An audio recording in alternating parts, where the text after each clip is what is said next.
умовах. Ви всі розумієте, що зараз яка складна ситуація в Україні.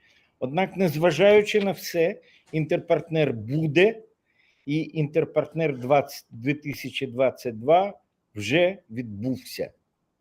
Тому я радий всіх вас вітати тут на інтерпартнері і надаю слово ректору Національного університету Одеська політехніка Геннадію Олександровичу Оборському. Будь ласка, Геннадій Олександрович. Дякую. Доброго ранку, шановні друзі. Я всіх вітаю в перлині півдня України, незламному місті Герої Одесі. Вас вітає Одеська політехніка. Цього року ми відкриваємо вже 30-й наш 30-те засідання інтерпартнера, які раніше відбувалися в Алушті, ви знаєте, а з 2014 року ми все проводимо в Одесі. І сьогодні у нас відкривається ювілейна конференція «Інтерпартнер», яка носить ім'я Анатолія Івановича Грабченка. На жаль, цього року його з нами не стало. Це дуже печально для нас, для всіх. Але життя йде далі. І кожен раз, який ми будемо збиратися на інтерпартнер, ми будемо згадувати Анатолія Івановича, його ідеї, його щиру душу, велике серце, світла пам'ять. Сьогодні в нашій конференції приймає участь вчені з багатьох стран: Україна, Польща, Сербія, Туреччина, Словацька Республіка, Іран, Угорщина, Німеччина, Таджикистан, Болгарія, Іспанія, Швеція, Грузія, Китай. Друзі, дійсно, наука не має кордонів, і ми це відчуваємо сьогодні. І зараз ми знаходимося в Одеській політехніці. До речі, ми цього року будемо святкувати 104-ту річницю з дня заснування нашого університету славетного на півдні. Саме великий технічний університет півдня був заснований в 18-му році минулого сторіччя згідно з рішенням уряду гетьмана Скоропадського Української Народної Республіки. І зараз на нашій базі, на жаль, і не на жаль, нам переїхав наш Херсонський політехнічний коледж з Нової Каховки. Так сталося, друзі. І ми почали навчальний процес з 29 серпня. На жаль, в дистанційному режимі, але почали. І зараз йде активна приймальна кампанія. До речі, ми в цьому році навіть більше приймаємо на перший курс школярів і випускників коледжів, ніж минулого року. Це вселяє надію на те, що завтра буде краще, що ми з цими молодими людьми будемо будувати нову Україну, нову українську економіку. А сьогодні я радий відкрити 30-те засідання конференції «ІнтерПартнер» на базі Одеської політехніки. Всіх вітаю. Все. Дякую, Геннадію Олександровичу. Продовжуємо нашу роботу. Я хочу, щоб всі учасники конференції зрозуміли, що ми зараз знаходимося в Україні, і наші учасники, яких ви бачите в залі, це переважно учасники з Одеської політехніки. Вони теж знаходяться тут в Україні, і в нашій країні, на жаль, йде війна, і може бути оголошена повітряна тривога, і в такому разі ми вимушені будемо оголосити перерву в роботі конференції, тому що нам, військовою адміністрацією, заборонено проводити такі зібрання в період повітряних тривог. Тому може бути вимушена перерва в нашій роботі. Я вибачаюсь за це, але ми живемо зараз в таких умовах. Ми починаємо InterPartner 2022. Я всіх вас вітаю з цим і сподіваюся, що наша робота буде плідною. І ми зараз з вами на цьому завершуємо церемонію відкриття конференції і переходимо до першої Keynote сесії. Но перед тим, як перейти до неї, я хочу надати слово співголові конференції, професору Віталію Олександровичу Іванову. Будь ласка, Віталій Олександрович. Dear participants, dear colleagues, I welcome all of you in Odessa and worldwide. And it is a very good opportunity to meet again and discuss our recent achievements. I am welcome all participants that joined us this year during Grabchenko's International Conference on Advanced Manufacturing Processes. It's time to present new ideas, share our recent experience. And during this conference, 3 keynote speeches will be presented, and also 7 thematic topics will be discussed. Welcome to Odessa, welcome to InterPartner, and let's enjoy together. Thank you, Vitaly, thank you. So, I'm very happy and honored to me to provide the first keynote session. Firstly, I would like to present our plan. We have 3 very important keynote speeches. At first, will be Dr. Sławomir Lushinsky from Poland. He is present. The second will be Dr. Justyna Trojanowska, from Poland. And third speech, we will be from Professor Olecha Nisko from Ivano-Frankivsk, Ukraine. But at first, I would like to say a few words about Dr. Sławomir Lushinsky. Sławomir Lushinsky is professor in Department of Production Engineering, Faculty of Management and Computer Modeling head in Kielce University of Technology, Poland. He is also head of Laboratory for Modeling Intelligent Production Systems, Systems Research and Development Center, Senvis. Sławomir Lushinsky is the only scientist who speaks as keynote speaker at the InterPartner conference for the 4th time in a row. Thank you very much for this. Now he is ready to deliver a keynote speech on the following topic: industrial digital transformation and challenges for engineering education. Dear professor, please, you can start. Dear friends, I hope everything is right. Can you see my presentation?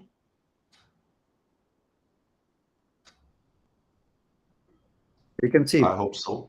Yes, we can see. It is visible? Yes. Okay. So thank you again. Thank you, Professor Vladimir Technology, for privilege and honor to be in Odessa, as he said, year by year, not only online, but also 2 times personally. I really believe that the next year we'll see in Odessa once again. So let's start with the presentation. There are some issues which should be considered whenever we talk about making education, preparing students, creating an environment for their future successful professional career. As well, it is very important to keep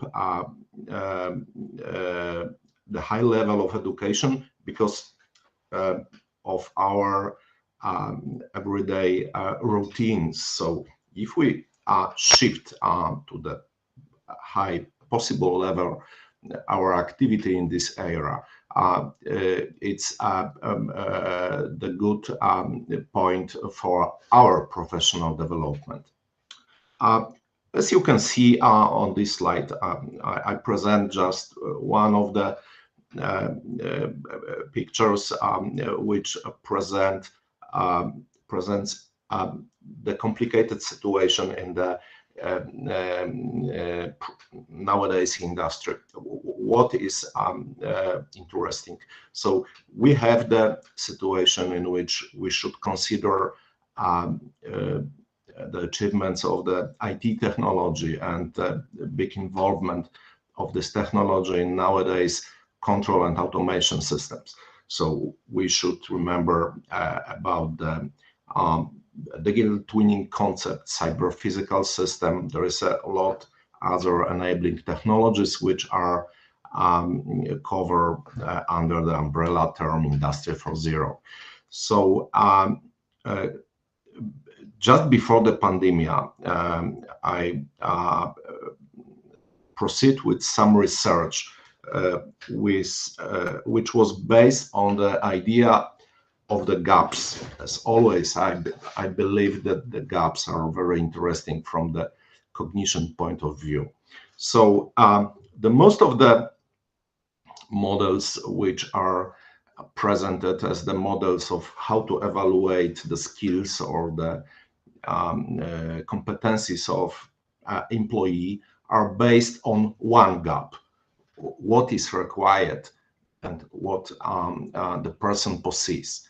I think we should consider it as a triangle, and we should include another point of interest: what I will need. That's the question which should everybody ask yourself. It's normal when you develop your skills, your competencies, your knowledge. So we should also ask our students what you really need. And it's, in fact, it's a question about the level of awareness. It also can be considered as some indication of the quality of our didactic efforts, because it's I don't think we should limit the influence which we can make our students only to the what I possess.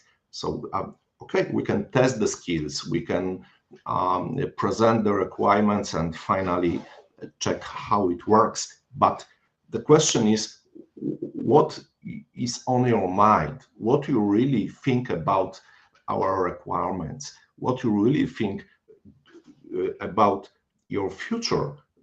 Because it's a question about your level of recognition of the environment, of your future perspectives on your career. And finally, when we think about the quality of the education, I think this level of awareness is much more interesting than only asking what we teach you, how you can present your knowledge and skills, and in testing or in exams or whatever.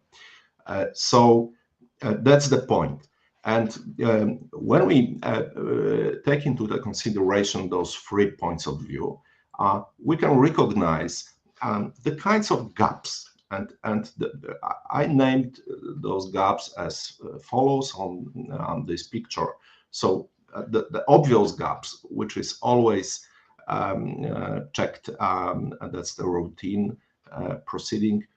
It's the gap of the skills between what is required and what student possesses, or employee. That's the same, in fact. The second gap, which we can find in this picture, is educational gap. What I need and what I possess. And the third gap is the motivational, what is required and what I perceived to be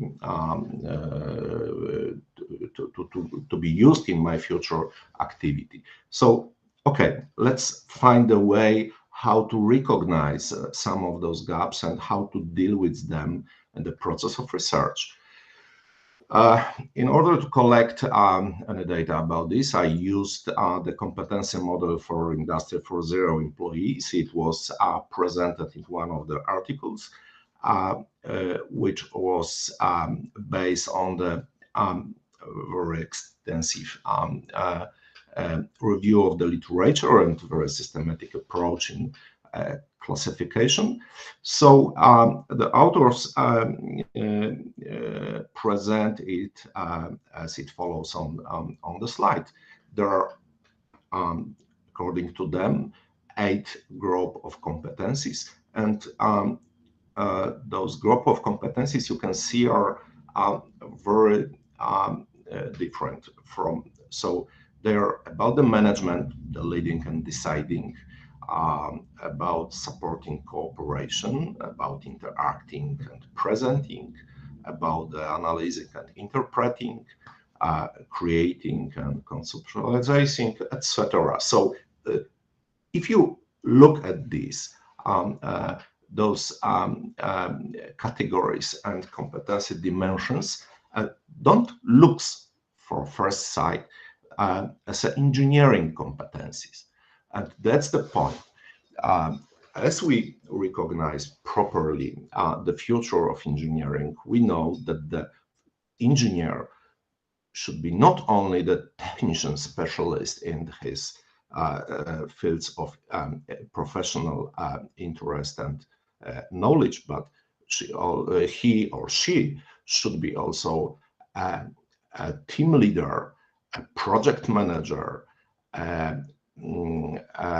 innovator, a changer. So there is a lot of social roles which are traditionally stick to the position of the engineer in any industry. We are not only the specialist in the technical area. We are also a member of the organization which is responsible for many processes which are make us in many different roles concurrently. So the Industry 4.0 or the industry of the future, whatever it is the same in this from this point of view as the industry of the past, because the industrial revolution, the development of the industry was always based on those competencies. So that's the only difference we can see nowadays in describing the professional role of engineers. It's our awareness, teachers and universities, educators, that we should talk about this from the very beginning of the education. We should present this reality of the industry, which is in fact nothing new. The only thing which is new, that we are talking about this and introducing the courses in the process of engineering education, which are aimed to build the competencies also in this area. So, okay, let's see in details. The approach is based on some discrete perspectives. So you can see the categories, and you can see the competencies which are chosen to be placed as a subject in a research questionnaire. And there is also another classification which is interesting from the point of view which students or which professionals are the most interesting in those competencies. So we have 3 columns. That's the information systems students, that's the computer science students, and engineering students. So some of the competencies are interesting for all of them. Some of them are mainly aimed of some of the direction of the study. So there are some competencies which are related to the first 3 categories, which are common for all fields of study. We can see some interpersonal and ecology and ergonomy and other social competencies. And when we started to talk about the engineering knowledge, the competencies which seems to be social started to be more technical. So we don't want to ask about engineering. That's not the issue. How to deal during the conversation between the specialists in very certain engineering problems. We need also ability to communicate between the different kind of the specialists. We need also the ability to proceeding with the discussion, proceeding with the creative process. So that's why we put analyzing and interpreting a category over the certain technical areas of competencies. And you can see here a lot of, there are the question from 9 to 28, which are about the critical, the distinctive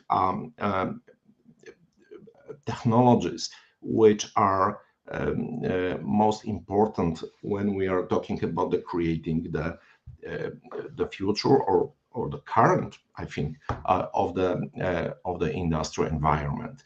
And you can find the categorization, which is strictly pointing out that, for instance, we don't accept a deep knowledge from the students which are about the information systems or data engineering, about all of these aspects which are grounded, for instance, in automation system like programming of PLC controlling or robotics. But we expect it from the computer science students.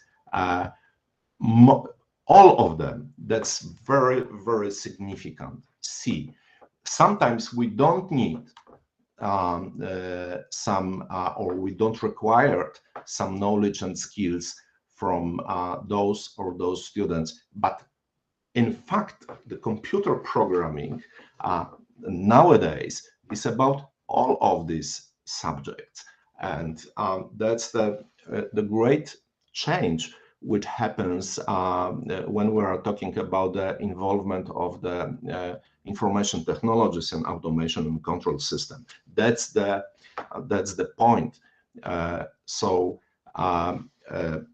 it's vivid on this categorization table. And the last questions were about some soft skills once again.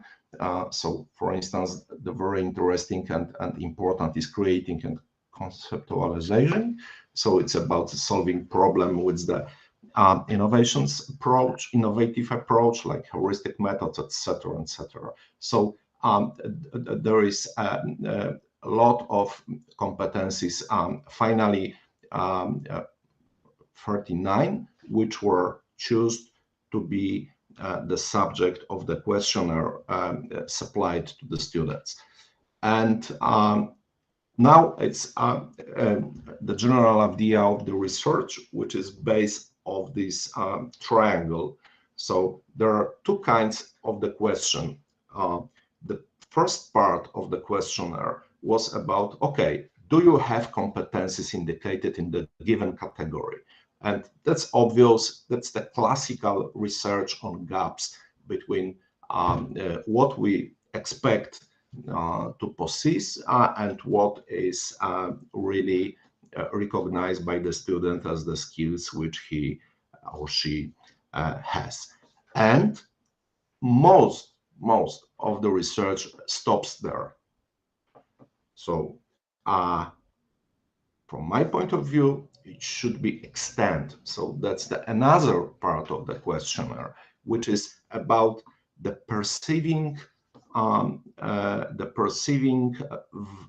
value of the knowledge which I am exposed to during the educational process. So that's why we have the question once again, which is related to the same 39 questions.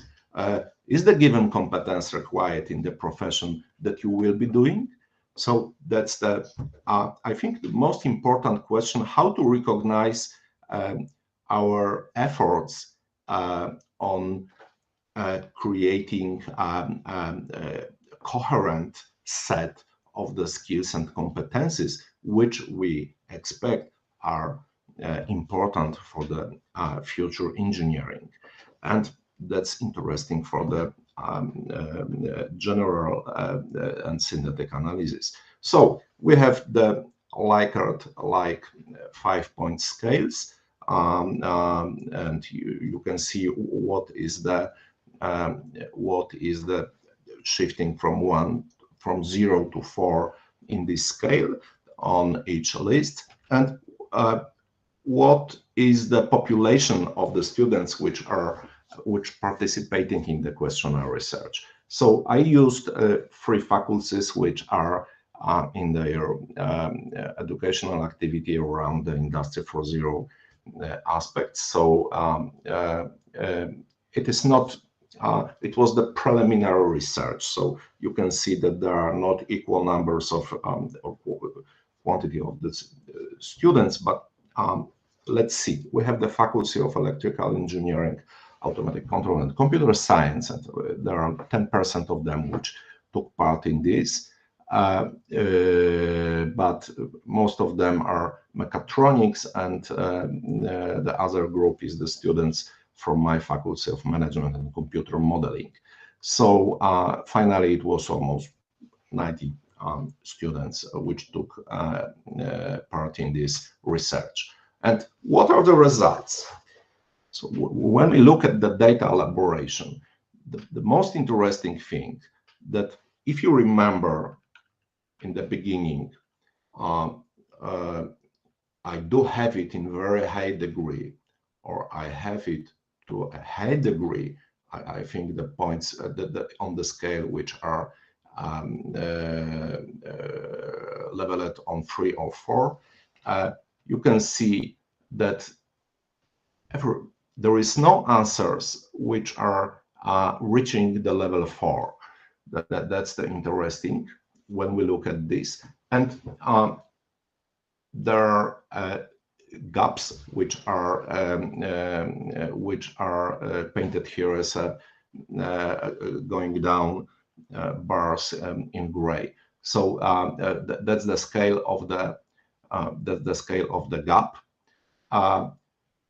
It's not so good also when we look to the competencies which are about the technical competencies. You can see that most of them are recognized as not fully possessed, and still another thing is so the expected, which is about the red, and the gap, which is the classical, which is blue. So that's also interesting, that their expectations are on the higher level than their competencies. That's visible. So they have an awareness of how important are those competencies. But if you look at this model of the Industry 4.0 competencies, by default, we believe that all of these competencies should be between 3 and 4. And nobody point out that she or he expected that should be, I think the mediana, that's nobody, it's not the best way. The mediana is that is only on the level 3.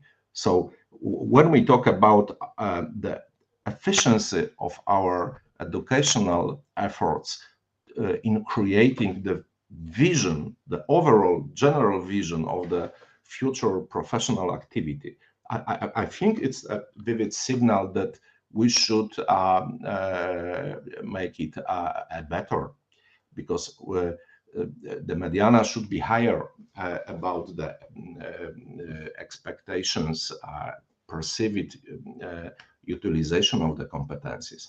So that's, in fact, this research is more about the efficiency of the educational approach and efforts than about the students. That's the trick, and that's the, I think, the value of this research.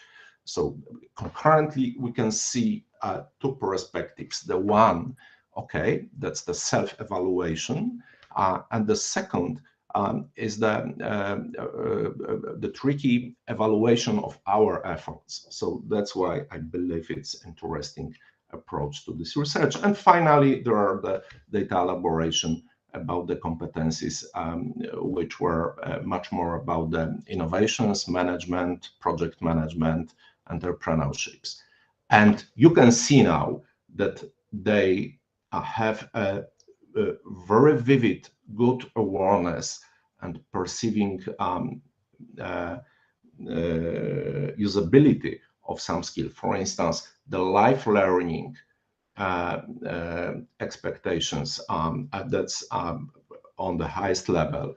The knowledge management, it was surprising for me that they know really what is knowledge management, but they pointed out as a very important. And finally, the self-management and self-organization is also, as you can see on this red point here, is on the highest level. So that's good. That's good if you are thinking about the students as a future professionals. So their awareness about the need to develop and possessing the new knowledge during their professional career, also the skills in managing their knowledge, how to organize, how to develop, how to find the proper issues or sources of the knowledge.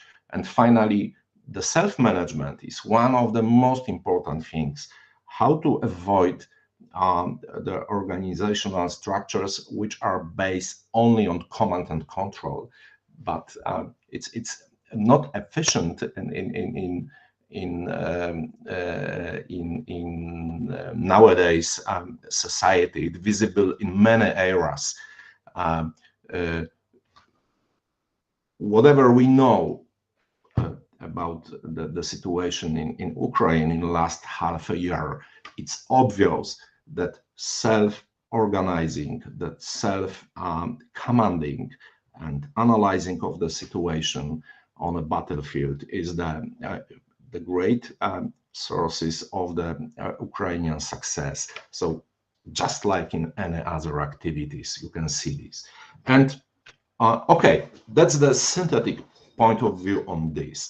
And you can see this in much synthetic ways. So the possessive competencies are, as you can see, it's not impressive, but also the perceived importance of competencies is not really big. So of course, in the theoretical picture of this should be like a circle on the level 4. Yeah. So everything what we can see is visible here. So there are the gaps which we should fill on the left with our activity in our courses, but here are the gaps which we should fill or bridge with something more than only courses by itself. That's the diagnosis, that something is not good. Because here, okay, maybe the students are not properly taught, or maybe are not talented. That's okay, but that's the classical approach on the left. But this is what is on the right is much more interesting for the point of view of the teachers. How to bridge the gap here around to make them more awareness, more feeling the future of the engineering in their professional career. And there are, of course, some other statistics we can find during the elaboration of the data, but the final conclusions I think are here. So the first one, that's a significant underestimation how vital competencies in the modern industry are, especially about analyzing and interpreting. So I don't ask them about how to construct, how to program, how to deal with the documentation, just creating them. No, I ask about analyzing and interpreting. So that's much more. And maybe if I ask them, do you have skills about programming? Do you have skills about the creating a product?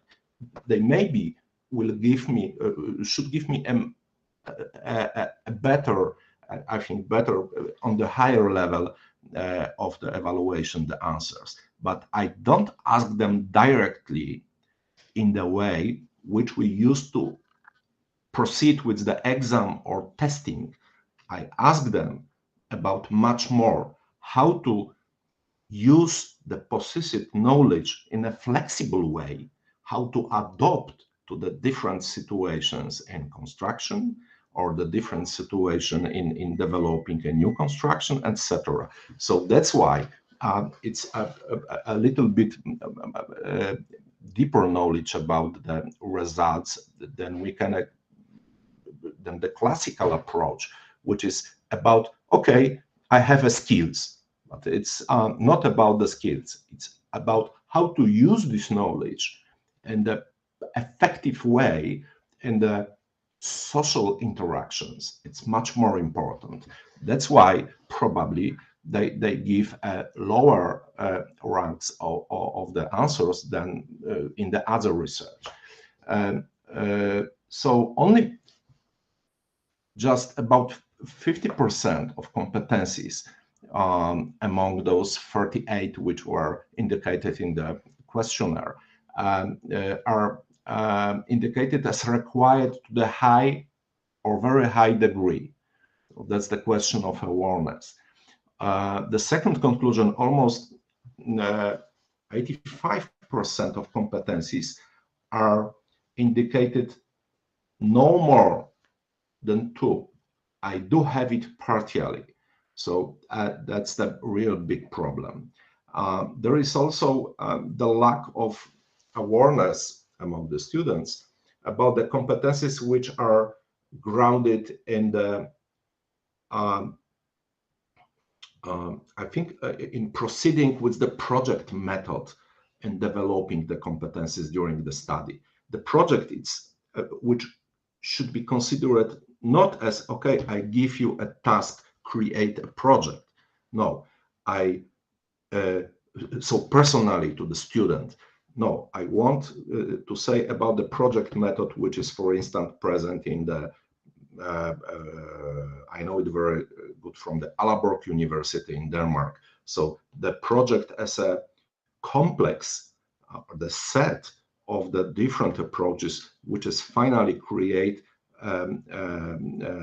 ability to just interact with the other students, interact with the knowledge, looking for the new knowledge, expanding the scope of the problem, or limiting the scope of the problem accordingly to the user requirements. So that's the project method. It's much more than only the classical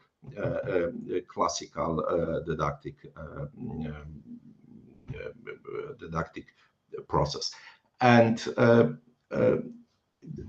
finally, there is a when we look at this part which I related to our activity, not only the students, but our activity as a teachers of the engineers.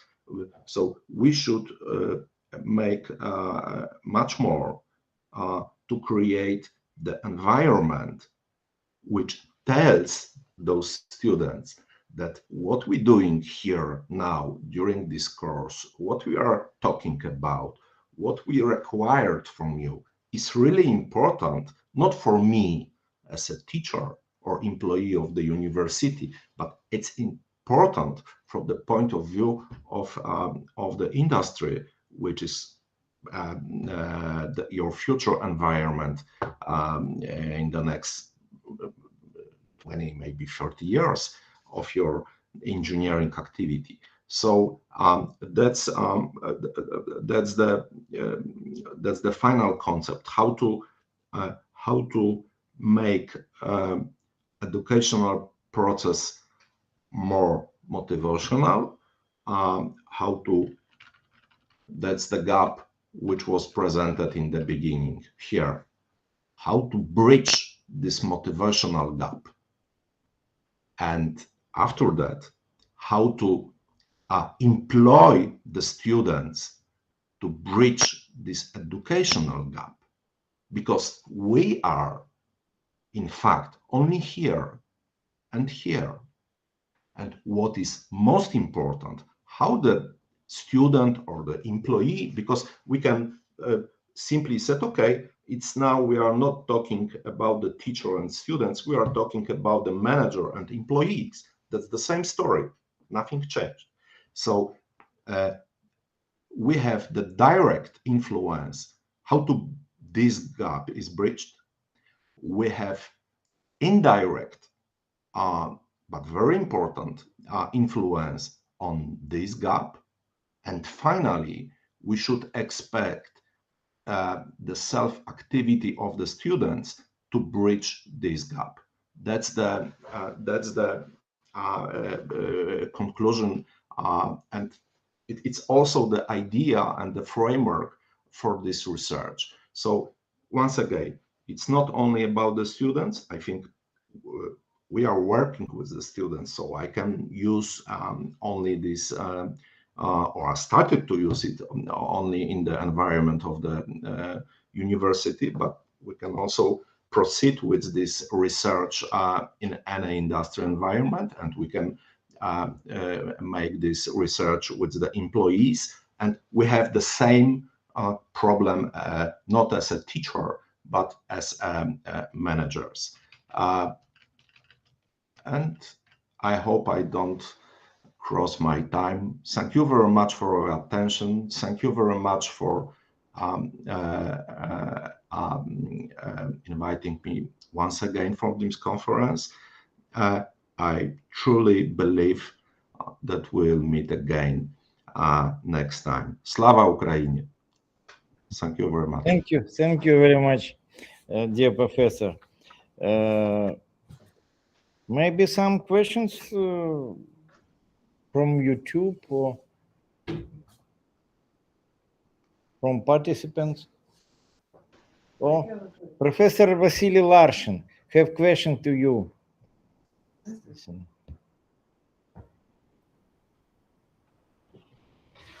What is it? It was very interesting report, and I have several questions to you. The first question, how do you think educational process, this is technological process or not? Do you understand me? The first question, educational process is technological or not? No, it's the social process. And technology is the era of the interest, but the methods and approaches are purely taken from the social sciences. And what is more interesting, I think the engineers are the specialists in the social processes. I truly believe I know the engineers all of my life. My father was the engineer. My friends are engineers, and we are not talking mostly about the competencies which are obvious for the engineering professions. We are talking about the social competencies, how to deal, because everything we do, we are the civilization of the engineers. It's much more than technology. Okay, thank you. Another question. I have another question. You said it was very interesting about educational gaps, about educational knowledge, skills, abilities, and so on. It's also, I saw several slides about automatic control, mechatronics, and so on. What can you say about mechatronics as a science? What is the future of this science? How do you think? Mechatronics. Yes, I know. So the first should be, it's my opinion. It's not the academic opinion, but that's okay, you ask me. So my opinion is just like that. The Industrial Revolution, which we nowadays named the industry of the future or the industry 4.0, in fact started with mechatronics. And now we only make it much more complicated, much more sophisticated in solutions. We include the wide global networks. So I think that the internet. We include some new technologies, mainly about the networking, which were not present in the mechatronics before the TCP/IP and the other technologies were introduced in the automation and control. But that's the legacy of the mechatronics which we develop still. I think it's not so the mechatronics maybe should be not limited. That's my conclusion. It should be not limited to the only the students of the mechanical engineering, because it's I am from my first diploma, I am the electrician and automation engineer, and for me mechatronics is some natural, even if I am not the mechanical engineer. It's obvious, because without the mechanical system, whatever I can do as electrician engineer is for nothing. Thank you. It was very interesting. Thank you very much, Slavomir. Thank you very much, dear professor. No questions? No? Thank you. Thank you very much. Today we have two keynote speakers from Poland. And I really want to say a big thank you to the scientists, to all people of Poland for the great help and support that you provide to the people of Ukraine during this terrible war. In the first days of the war, our current speakers and other scientists contacted me and other of our employees and offered assistance in relocation and accommodation in Poland for our employees and their families. Thank you very much. We will survive this war if we are together. Thank you. Next, our keynote speaker is Dr. Justina Trojanovska. Justina Trojanovska is a doctor of engineering in the scientific discipline of mechanical engineering, assistant professor at Poznan University of Technology in Poland, vice dean for cooperation with the industry at the Faculty of Mechanical Engineering, lecture notes in mechanical engineering series, editor in Springer Nature, Switzerland. She runs research on production scheduling, production management, lean manufacturing, theory of constraints, and Six Sigma. Dr. Trojanovska is a member of the Polish Association for Production Management, Polish Economy Society, International Association for Technological Development and Innovations. Now, Justina Trojanovska is ready to deliver a keynote speech on the following topic: challenges in modern enterprises, production efficiency management. Dear Professor, I see you are ready. Please start. We stay with you. Good morning, ladies and gentlemen. Thank you, Professor Władimir Stankonogi, for kind introduction. I appreciate the invitation, and it's really a great honor for me. I express my deepest condolence to the family, relatives, and co-workers of Professor Grabchenko. I did not have the opportunity to meet the professor in person, but I heard a lot about his huge contribution to the development of science in the area of metal cutting, and other scientific, didactic, and organizational achievements. Now, next slide, please. I would like to start my presentation with a few words about my university and faculty. I represent Poznan University of Technology. Currently, my university consists of 9 faculties, and we provided education in over 40 fields of study. I can't see my presentation, so I don't know on which slide. We do. Okay. I cannot see the presentation is broadcasted to YouTube. yes, okay, right. Sorry. Okay, so now the third slide with the university, with the faculty, please. The Faculty of Mechanical Engineering was established in 1919. Then it was the State Higher School of Mechanical Engineering and the beginning of higher technical education in region of this region of Poland. We currently run 4 study programs in Polish and 2 are conducted in English. There are 4 institutes at the faculty.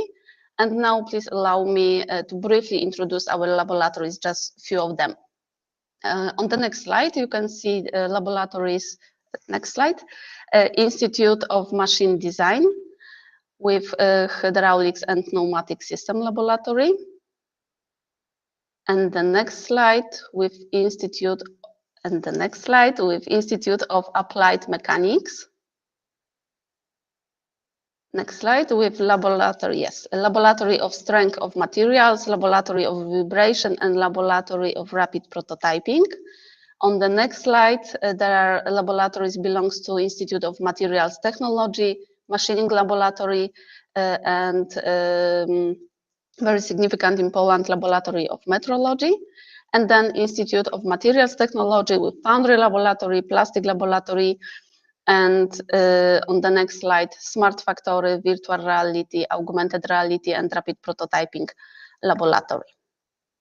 Okay, my speech today is titled, as you can see on the next slide, Challenges in Modern Enterprises Production Efficiency Management.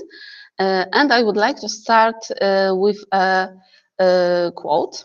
So on the next slide, Peter Drucker said that it is not possible to manage what you cannot control, and you cannot control what you cannot measure. So if you can't measure something, you can't improve it either. And that is why I would like to start by showing how we measure and analyze the production process parameters. Next slide. We have been using Power BI, which is a business analytics service provided by Microsoft. It aims to provide interactive visualizations and business intelligence capabilities with an interface simple enough for the end user to create their own reports and dashboards. I would like to add that the Power BI program is free of charge, and you can download it from Microsoft website. Now I invite you to a short presentation of this program so that you can decide whether the program can also be helpful in your research activities. Then I will present the application of this program in practice in manufacturing companies. On the next slide, we have a short movie. When it comes to data, the faster you can turn this into this, the faster you can understand and use it all to make your business run better. With Microsoft Power BI, you can quickly connect to data, prep it, model and visualize as much or as little as you like. Then securely share insights. Even embed it all into your app or website. To get started, download the free Power BI desktop application and hop right in. Soon you'll be connecting to hundreds of data sources on-premise or in the cloud, like Excel, Salesforce, Google Analytics, social networks, even IoT devices to get real-time information, and turning all that data into live interactive visuals. When you get the hang of that, upgrade to Pro. You'll need that to start collaborating freely, creating dashboards that deliver a 360-degree real-time view of your business, control how your data is accessed and used, and to package and deliver your stunning new content to users with apps of their own. The premium version is for really scaling up across larger enterprises and embedding content past your own digital properties without per-user licenses. And one more thing, want it all on mobile so you can react to changes on the fly? Here you go. With Power BI, we make it easy to always be in compliance too, for things like GDPR. Download the free Power BI application today and start turning your data into smarter decisions for your business. Okay, thank you very much. And the next slide. The first case study I wanted to show is from company in the packaging industry. We conducted a project there. Our task was to design a set of indicators that would support the decision-making process. Next slide. In order for the decision made by managers to lead the development of the enterprises, it is of key importance to collect, select, and analyze up-to-date information, of course, related to the problem under consideration. The answer to this are properly designed indicators called key performance indicators, KPI. On the next slide, you can see indicators which we developed for this company. For this company, we have developed 5 groups or sets of indicators as machine efficiency indicators, order productivity, external and internal complaints indicators, and machine speed settings indicators. Next slide. I cannot show all the developed reports, but I will show you one example. It is, as you can see, a set of machine efficiency indicators. The analysis of this report allows for the presentation of information of the level of utilization of the company's machine park. To sum up this case, the indicators developed by us allowed to assess the functioning of individual areas in their enterprises and also the entire enterprises. The use of the design set of indicators allows us to plan improvement actions that should be implemented in the company. On the next slide, you can see a picture from our smart factory. Now a short example from our laboratory. Smart Factory Laboratory is next to virtual reality, augmented reality, and 3D printing laboratory, one of the places at our faculty where we work on the concept of Industry 4.0 and also digital twins. As you can see in the picture, the production line consists of 3 parts, 1 main and 2 additional ones which can be used depending on the needs. The production line is also equipped with a cobot that can feed production parts directly to the production line. This white box, which you can see in the picture on the left, is for visual quality control and evaluation of product parameters. I would like to emphasize that from our point of view, it doesn't matter to us what we produce on this line, because the research we conduct here relates to production parameters and organization of the production process. In the next photo, next slide, we have a view of this line from the side of window. This is a photo of the installation of special sensors for monitoring production. In the foreground, you can see a laptop with graphs showing the current load of a given production workstation. And in the background, you can see a TV set with several graphs from which you can read the parameters of entire production line from the selected period. On the next slide, we have a video showing how it works. First, you can see the pallets on which the products are assembled. On the laptop, we can see the measurement performed when the pallet stops at the workstation. We measure, among other things, the number of pallet stops, which means the number of operations completed, and the average stopping time. And the charts show the percentage of completed orders and line efficiency. The analysis of these parameters allowed us to find bottleneck in production and properly target improvement actions. Now you can see the logo of the company. We did it with cooperation with a company of our student who graduated from our faculty, founded the company, and now works with manufacturing companies in the field of data analysis. Next slide, please. Coming back to the main topic of the presentation, there are a lot of factors that influence production efficiency, such as machine park, structure of orders, type of production, sales volume, production planning method, problem-solving methods, and much, much more. I mentioned the use of lean manufacturing tools to improve the parameters of the production process in a previous keynote speech. So today I would like to show example of improving production efficiency thanks to use balancing production line. And in the second example, the application of problem-solving methods. Next slide. The first example is from an automotive company that produce buses. I cannot use the company's logo, so the photos presented on this slide are random pictures downloaded from the internet. What is this important? I have to underline that this company has mixed model production, which means that the customer can order a personalized bus. The production of many different models in small quantities, sometimes the company produces individual pieces ordered by customer, obviously causes organizational problems in production and significantly worsen the efficiency indicators of production process. On the next slide, you can see that we started this project with a count of effective work time. We multiplied number of working days, excluding public holidays, duration of one shift, including a break of number of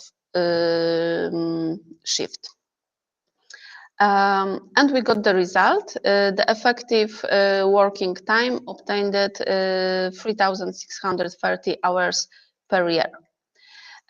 On the next slide, you can see that when we counted then we counted the client requirement, which is takt time, by dividing effective working time by number of orders.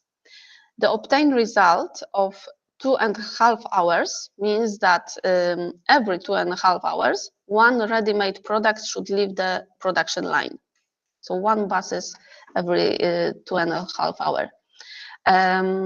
As there were some delays in some orders in the company, we started to look at the load of individual production workstations. Next slide.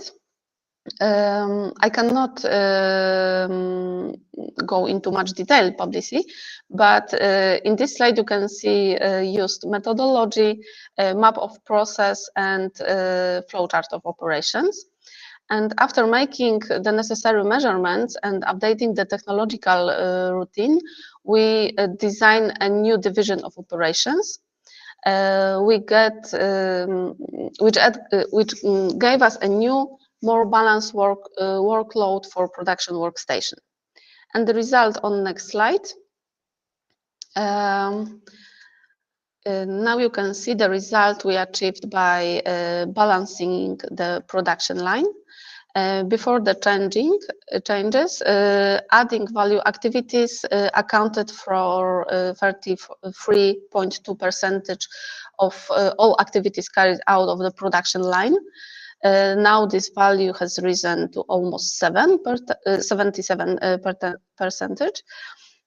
Process downtime decreased from 24 to only 4, and not value added activities make up only 1% of all activities. And next slide. Unfortunately, I can't show the specific performance indicators achieved in this project, but the duration of operation was shortened by 15%. So you can imagine how it increased the efficiency of production process. And the last example on next slide, I want to show you this is from the company that makes PVC pipes. We were asked by the company to propose a production problem-solving method. And next slide. The research project was carried out in PVC pipes production plant consisting of nine production lines, on which 3 products groups are produced. All pipes are extruded from PVC components. The slide shows a diagram of a line for extrusion of domestic sewer pipes. And next slide. Based on the lean manufacturing concept, the ADD methodology was proposed, but this methodology was extended with additional steps to find an effective solution for this company. The block diagram in slide shows this procedure. The original method steps are marked in blue, and the added steps are in yellow. As you can see, the original AD methodology has been extended by 4 steps. And to confirm the effectiveness of the methodology developed by us, we analyzed production process, found the problem, and solved it. On the next slide, you can see a graph. During examining the wastage in the company, we identify a problem with the adjustment of the pipe diameter during the startup of home sewage pipe extrusion line. And on the next slide, you can see the head retooling process.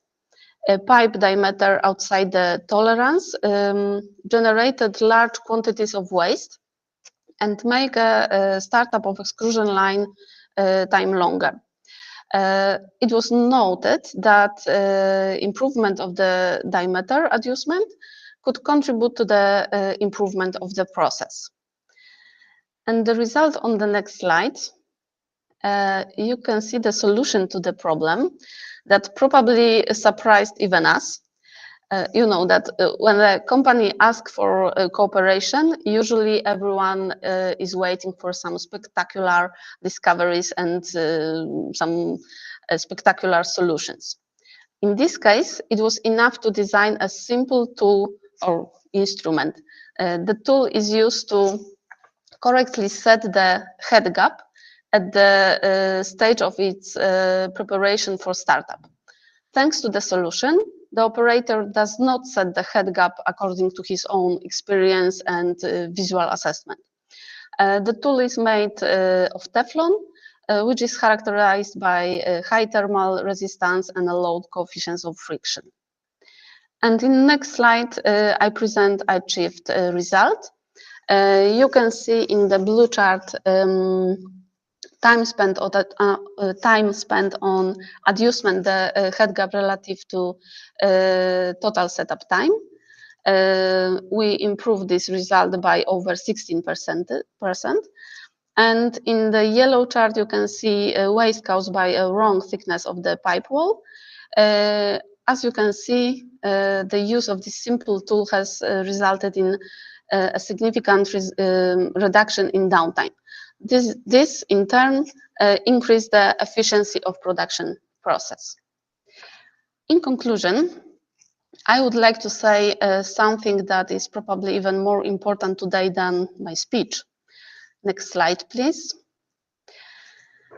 Motto of your conference is "Science unites people together." Next slide. I would like to assure you that we, the Poznań University of Technology community, take the meaning of this motto very seriously. We are trying to support Ukraine as much as we can. We understand that it is not just your war, and I would like to assure you that you will never be alone because science unites people together. Thank you for your brave attitude, for the courage of your boys and men, and the incredible strength of your women and children. We believe in your victory. Sława Ukrainie. Dziękuję za waszą uwagę.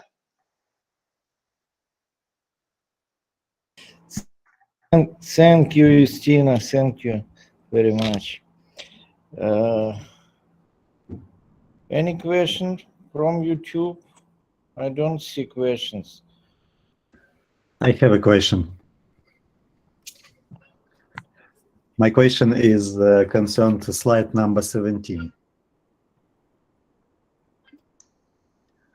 Can you show that? You mentioned several indicators, and my question is, what was the method for selection of these indicators? And please, some details regarding machine speed setting indicators. What does it mean? Mm-hmm. So the first question, how we select these indicators. We had, of course, a lot of different indicators, but we checked what will be the result of using it. And it wasn't any scientific method, if you are asking about it. We're just trying to identify not a lot of indicators, that a few which are really important, because some indicators give us a similar result. So we select a few indicators in any set, in any groups, which can show us result which we expected, which we wanted in this company. And you are also asked about the machine speed setting indicators. We tried to find some indicators which can give us the answer for the question what we can do, what we can change in our setup times, in our setup procedure to set up this machine faster, or for example, how we can change the production plan in case not to set up our machines as many times. We did this project 3 or 4 years ago, so I can't remember exactly what indicators we had this group, but of course I can check it and send you by email. But it was the group of indicators that help us to prepare machine to work faster. Thank you very much. Thank you, Justina. And we have another question from Professor Larsen, please. I have a question. You said that managing is based on measurement, manage and measurement. But you did not say about sensors to measure, sensors. Can you say examples of the sensor? For example, your case, PVC pipes and so on. Examples of the sensors, can you say? I understand your questions, but I'm not a mechatronics specialist like Sławomir Luściński. So when I need sensors in my laboratory, or for example in a company, I only tell to the company who produce sensor what result I expect. And that's all. So I can't answer for your question because I don't know. I'm not a specialist in this area. My role is only to define result or define factors which I want to reach to further analyze. Thank you. Thank you, Justina. Thank you. No questions. Okay. Thank you. Thank you And very much. our next speaker is Oleg Anisko. I don't see you. Oleg, where are you? Dzień dobry, Oleg. Oh, I'm very good to listen to you. Доброго дня, Володимир Михайлович. Радий вас чути. Доброго дня. Oleg Anisko, professor in Department of Computerist Mechanical Engineering, Institute of Mechanical Engineering, Ivano-Frankivsk National Technical University of Oil and Gas, Ukraine. Professor Oleg Anisko is a developer of the modern theory of thread production by cutting tool application. The author of more than 100 scientific publications at that branch. Topic of his speech is modern approaches to theory of the thread production by cutting tool applying. We can speak, Oleg. Of course, yes. But where is my presentation? I don't see.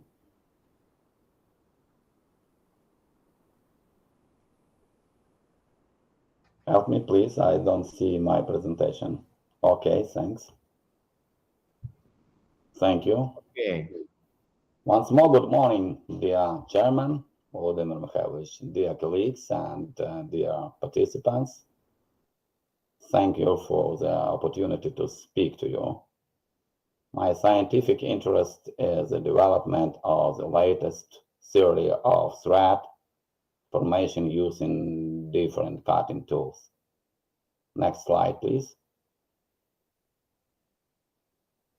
This report will discuss completely new approaches to the geometrical understanding of threads from the standpoint of their processing with a metal cutting tool. Although the actual information is explained with illustrations, diagrams, etc., with examples of the use of a single point.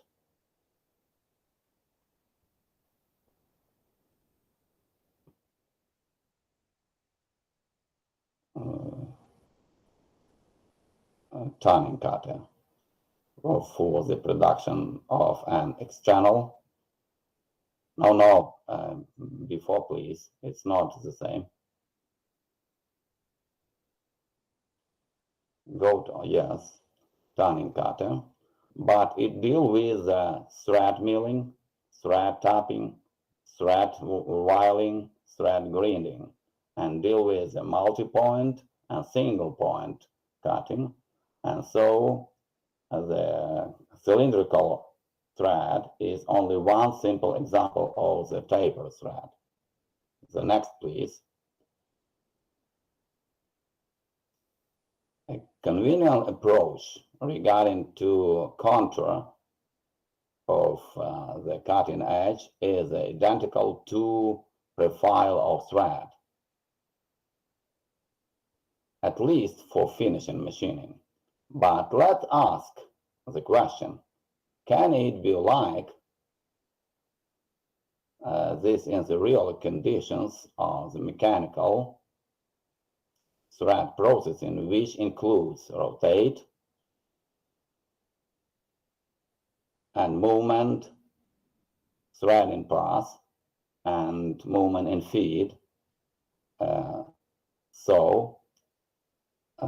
Does the contour GEK is the same as profile of thread? And if it is be more specifically, are line AB and EK equal? Yes, if they are in the same axis plane. So our questions are relevant. Is the cutting edge placed in the axial plane? So when it is obviously oriented due to the angle of inclination, here yes, but here no. When it is rake plane placed in a back rake angle gamma, that is, it does not lie in the axial plane of the screw, so no. And when the cutting edge is on the rake plane, which is installed with a certain deviation in the tangential direction, as here. So yes or no? So one question once more. Does the thread profile equal to cutting edge profile? Yes or no? Next, please. So our research methodology, 3 machining reasons for abandoning the usual form of thread. In order to answer the questions, a different research methodology of the thread machining process is proposed. To do this, we suggest to consider 3 main reasons for abandoning the usual rifling model and switching to the model based on the parameters of the real mechanical process of formation of thread. Next, please. The first reason, the inaccuracy of the placement of the tool relative to the workpiece. Workpiece and tool. The usual thread, metric, inch, bar stress, and so on, is considered to be a combination of 2 Archimedes helical surface. This surface is the process of moving all points of the rectilinear L, generate a long of helix with a constant pitch. For example, point B and point A.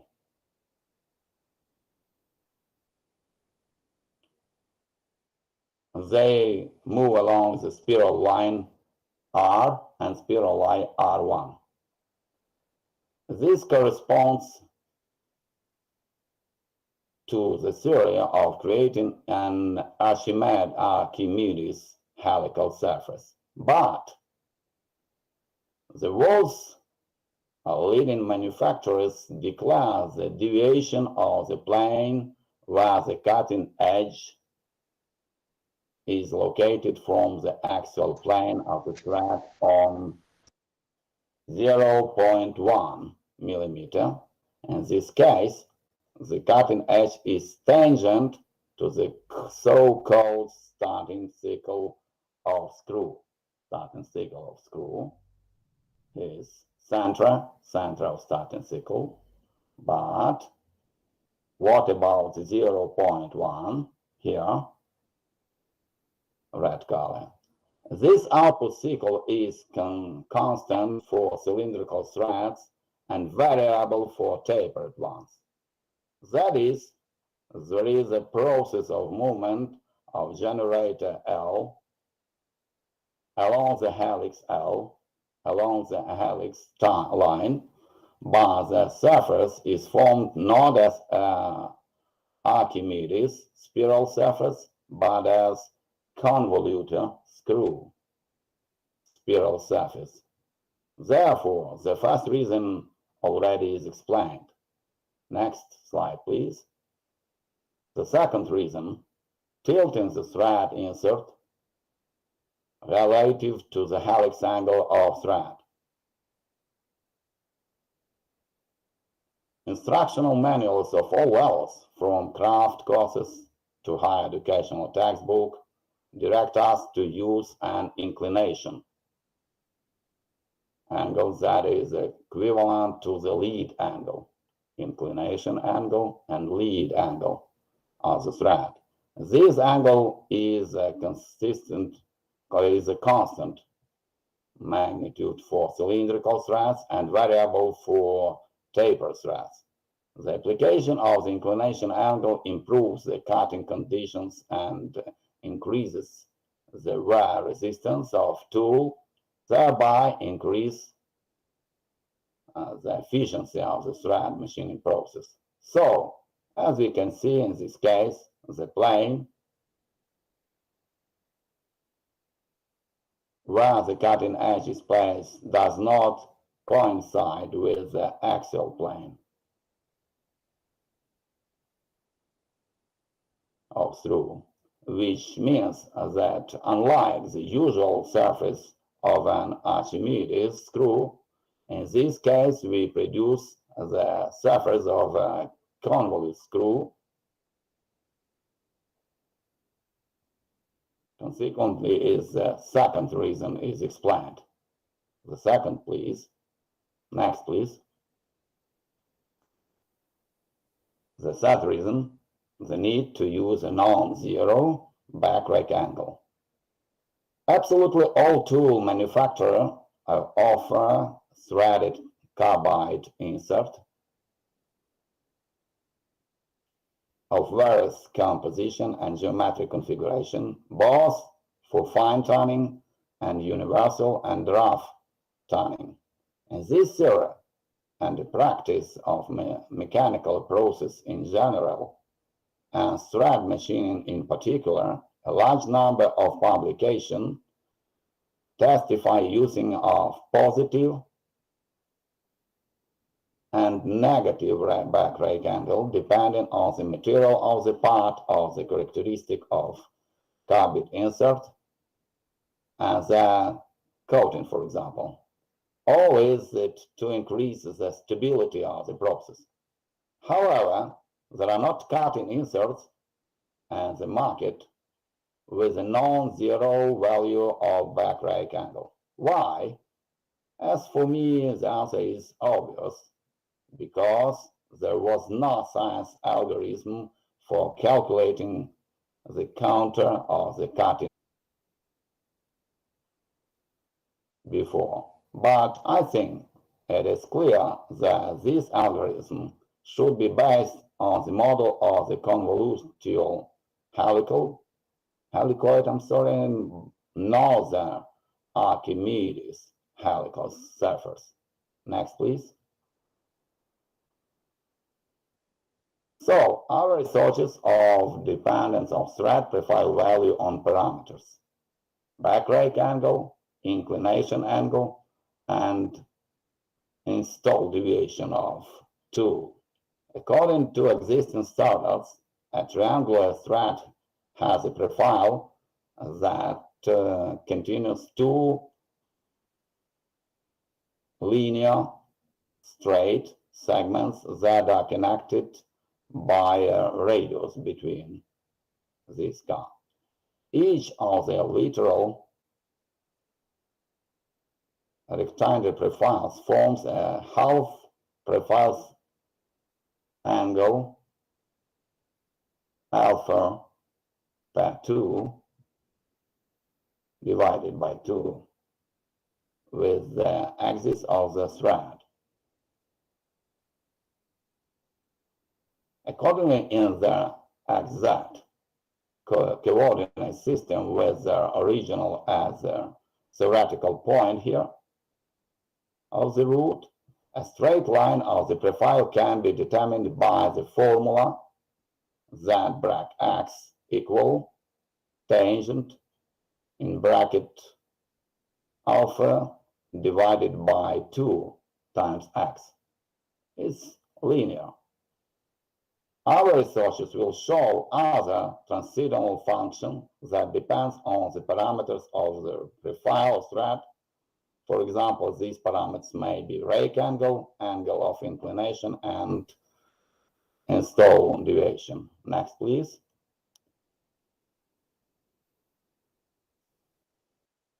Research function 1.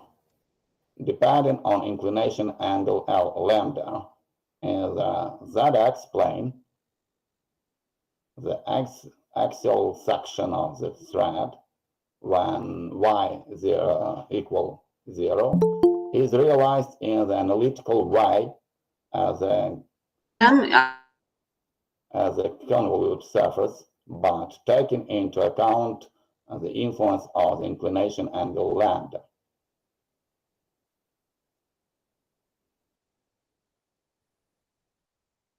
For a standard thread, the semi-profile angle equals 30 degrees.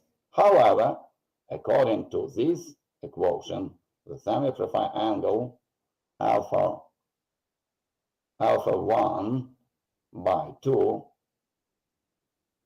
is slightly different and transcendently non-linearly. Functionally depends on the value of lambda. Transcendently, not linear.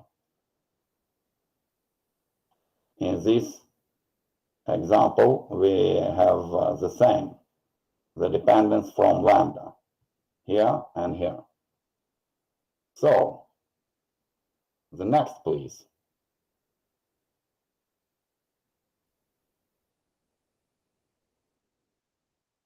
Research function 2, thread profile depending on backrake equal to 60 degrees as in standard. The obtained real axial section of the thread, for example, in the drill string thread pin, will have a different profile, CAB, and according to the semi-profile angle, alpha 1 divided 2 is not equal to 30 degrees. It is also obvious that along the longer and shorter sides of profile, these semi-profile angles will be different. This is exactly as the formula indicates, since there is a variable average radius in the taper thread, as well as radius of the roots and crests of thread. The main parameters of the equation here is the x coordinates,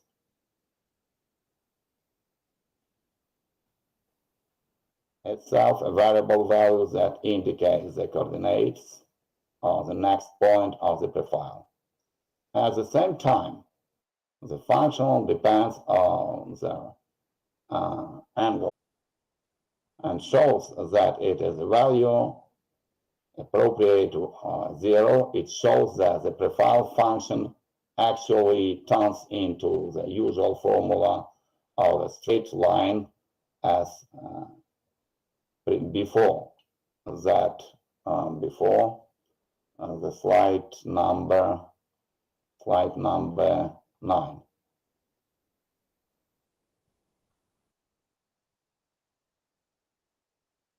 So, next please. Function 3, depending on installation deviation age. In the ZX coordinates system, several points of the actual cross-section of the drill pipe taper thread D, G, E, F are shown in gray, which are performed with the help of a cutter whose profile is somewhat sharper and is determined by the point D2, G2, E2, and FT in black. We tag the lines DG and EF as line segments, although they are theoretically curves built on the basis of two given transition functions. For example, here. If we assume that the angle C2AB2 equal alpha equals 60 degrees, then the angle CAB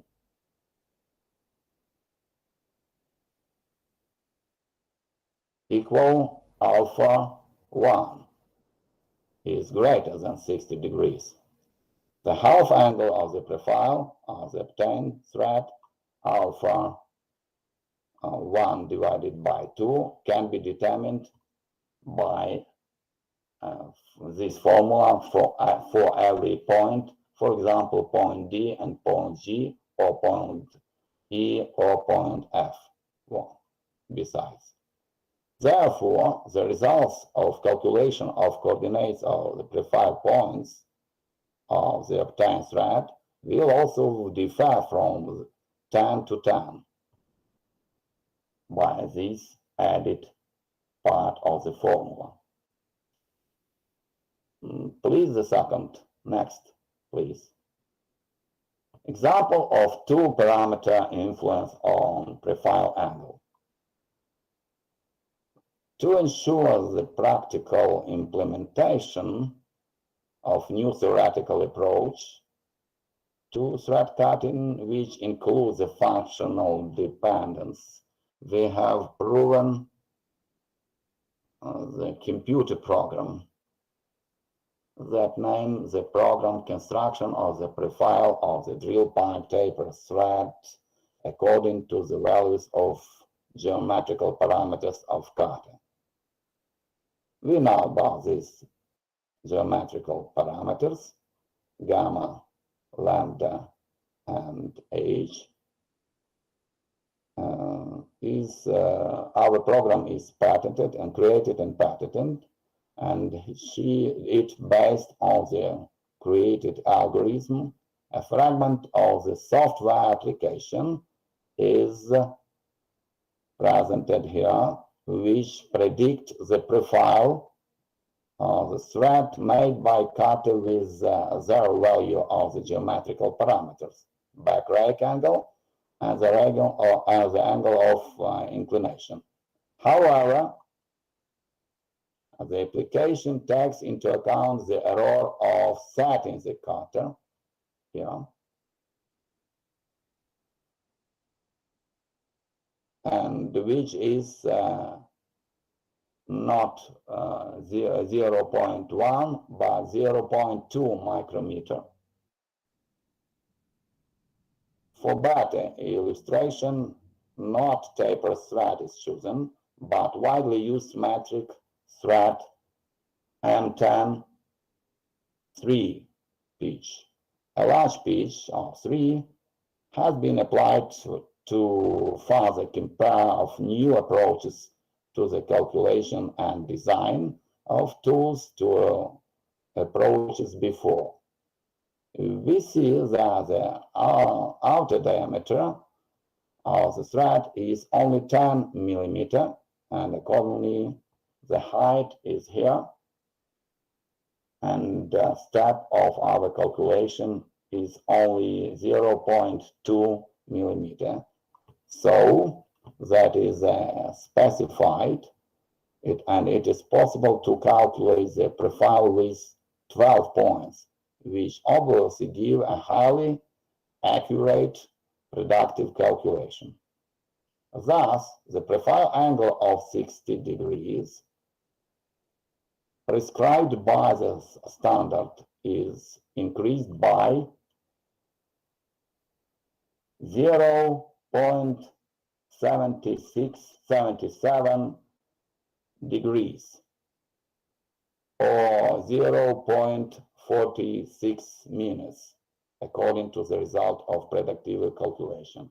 So, we can see from this figure the resulting angle of the threading profile, and it means that our profile is bigger than the standard profile because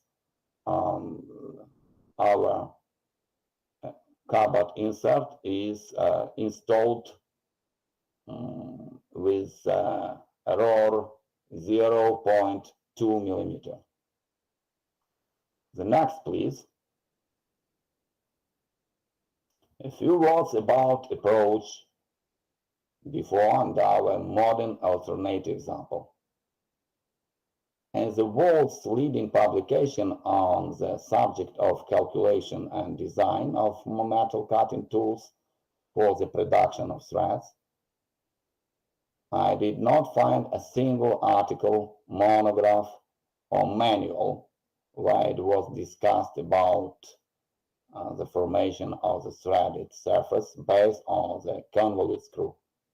Only in the manual of Nikiforov, Accuracy and Technology of Manufacturing Matrix Threads, is a short note with the following content. If the surface of the thread profile formed by expand rolling is an Archimedean screw, then the side surface of the resulting thread is a convolute screw. On the other hand, in order to illustrate the alternativeness of the previous and our proposed approaches, I think the same brief conclusions should be made on the basis of purely empirical data with recommendation for ensuring the accuracy of the profile of the pin, for example. For example, Petro Rodionovich Rodin, in original language, and after that translation, у чистовых стержневых резьбовых резцов определенный угол гамма часто равняется нулю, и его передняя плоскость совмещается с осевой плоскостью детали. В том случае, если форма режущей кромки будет тождественна профилю нарезаемой резьбы. Однако у твердосплавных резцов угол при вершине делается на 30 минут и до 1 градуса меньше угла профиля резьбы. Это объясняется тем, что при скоростном нарезании резьбы наблюдается некоторое разваливание ее профиля. In English, Peter Rodin, corresponding member of the Academy of Science of Ukraine, head of the tool production department of Sikorsky University KPI in Kyiv, and his textbook Cutting Tools. However, translation, in carbide threading cutter, the profile angle at the nose of the insert is made 30 minutes to 1 degree smaller than the profile angle in the thread. This is explained by the fact that during high-speed cutting, satin widen is observed. The same in Ivan Semenchenko from Ukraine, founder of the Department of Tool Production, University Stankin in Moscow. Textbook is Design of Metal Cutting Tools.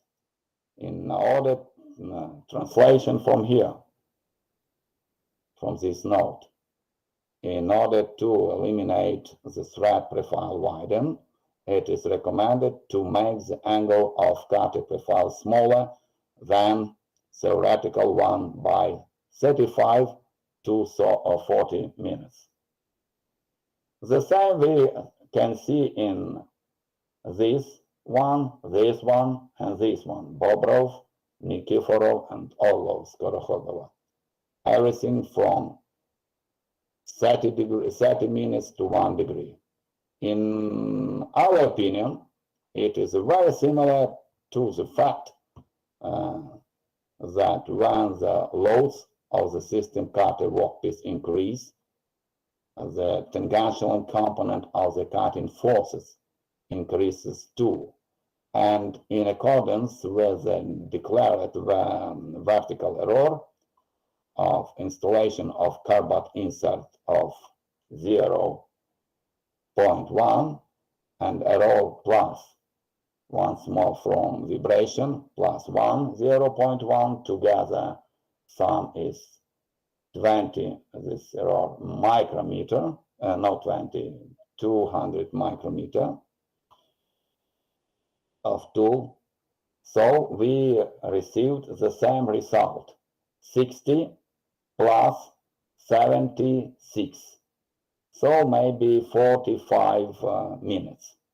So we can see the same result, but not during the process of mechanical, because vibration and other forces, as here explained, but because we have this kind of error, vertical tangent of installation of our tools. Conclusions. The next, please.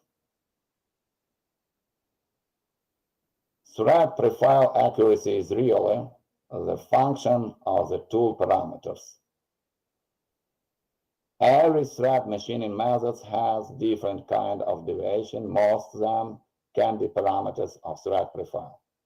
And the next, thread profile is convolute screw, but does not Archimedes screw. Next, please. My acknowledgement. My thanks graduate to the organized committee, as well as Chairman Volodymyr Tonkonoy and Co-Chairman Vitaly Ivanov for the support provided in the preparation and participation in this good, very good Grabchenko's International Conference, InterPartner-2022. Thank you very much, and thank you for your attention. Next, please. Thank you very much. Thank you, Oleg. Thank Questions in YouTube? No questions. But anybody have questions here? Oh, Professor Larshin, please.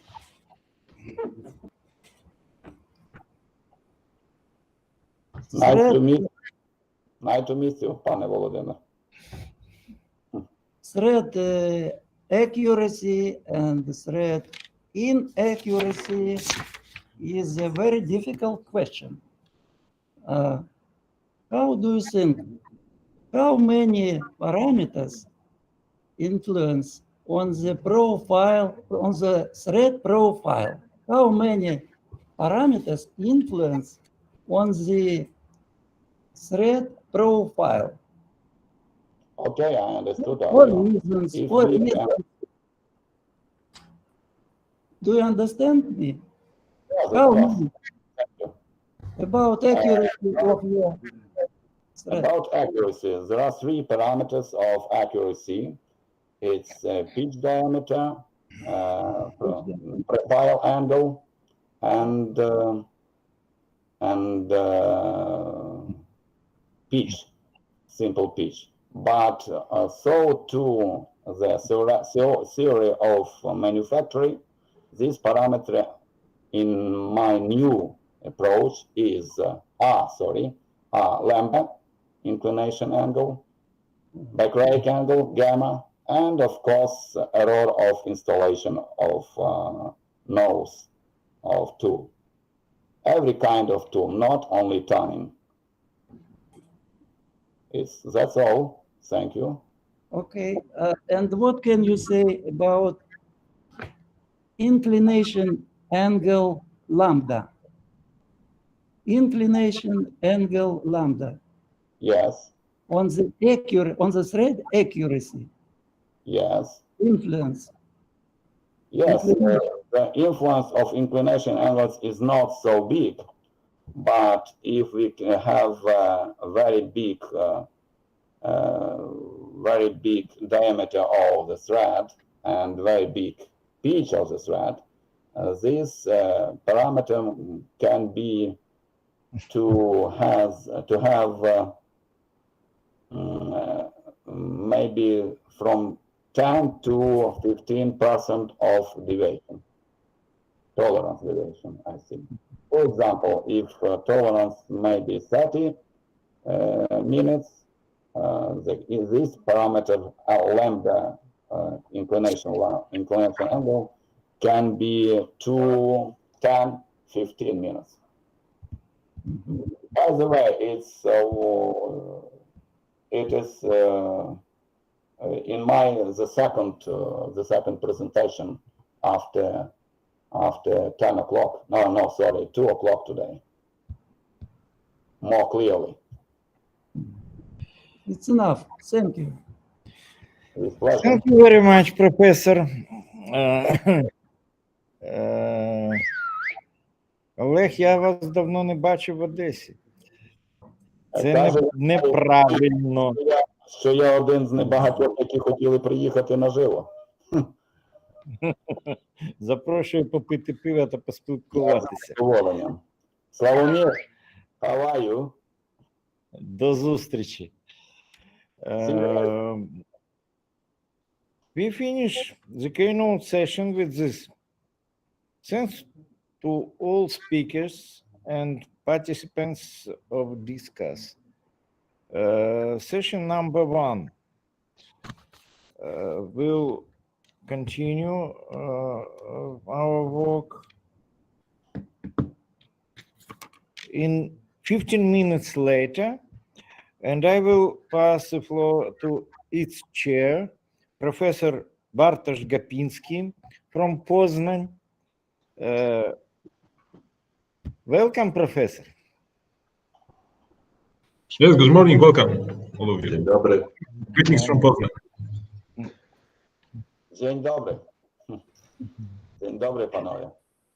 Bardzo dziękujemy za bardzo organizowany wstęp i conference. Thank you very much. Z przyjemnością słucham was wszystko. Justyna, my dear friend. Okay, see you within 20 minutes. Bye. We have the coffee break. Bring the coffee. We are prepared. Coffee break. Yeah. 15 minutes. Okay, see you.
1 second. I'm waiting from Alexander because he will start the stream on YouTube simultaneously. Okay, so Justina sent me that on the YouTube is information that we start 10:20. Yeah. No, let's start right now. Okay. So I should start, yes? Yes. Okay, so welcome, ladies and gentlemen. It's a great pleasure and honor for me to be the chair of the session. This is session number 1, Manufacturing Technologies. We've got 7 presentations. My name is Bartosz Gapiński. I'm from Poznań University of Technology from Poland. So those 7 presentations are the efficiency of the adaptive slicing group of rationally oriented products for layered manufacturing. The second one is control of thermomechanical conditions for working surfaces of products made by heterogeneous materials at finishing operations. Third is dimensional accuracy of pore structures manufactured using a controller. Then the fourth, optimal conditions for deformation of stamping drawing process from aviation materials. Fifth, manufacturing of the T207 prismatic part using additive manufacturing technologies. And sixth is the efficiency of dynamic vibration dampers for fine finishing boring. And the last but not the least, it will be an increase in heavy machines accuracy by controlling the carrier system parameters. So please enjoy the presentations. They will be available on the YouTube, and you can ask the questions on the chat. Please mark the number of the presentation to have the proper order for giving these questions in the Q&A session. And of course, it will be possible to ask the question live. So now moving to the YouTube to see the presentation. Yes. Okay. Thank you very much.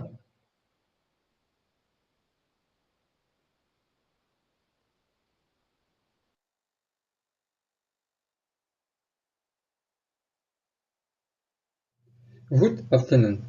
Let me introduce myself. My name is Yaroslav Harashenko. I am a docent at the Integrated Technologies of Mechanical Engineering Department of National Technical University, Kharkiv Polytechnic Institute of Ukraine. The topic of my presentation is the efficiency of adaptive slicing rope of rationally oriented products for layered manufacturing. First, I want to say about this presentation. My current work presents the results of the research on developed algorithm possibilities for adaptive slicing using the example of a model's rope located in the workspace of the additive machine. One of the main tasks of planning the process of additive machine manufacturing is slicing models located in the layered building workspace. The usual slicing strategy is carried out for a given constant build step, that is, with the same thickness of all layers. This approach does not take into account the geometry features of the product, which leads to a decrease in the accuracy of resulting surfaces or in manufacturing time. The main problem is that in the existing works with adaptive slicing, the build step is selected based on limiting values of the selected parameter, characterizing manufacturing error or surface quality. This problem can be corrected in whole or in part by taking into account the distribution nature of selected parameter values, regardless of the selected parameter as a criterion. It will have a dependence on the build step and angles range of between the build direction vector and normal surfaces that fall into the layer cutting plane. This article purposes to review adaptive slicing possibilities for a group of products based on a statistical analysis of the distribution of angles between the vector of build direction and surfaces normal. This will provide desired shaping accuracy with minimal build time, taking into account orientation and placement in layered build workspace. The research was carried out in the system of technological preparation of materialization of complex products by additive manufacturing. This system makes it possible to access the efficiency of solving optimization problems of additive manufacturing process planning based on a statistical analysis of research features of a polygonal, voxel, and layered model of workspace with products. The developed subsystem of statistical layered analysis has the following main capabilities. A criterion of layers that with 2D sections, statistical analysis of researched features, a distribution, conclusion of the main statistical characteristics. Here, the capabilities of the software and the slicing algorithm are shown as examples for two layers. Case 1. Without the possibility of significant change of the angle range in the current layer, and Case 2. With the possibility of enough reduction in the angle range when truncation 5% of the area. Earlier in my work, the adaptive strategy for 3D model slicing was proposed. This research of developed algorithmic capabilities for adaptive slicing was carried out on examples of loading from 1 to 3 pieces, test 3D models of simple and complex products shown in this slide. The results of the study of the influence of model orientation and adaptive slicing parameters on the number of build layers are presented in the graphs. To provide comparative analysis slices of test models previously oriented in the workspace was carried out according to strategies with constant and variable build steps. The most significant relative decrease in build layers number can be achieved at truncation range from 0 to 10%. Rational orientation compared to original allows the production of products group in fewer layers. Therefore, it can be concluded that provided advantage of rational orientation, both for obtaining products with fewer deviation from the correct shape and for reducing layers number. This is especially true with increased requirements for shaping accuracy. For methodological reasons, evaluation of development slicing strategy using the example of test 3D models group was carried out based on comparison with adaptive slicing offered in Ultimaker Cura. The results of the study of the statistical layered analysis of deviation from correct shape are presented in the slide. Using adaptive layered slicing means the guaranteed provision of a given level of quality and resulting products surfaces accuracy. Therefore, layered assessment of deviations from correct shape by the arithmetic mean was also carried out. It is box whiskers amplitude distribution arithmetic mean deviations for comparing strategies with a constant and with a variable step and different given limit for deviations from correct shape. According to research, the following conditions were formulated for rational use of developed adaptive slicing. Rational orientation of products according to the criterion of minimizing surface area with greatest deviations. Selection of truncation value in shown range. Choice of the smaller value of truncation distribution for complex products. revealed range of rational truncation of the distribution, makes it possible to reduce build time up to approximately 38% in comparison with strategies with constant slice step. The approach proposed in the work also makes it possible to access adaptive slicing effectiveness of 3D models group with sufficient reliability. My conclusions. Developed adaptive slicing for models group allows to increase the productivity of layered building due to its rational combination with orientation of the product. Adaptive slicing, taking into account an insignificant reduction in the distribution of angles between build direction and surfaces normal by from 5 to 20%, with high requirements for the build accuracy for the considered group of complex products, allows, depending on the chosen orientation, to reduce the build time by 34 to 38%. Further research should be aimed at identifying the influence of product relative placement in the workspace on the effectiveness of developed adaptive slicing. Thank you for your attention. Hello, dear colleagues. The report's topic is control thermomechanical condition for working surfaces of products made of heterogeneous materials at finishing operations.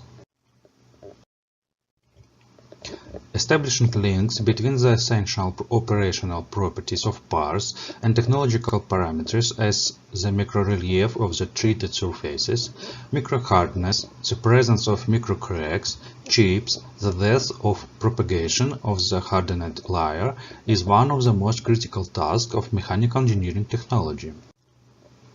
The study of the influence of mechanical processing alone on the functional properties of the products is insufficient, since the types mentioned above of treatments, and especially the methods of obtaining blanks, make a significant contribution to changing the properties of the surface layer, which is subsequently subjected to machining.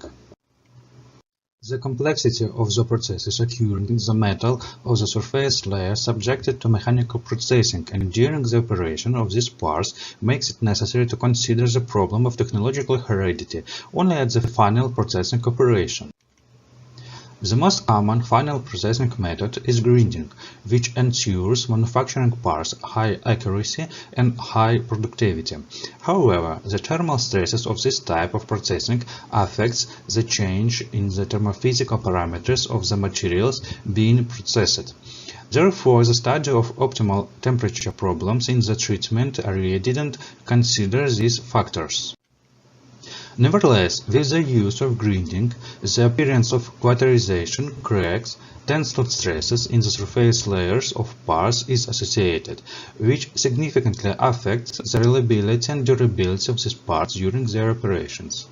Thus, the proposal is to study and control the thermomechanical state of the working surfaces of products made of material of a heterogeneous structure during finishing operations, taking into account the types, as mentioned earlier, of processing of products in order to eliminate cracking and burning on the treated surfaces. Research and control of the thermomechanical state of the working surfaces of products made of material of heterogeneous structure at finishing operations, taking into account the types mentioned above of processing of products in order to eliminate cracks and burns on the treated surfaces, constitutes the main purpose of this study. Achievement of this goal requires the formulation and solution of the following main tasks.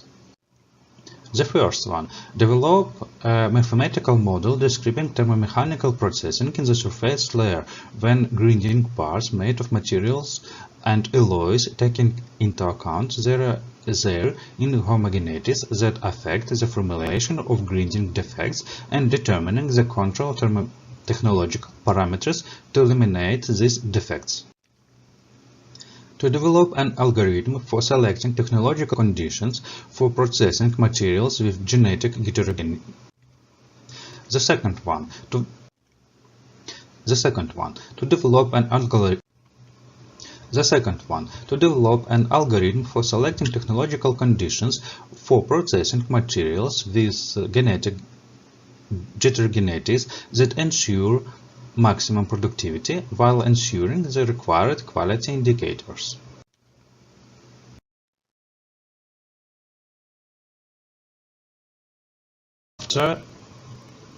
After the sixth iteration. In Figure A shows the graphs of the time dependencies of optimal control parameters, blue line, surface temperatures, red line, and temperature of center, yellow line, after the sixth iteration. The response time was 3.98 minutes. The optimal control has 135 switchings. In Figure B in the center and Figure C on the right shows respectively the graphs of the dependencies of compressive strength, blue line, and tensile strengths, red line, from the time at optimal heating mode, and of compressive blue line and tensile red line thermal stresses versus time at optimal heating mode. As seen from the Figure B in the center, the rate of the temperature rise in the treatment zone is limited by tensile and compressive thermal stresses. Traditionally, only tensile thermal stresses and restrictions on the surface contact temperature were considered active.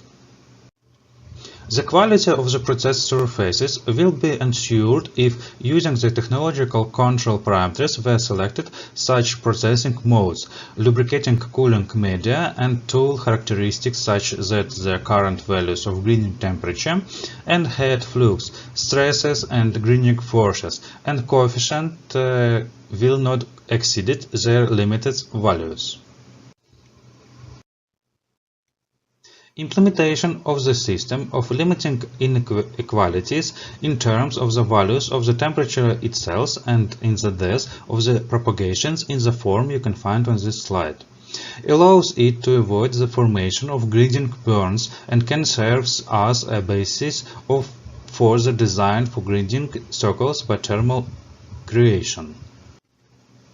The processing of materials and alloys without grinding cracks can be ensured if the stresses that form in the zone of intense cooling are limited to the limiting values. In the case of the dominant influence of heterogeneity on the intensity of the formation of grinding cracks, it is necessary to use criteria, the structure of which includes deterministic relationships of technological parameters and the properties of the inhomogeneities themselves. As such, it can use the limitation of the stresses intensity factor. Alternatively, providing using the technological control parameters the limiting value of the head flux at which the equilibrium of structural defects is mentioned. The conditions for defect-free grinding can be realized using information about the structure of processed material. So, in the case of the general nature of structural amplification of lengths to L, their regular location relative to the contact zone of the tool with the part, the equilibrium condition of the defect can be used as a criterion relation in the form that you can find on the slide above. In this formula, the technological part is connected with the value of the contact temperature Tk with the grinding conditions. The above inequalities link the longitudinal characteristics of the temperature and force fields with the control technological parameters. Furthermore, they define the range of combinations of these parameters that satisfy the obtained thermomechanical criteria. At the same time, the properties of the processed material are taken into account and the required product quality is guaranteed. Based on the obtained creation rations, an algorithm was built to ensure the quality of the surface layer of parts during grinding, taking into account the maximum processing productivity. The initial data of the control object technological process of grinding are physical and mechanical characteristics of the processed material. Technological characteristics of processing equipment, machining modes, depth of cut, workpiece speed, Technical characteristics of processing equipment, machining modes, depth of cut, workpiece speed, transverse speed, the purpose of which is determined by the conditions for limiting the grinding temperature and head flux, stresses and grinding forces of the crack resistance coefficients, which will not exceed their limit values. Characteristics of the selected tool affecting the head stresses of processing process. The process of machining described by equations in the beginning, the system of control relations and thermoelastic stresses formed in the treatment zone.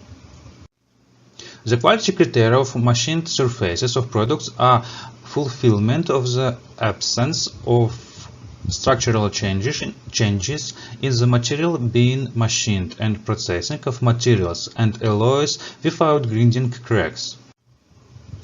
Using information about the structure of the material being machined, the prevailing nature of structural imperfection.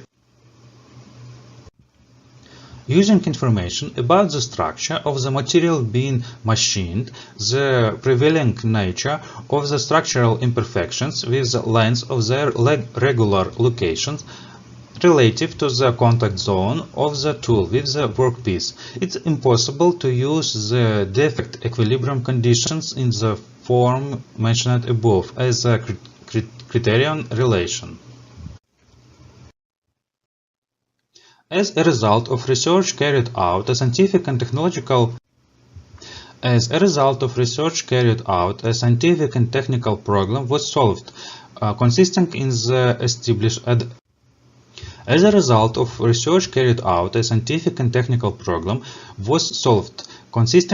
establishment of calculated dependencies to determine the influence of heredity, defects formed from previous operations on the crack resistance of the surface layer during grinding, and the creation of control over the thermomechanical state of the working surfaces of products made of materials of heterogeneous structure at finishing operations. Optimal technological processing conditions taking into account the accumulated damage and heterogeneity of materials and alloys, which are especially prone to cracking during grinding, which is of great technological importance for reducing scrap at finishing operations and improving the performance properties of various technological products of machines and mechanisms. The scientific novelty of presented research lies in the establishment of calculated dependencies to determine the influence of hereditary. The scientific novelty of presented research lies in the establishment of calculated dependencies to determine the influence of hereditary defects formed from previous operations on cracks.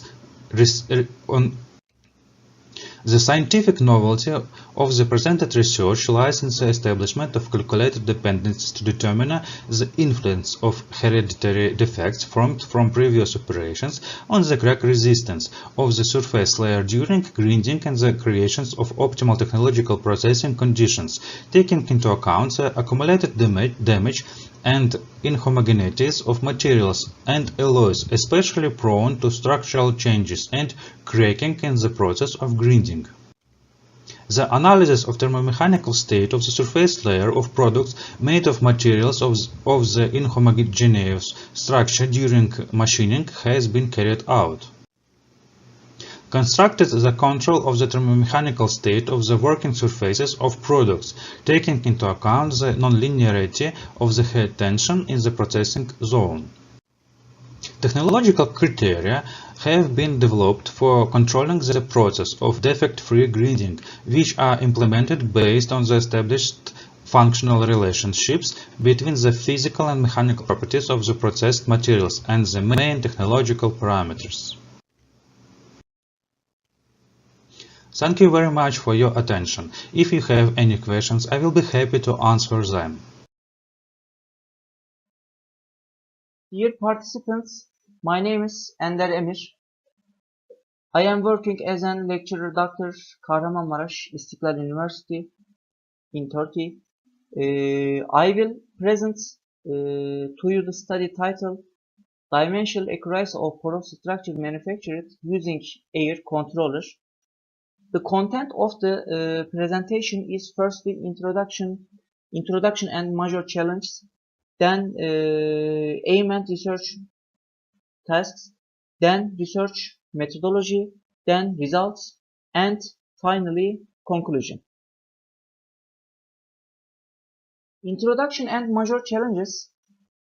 Additive manufacturing technologies have received positive response from various industries around the globe, such as automobile, aerospace, and medical. Additive manufacturing is an innovative production method based on the production of the 3D designed parts by building layer by layer. Although it provides convenience with intervenable production processes in all additive manufacturing methods, some problems are encountered, especially due to the inability to control the high temperature and particle dynamics that occur during the production. The formation of deviation in the dimension of the final products draw attention. To aim and research tasks. In the literature studies, parameters such as layer thickness and nozzle diameter were used in order to increase the production quality in studies carried out using the FDM technique. However, there has been a lack of studies on the control of airflow, which is an important parameter in production with the FDM method. In this study, porous structure using an air controller unit and without a non-air controller unit were produced. It is aimed to examine the effect of the air controller unit on the dimensional accuracy on surface quality of the porous structure produced by both methods. 3. Research methodology. Triple periodic minimal surface based gyroid and body cubic center porous structures were used in this study. The porous structures were created with the help of the level set equation given in the equation 1 and equation 2 defined in the literature. Equation 1 for gyroid, equation 2 for body cubic center. In addition, X, Y, Z, 0 and 20 mm were determined to generate the overall dimension of the porous structure. In the study, porous structures were designed to investigate the effect of air control on dimensional accuracy in production with FDM method. 20 mm sized gyroid and body cubic center porous structures were produced using the Ultimaker 2+ Connect with air controller unit and without air controller unit. See figures 1 manufacturing samples. The parameters used during the production are given in table 1. In order to evaluate the dimensional accuracy after production, measurements were taken from each sample using microscope. In the last stage, the dimensional differences in the porous structure produced using two different methods and the difference in surface quality were examined are given in Figure 2. The height, depth, and width of the porous structure were measurement.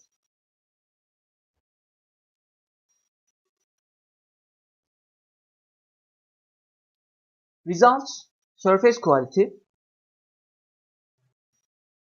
Figure 3 show the image taken from the upper and lateral region of the gyroid and body cubic structure. In the image obtained, it has been determined that upper layer gaps are formed in the production using without air controllers. See Figure 3a. Air controller, non-air controller unit. It was observed that spring and yarn formation occurred in the production of body cubic center porous structure. This see Figure 3b. Air controller, non-air controller.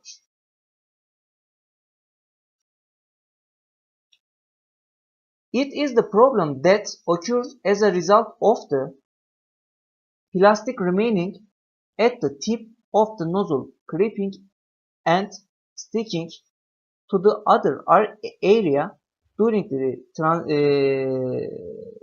transition of the nozzle from one region to another in 3D model.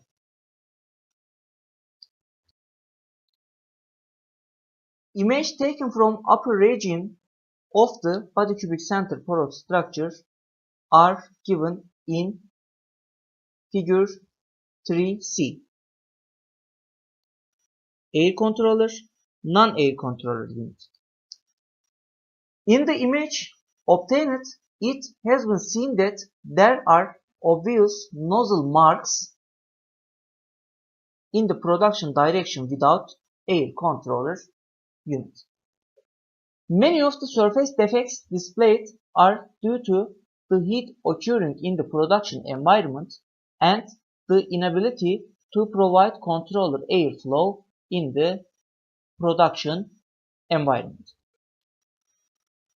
Finally, it has been confirmed that there are significant differences in the production quality thanks to the air controller unit.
Conclusion.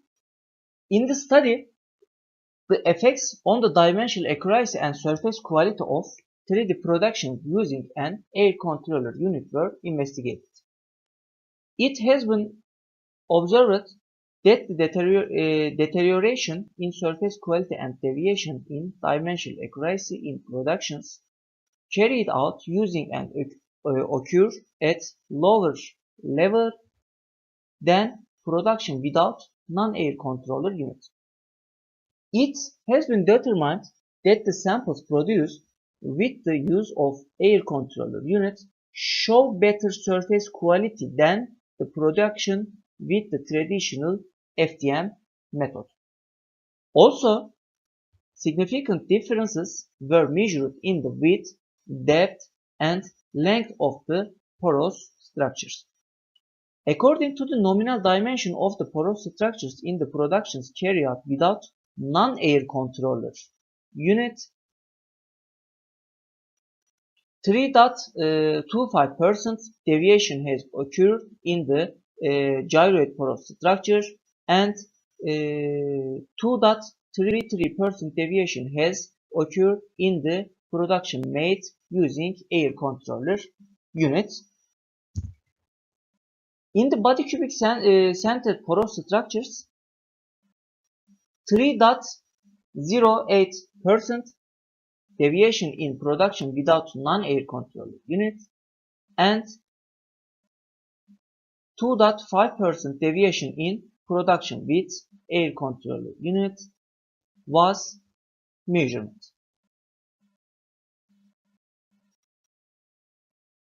Thank you for attention.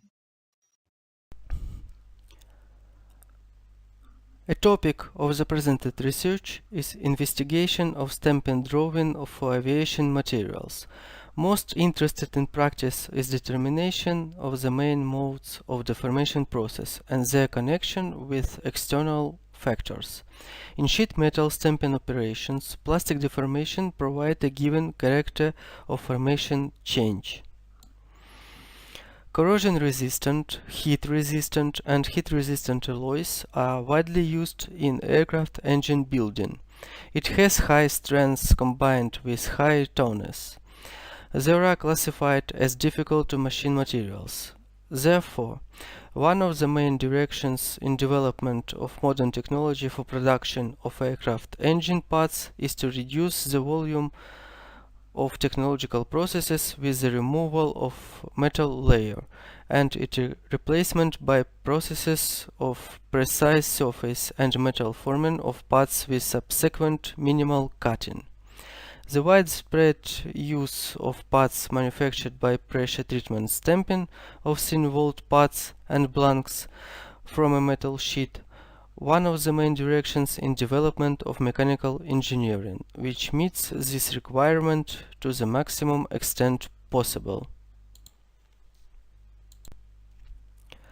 Stamping drawing is a common punching operation in mechanical engineering, designed to produce hollow parts from flat and hollow workpieces of various shapes and sizes, such as tank bottoms, cylinder hemispheres, aircraft engine nacelles, doors, hatches, various casings, caps, and other parts.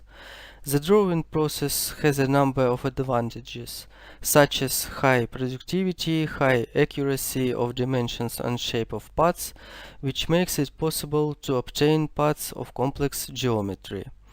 These parts have sufficient strength and rigidity with a low specific weight compared to assembly units, welded and prefabricated.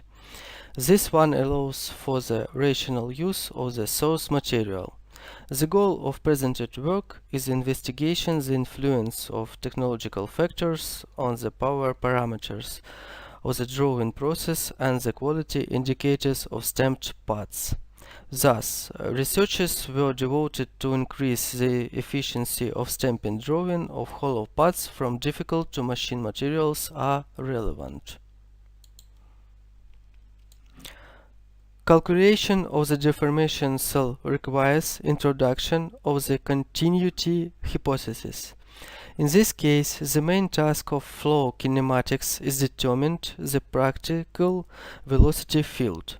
Since elastic plastic deformation of sheet material inevitably entails the movement of various defects in the crystal structure, which leads to energy dissipation.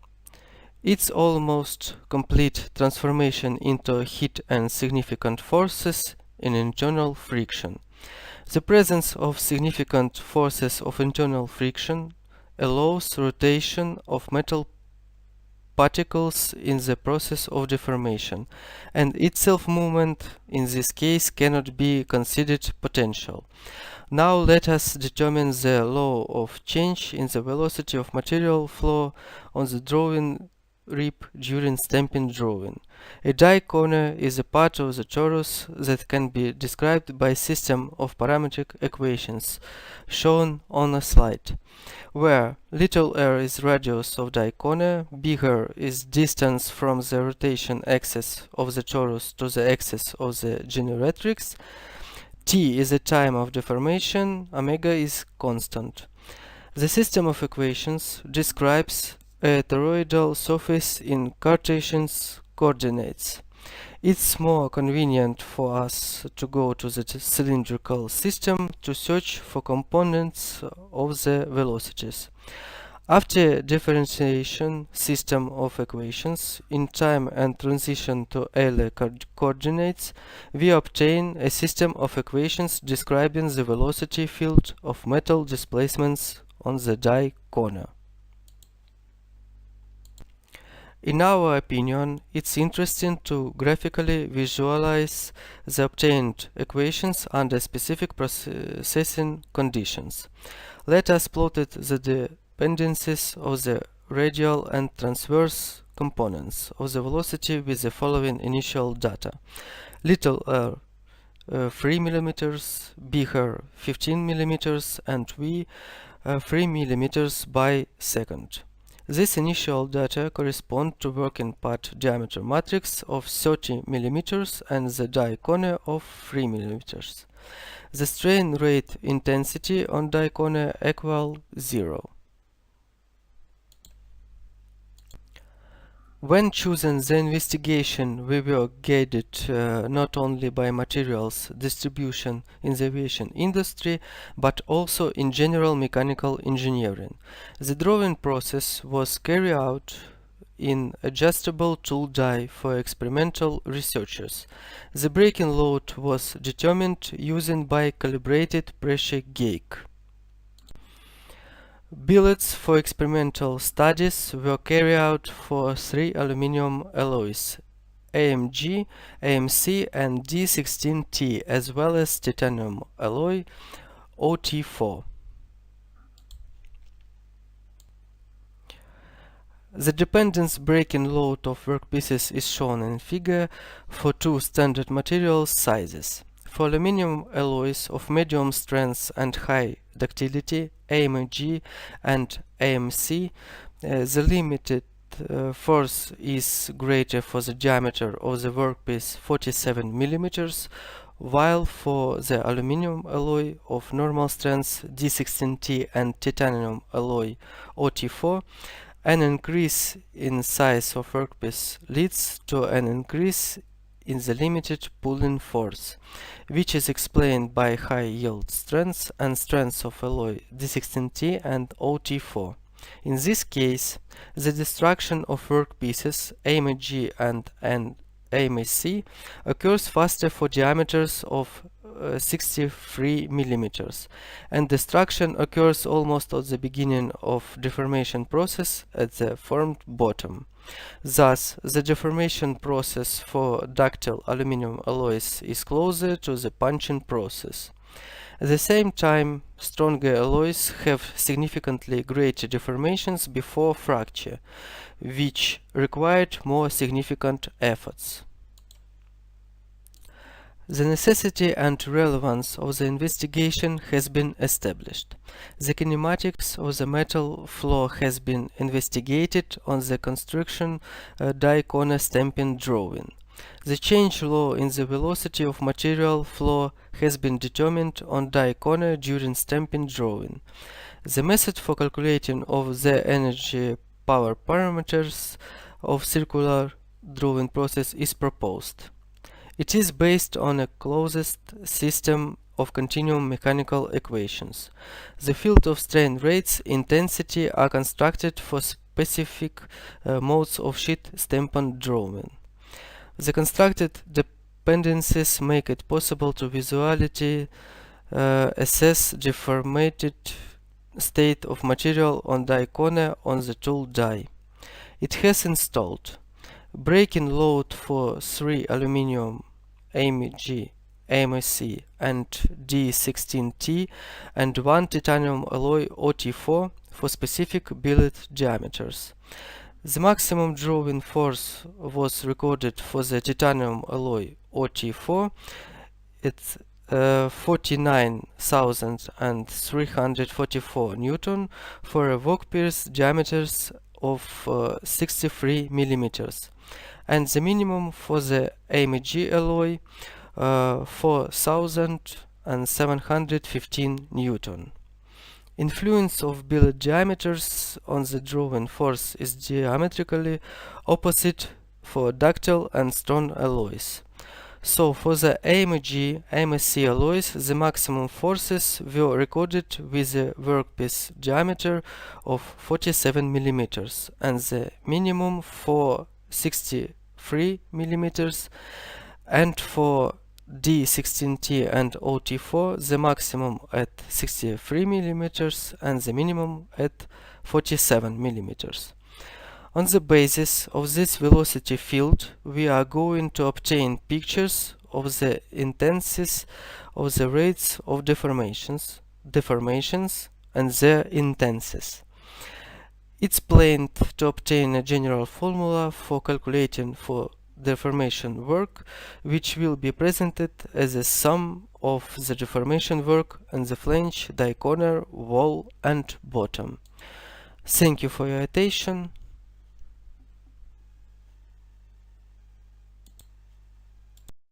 Dear colleagues, let me report on the following topic: manufacturing of the T207 prismatic part using additive manufacturing technologies, presented by Victoria Pasternak, Oleg Zabolotny, Natalia Zubovecka from Lutsk National Technical University, Ukraine, Darmar Tsaganova from Comenius University in Bratislava, Slovak Republic, and Ivan Pavlenko from Sumy State University, Ukraine. The manufacturing technology of any part consists in choosing the most rational workpiece correctly. The volume of its mechanical processing depends on the proper choice of the workpiece and the determination of its production method, shape, size, allowances, tolerances, accuracy, roughness, configuration, and surface quality. It should also be noted that the mechanical properties of inhomogeneous material gray cast iron SCH15 differ significantly in their characteristics, affecting the final parameters of the part. The main task is in the manufacturing technology of workpieces is to maximize the approximation of their size and shape to the finished parts. Simultaneously, it should also be considered that in the process of additive pre-production, the material of the part has already been determined, which largely determines the type of workpiece, the design of technological process, mechanical processing, and the technology of its production in general. Therefore, the study of machine building heterogeneous materials and their further mechanical processing with the intervention of new additive production technologies is one of the main areas of research today. Surface roughness indicators. At the same time, it was necessary to control the increase in cutting speed so that this also didn't lead to failure or tool wear. Figure 2 shows the tool wear mechanism, where traces of abrasion are internal defects of the workpiece components are shown. It should be noted that the integrity of the surface of the already processed product depends on the wear of tools, processing parameters, and the cooling state. During the study, we found out some limitation due to the tool wear.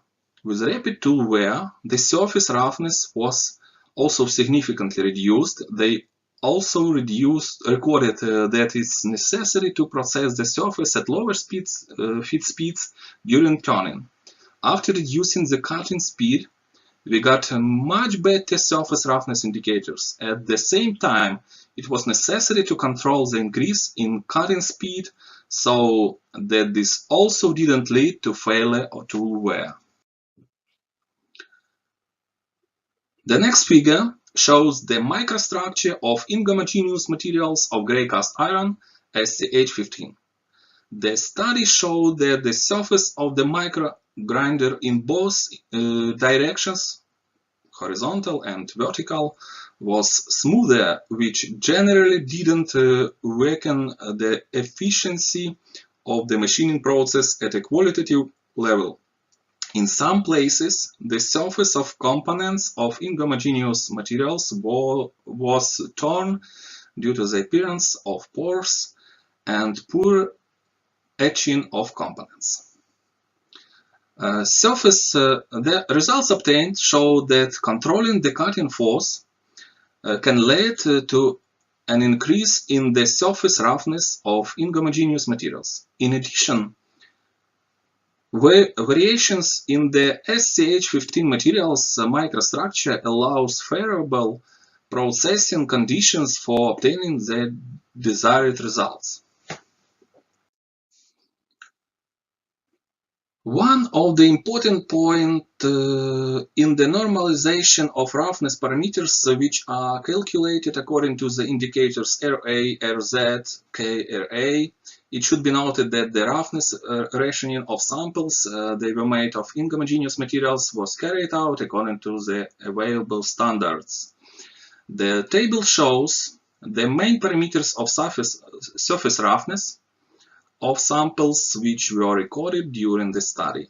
It was found that the first primary criterion on the surface roughness of inhomogeneous material SCH15 depended on the choice of a turning plate, the boundaries of which approximately ranged from 1.1 to 2.0. The second criterion was the maximum lateral wear, the average value of which is 0.15 millimeters. This figure presents practical results of the main parameters of sample roughness. Remarkably, the deviation error for the maximum wear is up to 2 millimeters. This allowed us to complete the test process since the result obtained fully corresponds to the wear conditions according to international standards. It should also be noted that the minimum surface roughness of samples and the main parameters of samples obtained on their basis favorably affect the size and shape of the chip components, and this extends the service life of the cutting tool and allows us to determine the average cutting length up to 10 meters. This slide presents 3D modeling of the part body brand T207. Up-to-date computer-aided design, computer-aided engineering, and computer-aided manufacturing technologies made it possible to simultaneously combine the workpiece of the part, 3D modeling, and calculation of the design of the part itself, 3D modeling.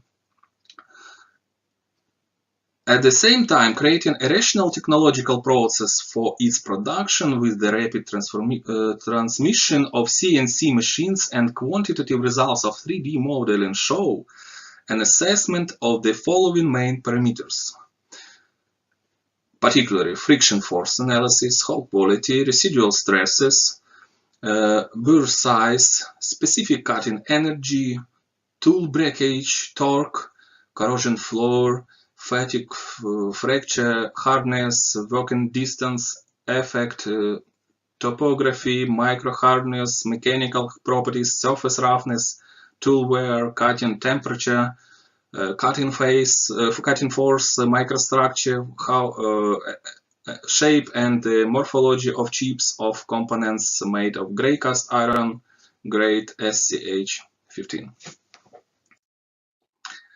The main conclusions are the following. Firstly, using the surface integrity analysis, the tool wear mechanism was presented, where traces of abrasion were recorded and some internal defects of the workpieces components were identified. Secondly, based on a number of studies, we made recommendations on the minimum surface roughness of samples, as well as justified the maximum tool wear, the average value of which is approximately 0.15 millimeters. Additionally, the average cutting length is about 10 meters. Thirdly, it was found that the surface roughness of the samples and the main parameters of the samples obtained on their basis favorably affect the size and shape of the chip components and brightness. Finally, up-to-date CAD, CAM, and CNE technologies have made it possible to predict high corrosion resistance, the absence of rot defects, extremely accuracy, and mechanical processing in general. And finally, let me express a deep appreciation to the conference chair, conference co-chair, and editorial board for being a part of the conference and presenting our achievements. And many thanks to all the participants for your attention.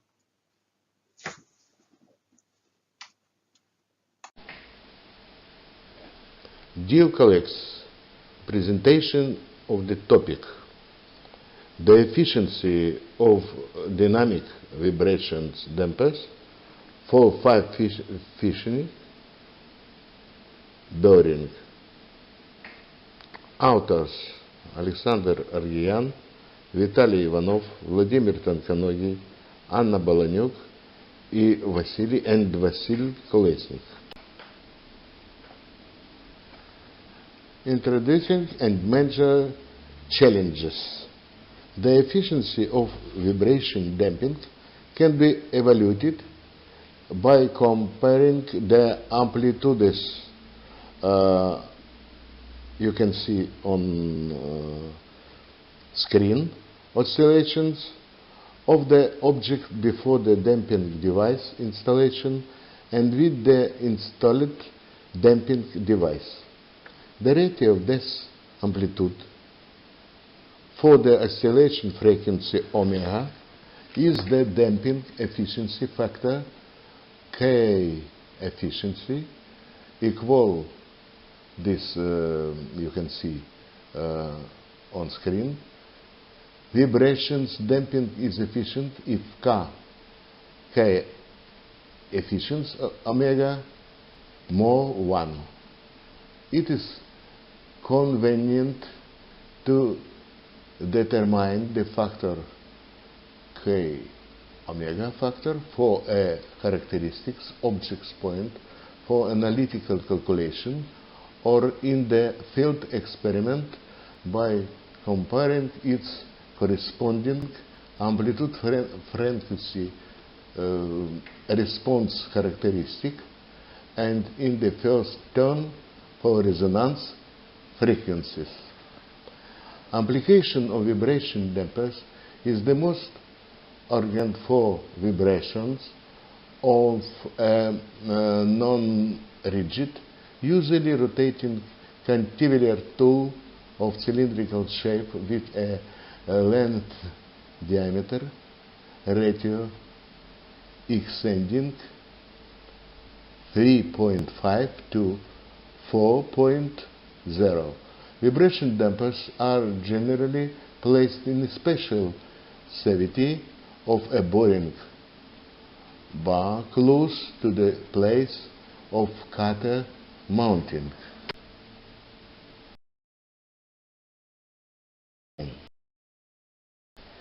Deviations of the main system stiffness from the mean value significantly affect the height of the graph peaks and correspond to oscillation close to the natural frequencies of the system.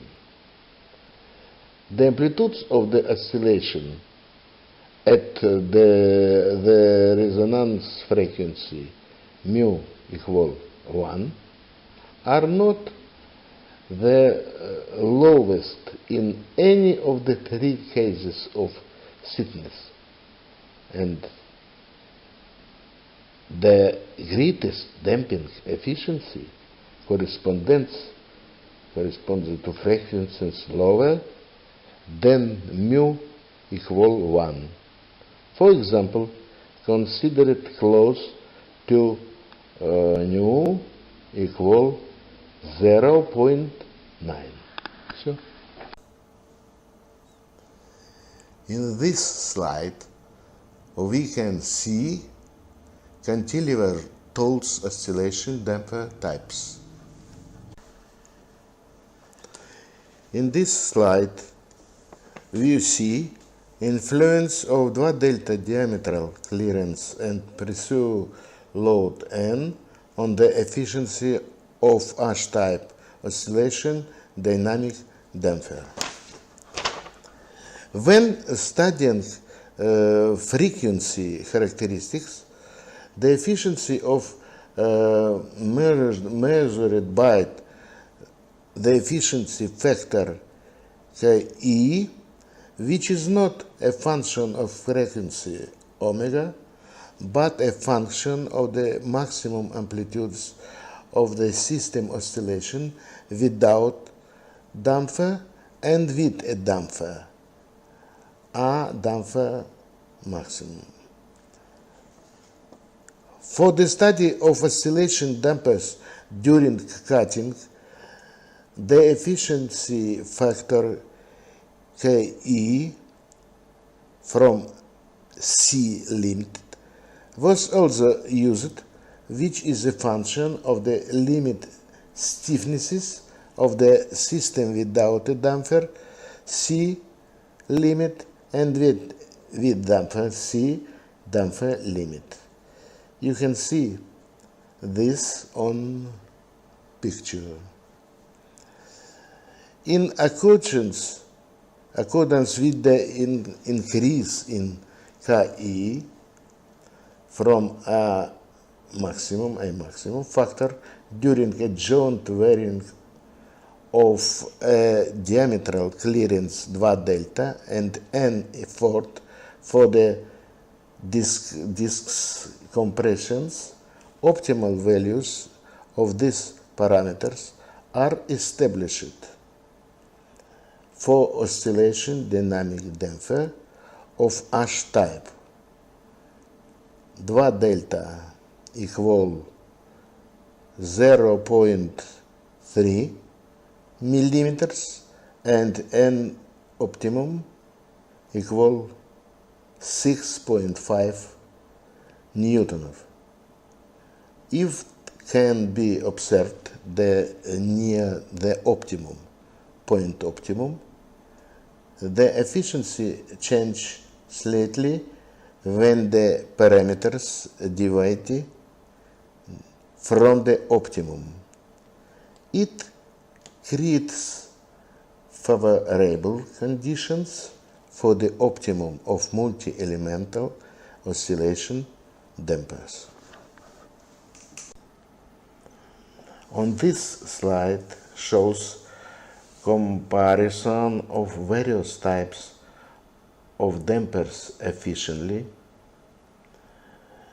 The results of experiments of varying the boring clearance indicated a virtually complete coincidence of optimum value of 2 optimum equal 0.3 millimeters with the clearance determined as per amplitude frequency response characteristics. Values graphs T for efficiency of different oscillation types dampers, both per amplitude frequency characteristics and limit boring stiffnesses C limiter to C damper limited characteristics, the oscillation dynamic dampers, ODD capacities from different perspectives.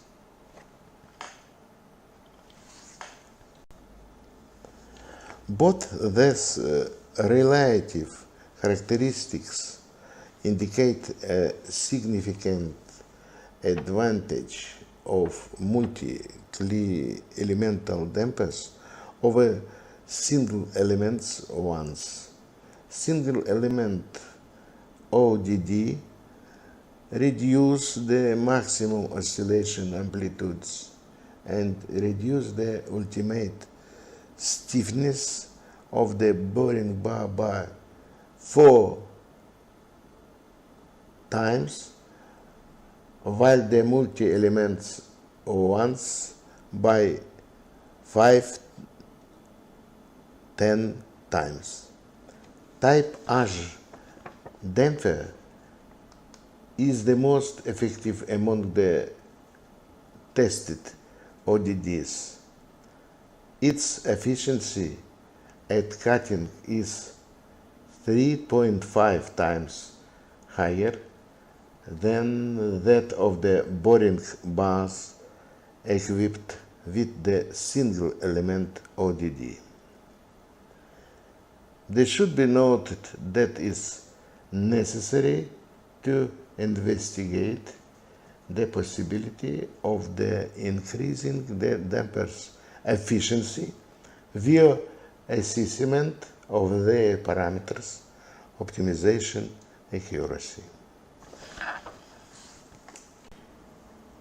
On this slide, you can see acknowledgement and in the end we want to say thank you to Sumy State University. Thank you for your attention. The increasing of heavy machines' accuracy by controlling the parameters of the carrier system.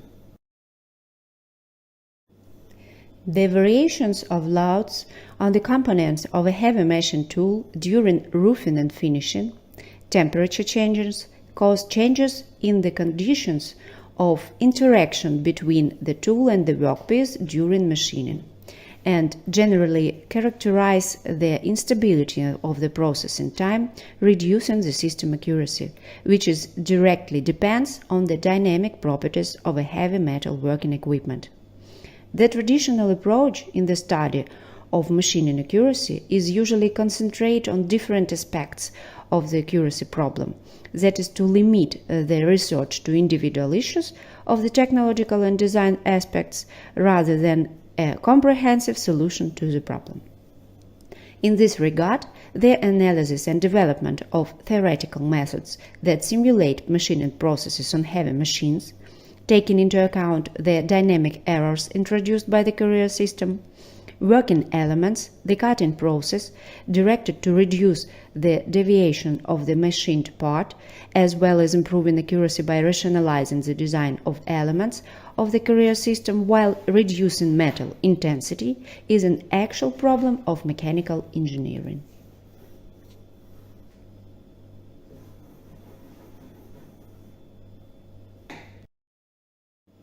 The purpose of work is improving the accuracy of heavy lathes by providing rigidity and control parameters of the carrier system at the lowest possible weight.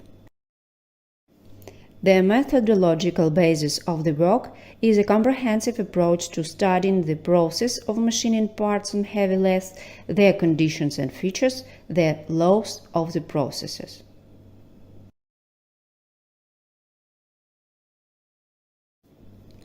Considering that in the process of machining the geometric errors of the frame guides are copied onto the finished workpiece, making a significant contribution to the form error, the frame is of particular interest to us.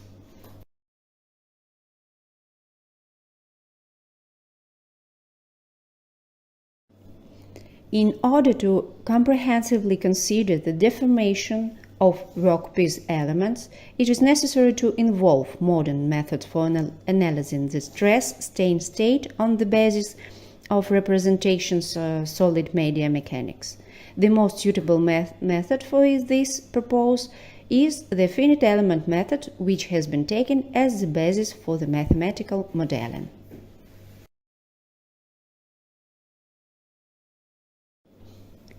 Knowing the distribution of stiffness characteristics along the machining axis, it is possible, using the developed algorithm, to calculate the cutting system alignment trajectory variations during the whole machining process.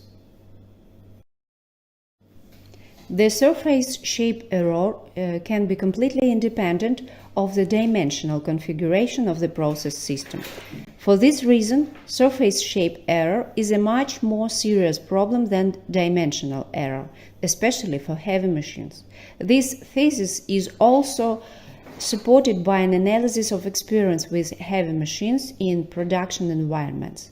This analysis identified and classified the factors that have a significant influence on each specific type of error and found that the most efficient factor in assessing the balance of accuracy is the accuracy of shape in the longitudinal section.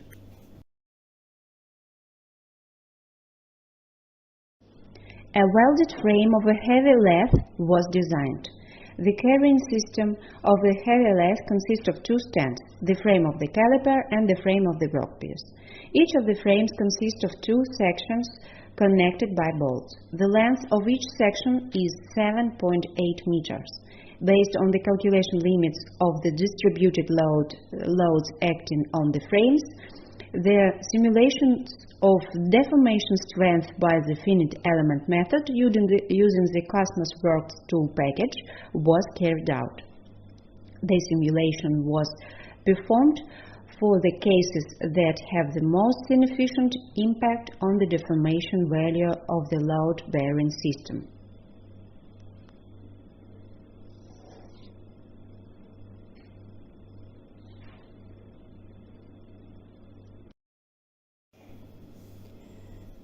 To the frame of the caliper in the middle of the frame section, when the load is at the joints of the sections and at the edge of the frame.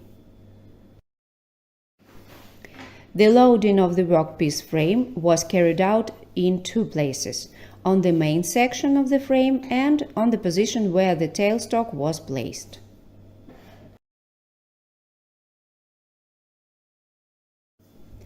Analyzing the diagrams, we can conclude that the entire support group of components passed the test, as the maximum stress state is in the green zone of the scale, corresponding to the nominal strain gauge. The state of the welded frame of heavy lathe under the influence of force and temperature loads was simulated.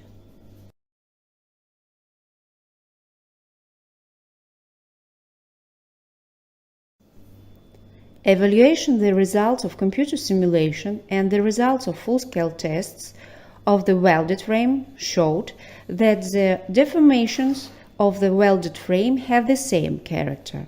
The difference of the maximum deformations is 6.25%. To determine the optimal design of a 100-ton heavy-duty lathe, a comparative analysis of the results, computer simulation of the welded frame, and full-scale tests of the cast frame of heavy-duty lathe was carried out. The tests of the cast frame were carried out in the laboratory at private joint stock company KZTS in the full-size frame section. Tests and modeling were carried out into two directions: the frame deformation in a way breaking was displaced and the frame deflection under its loading was determined.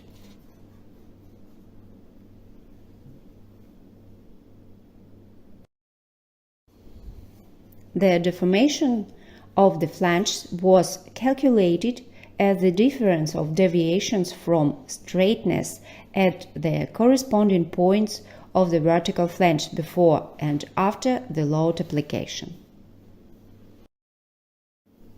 To confirm the accuracy of the results obtained by simulation of the welded frame, a comparative analysis of the simulation results with the results of full-scale test of heavy model 1K670 lathe with a welded frame of similar design was carried out. The tailstock flange deformation of cast frame and the tailstock flange deformation of a designed welded frame were investigated. There is a three-dimensional model section of the caliper frame. Comparison results of deformation the tailstock flange of a cast frame and the tailstock flange of a designed welded frame, deformation of caliper flange of a cast frame and designed caliper flange welded frame.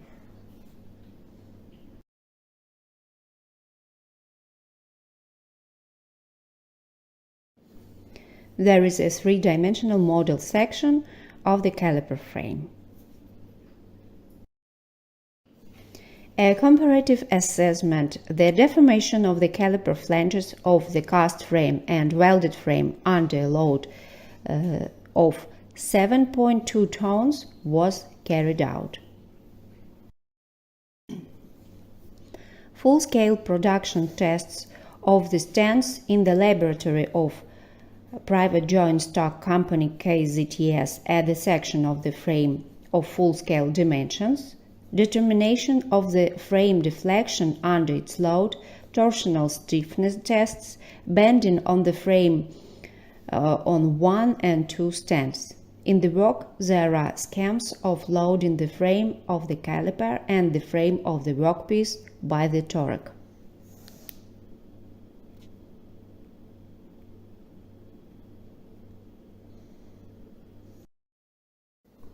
A satisfactory agreement of theoretical and experimental result has been achieved. As a result of production tests, it has been found that the coincidence of the results mathematical modeling with field tests is from 6 to 25%. The technology for designing the load-bearing structures of heavy machines has been developed by using the results of preliminary calculation by contact deformation as boundary conditions for designing individual load-bearing structures, allowing to obtain the design geometry of the cross-section having the minimum possible weight while maintaining the specified norms of serviceability and processing accuracy. Three-dimensional model of heavy machine frame was developed. Test results under high loads allow to conclude about its operability. Design of high-precision heavy-duty lathe frame with load carrying capacity of 100 tons, machining capacity up to 12.5 meters and diameter of 2.5 meters and maximum cutting force of 200 kilonewtons has been developed. The recommendations for designing the Korean systems of heavy CNC high-precision machine tools were given. The deformations of the load-bearing frame at extreme loads in the range from 29 to 83 micrometers are presented.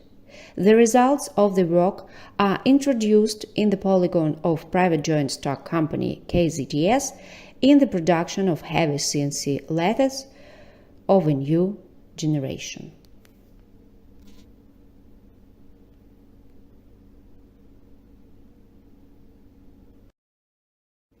Thank you for attention.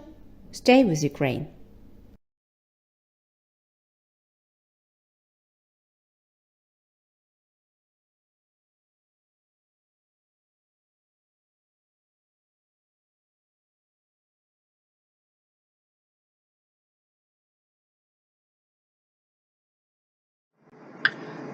Thank you very much for giving an opportunity to us to present our research. I'm Dr. Rajabzadeh from Iran with my colleagues, Dr. Zaloga, Dr. Yevchenko, Dr. Chepizhny, and Dr. Ladi from Ukraine. Present our research with the title of An Improved Model for Integrated Management System. As an introduction, we can say that expansion of product sale market more and more conducts most organizations to the necessity of simultaneous implementation of requirements in the area of the different management systems, including, for example, quality management system, ecological management, safety and hygiene, etc.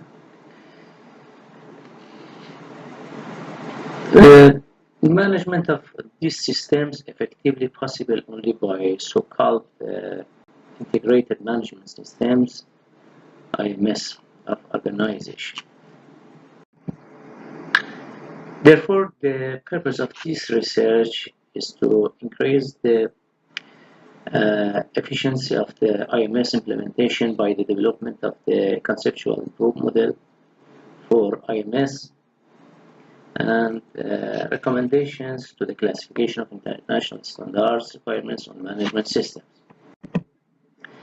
Our research methodology is based on the use of the analysis of the importance and necessity of IMS, the analytical and comparative review of different scientific approach in the field of IMS, the analysis of conformity between different management system requirements, and so the graphical methods of system analysis after realization of integration process.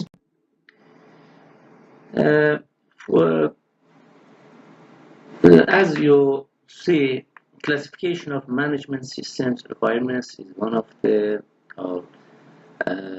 issue that we solved this.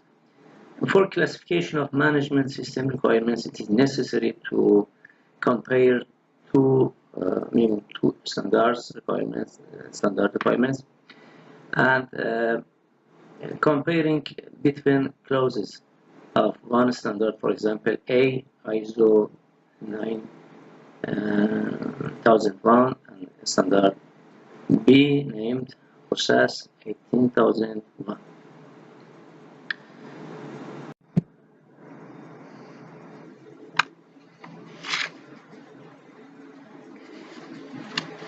For this slide 6 shows a diagram of management system of organization and its subsystems. Also in this diagram, we can see 4 categories of requirements: identical, analogical, specific, and individually specific requirements. You can see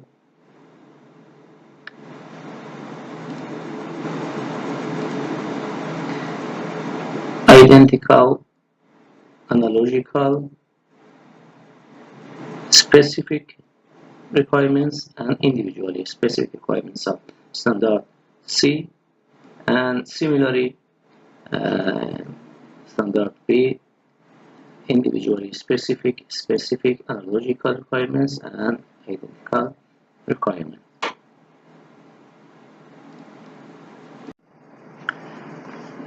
This slide shows the mathematical relationship of the management system A and B, and also slide 8 shows the rational structure of the common or integrated management system of organization after realization of integration process. According to this diagram, we can see the 5 categories named. 5th category named common requirements. Please see common requirements. Also, we can see zone of IMS. This is zone of integrated management system. And here is zone of integration. Zone of integration this is zone of integration between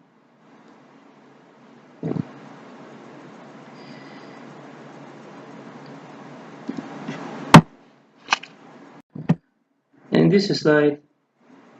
According to this slide, an integration method will be realized based on the situation approach, taking into account the current synergistic interaction of all factors of the external and internal environment of the organization. Comparing the obtained results with the similar papers, we can see that unlike other works that restricted the IMS in the zone of integration partial requirements, we propose that IMS includes all complete requirements of international standards based on which the IMS is formed that we saw in the diagram, slide 9.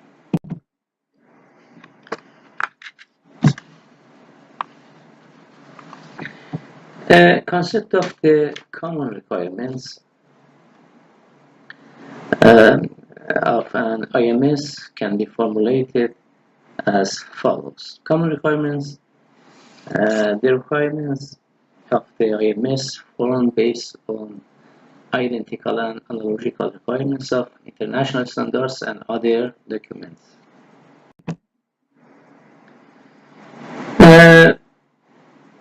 As a conclusions, we can say that 5 classes of requirements have been entered and found identical, analogical, specific, individually specific requirements, and common requirements of IMS. Also, the zone of IMS was offered that consists of 2 zones, zone of integration and zone of integrated requirements. The concept of integrated management system and common requirements of integrated management system have been given. Also, the improved or conceptual model of IMS has been developed, in which concretely indicated the structural element of international standard requirements. By comparing the results of this paper with other works, we conclude that our proposed model is efficient than the other similar models. Thank you very much.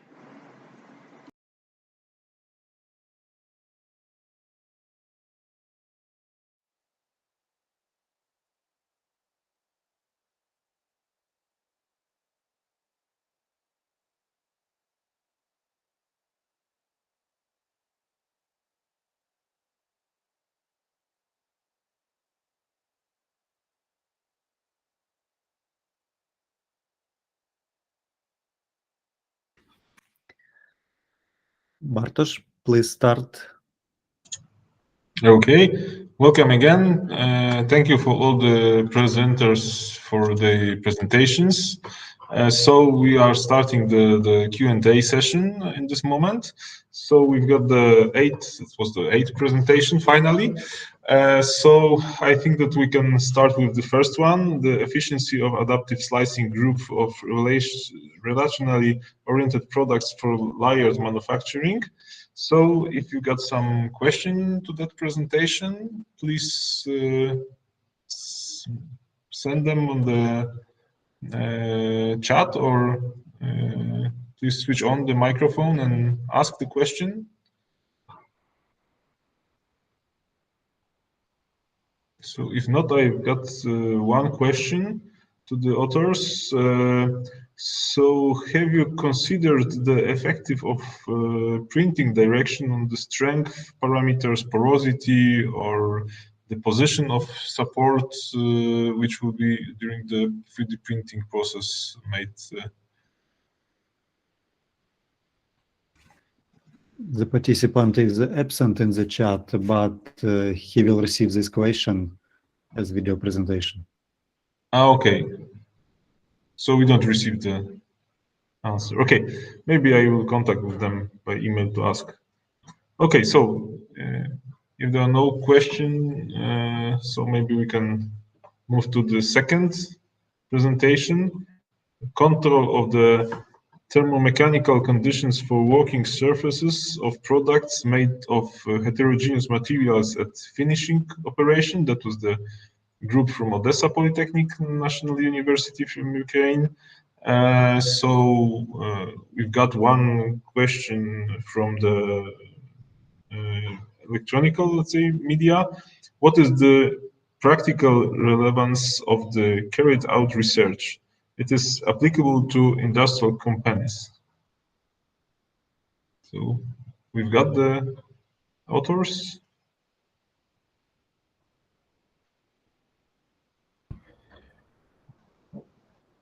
So I'm sorry, but Professor Ergian is missing now. I will pass your question to him. Okay. Okay, maybe you can send him the question, or we will send. Okay, so if there is no one, okay, we can move to the third. Dimensional accuracy of porous structures manufactured using air controller. So that was the group from Turkey and Ukraine. There are some questions, or we've got the authors. I cannot see them, but okay. And the author Ender Emir is presented online, so we ask questions to him. Okay, so I can ask the question from the audience. So on the slide 7 and 8, could you provide quantitative data for surface quality evaluation?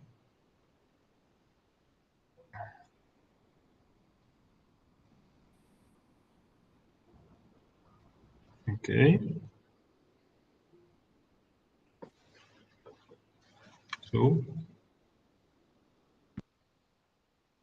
can you? Ender, do you hear us? No, I don't hear the answer. Okay, maybe we can move to the next presentation. Okay, so if they will come back, I have the next question to this presentation as well. But okay, so the presentation number 4, it was optimal conditions for the formation of stamping during process from aviation materials. I've got one third question, but okay, we've got the presenters from National Aerospace University Kharkiv Aviation Institute.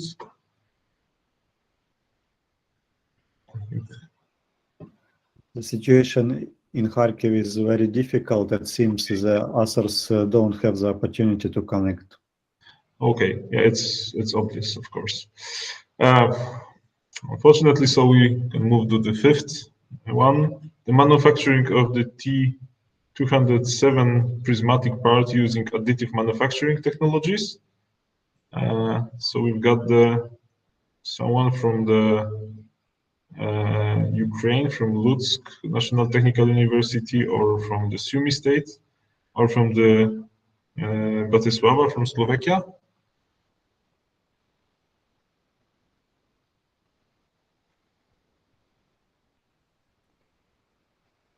Maybe Ivan Pavlenko is here with us or not? He is unavailable to answer now.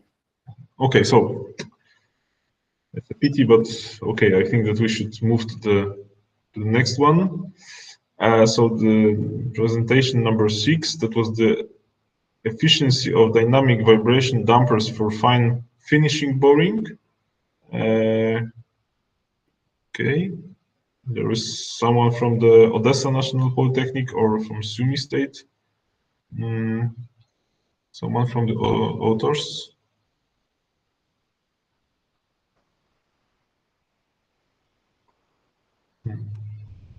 Okay, unfortunately not. Okay, so we should proceed to the next one. And this presentation number 7, and increase in heavy machines accuracy by controlling the carrier system parameters. So the group from Donbas State Engineering Academy from Ukraine. I think in Donbas it's the same. Oh, we've got one. Yana. Okay. Welcome. Okay, so the question is to your presentation. It is unclear where are the result of experimental studies and numerical simulation. Slides 13 and 16. 14 and 16. Just a minute. Just a minute. Alexander, please start the presentation of Yana Antonenko and the mentioned slides.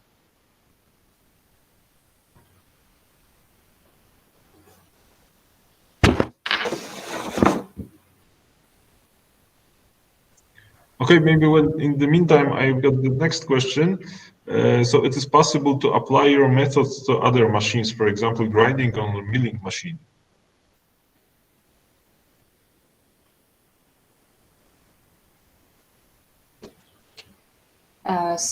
Sorry. Okay, so we've got the presentation. May you repeat your question? Yes. Okay, so because we've got the presentation right now, maybe we start from this first question. It is unclear where are the results of experimental studies and numerical simulations. Slides number 13 and 16. I think one earlier because it's 13.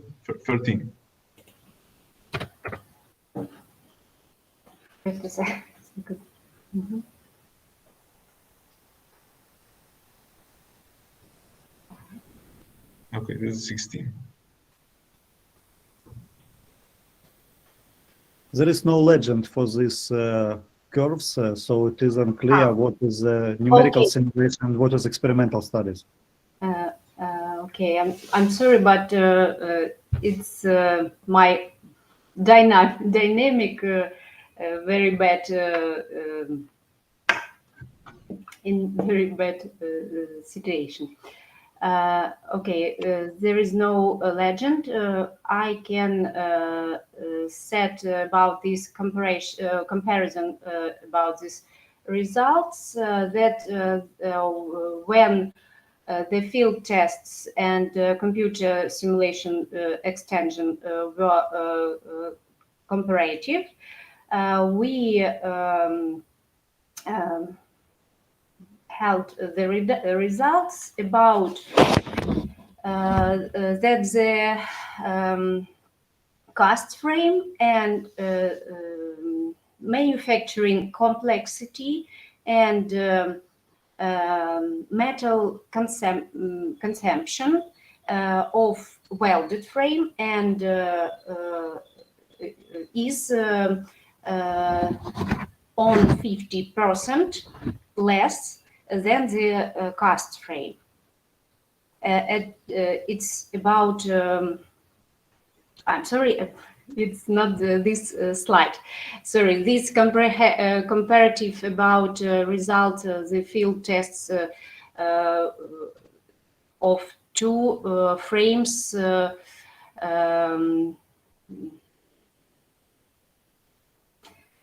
sorry, I'm nervous. Yana, yellow curve, is it experimental or simulation? Yellow, it's experimental, and blue, it's simulation. Simulation. It's about that the comprehensive the results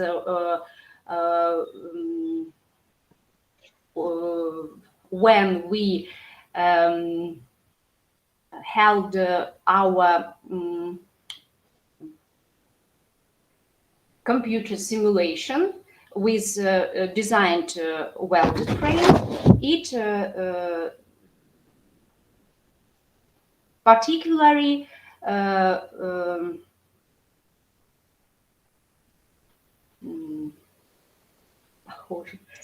okay, I think it's the answer for the question. The same with Okay, and the next one was it is possible to apply your methods for other machines like grinding or milling machine, let's say.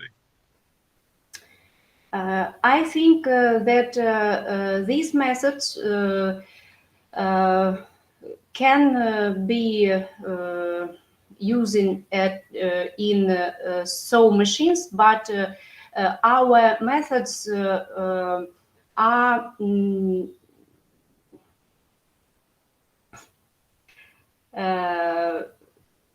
using two heavy machines.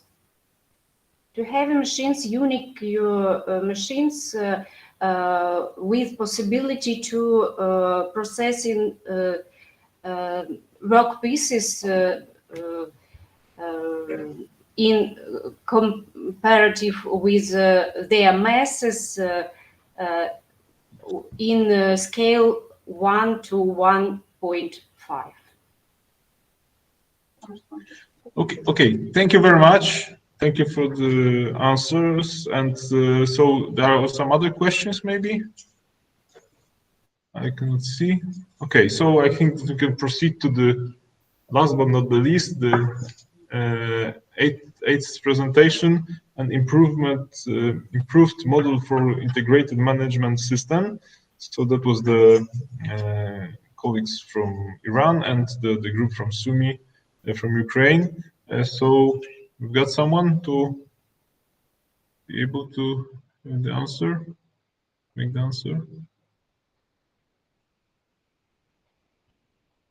I think no. Okay, so if not, I think that we should finish this meeting, this session. I wish to thanks very much to the organizer to have the opportunity to lead this session. That was the pleasure for me. And so I wish you all the best and all the best for Ukraine as well. So see you next time live, I hope. Thank you very much. Thank you very much, Bartosz, for your participation, for your commitment to this session and this conference. Thank you very much, and looking forward to meeting you again in a live mode. Thank you, Bartosz. Thank you. Thank you very much. Bye-bye. Thank you. Goodbye. Bye. The conference is continuing, and now is the time for lunch, and this online translation will be continued.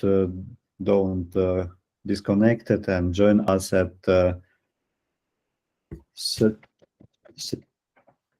14 will be the session number 2, machining processes. So now is time for lunch.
universities and is considered to be one of the top 10 universities in Ukraine. The university actively employs up-to-date information and telecommunication technologies, a university-wide e-learning system, and an online studio, a platform which provides a two-way audio and video connection between students and lecturers. Students also have training in multimedia classrooms and interactive technologies.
Sumy City is the administrative, economic, and cultural center of the Sumy region. Sumy's picturesque landscapes on the banks of the Pasol River are captivating for all. Its significant industrial, scientific, and technical potential and rich information space both attract the attention of businessmen and create favorable conditions for active international cooperation. Sumy State University is a leading higher education institution of European standard, a recognized educational, research, and production complex, as well as a famous cultural and sports center. It is a classic, multidisciplinary educational establishment. Approximately 16,000 students study at Sumy State University. Among them are about 1,300 foreign students from almost 50 countries around the world, including Western Europe, Asia, Africa, and the United States of America. Sumy State University students can pursue 45 majors in 21 fields of knowledge through full-time, part-time, and distance study. Specialists training is carried out in several faculties, including the Faculty of Technical Systems and Energy-Efficient Technologies, the Faculty of Electronics and Information Technologies,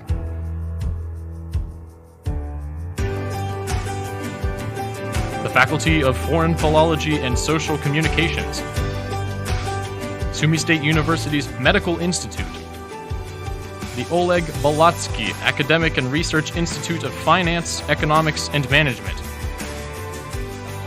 the Law Research Institute, the Academic Research Institute of Business Technologies, the Ukrainian Academy of Banking, the Konotop and Shostka Institutes at Konotop Polytechnic and Industrial Pedagogical Technical Schools, as well as the Sumy Machine Building and Shostka Chemical and Technological Colleges. Today, Sumy State University includes research institutions and departments that jointly belong to the National Academy of Ukraine and the Department of Reserve Officer Training. Postgraduate and doctoral studies are available in dozens of majors, as well as specialized dissertation defense committees. Through a combination of science and learning, the university provides high-quality specialists training. As a result, Sumy State University is a leader in all Ukrainian student research competitions and Olympiads for educational disciplines, training areas, and specialties. According to the Scopus database, Sumy State University holds a leading position among Ukrainian higher education institutions.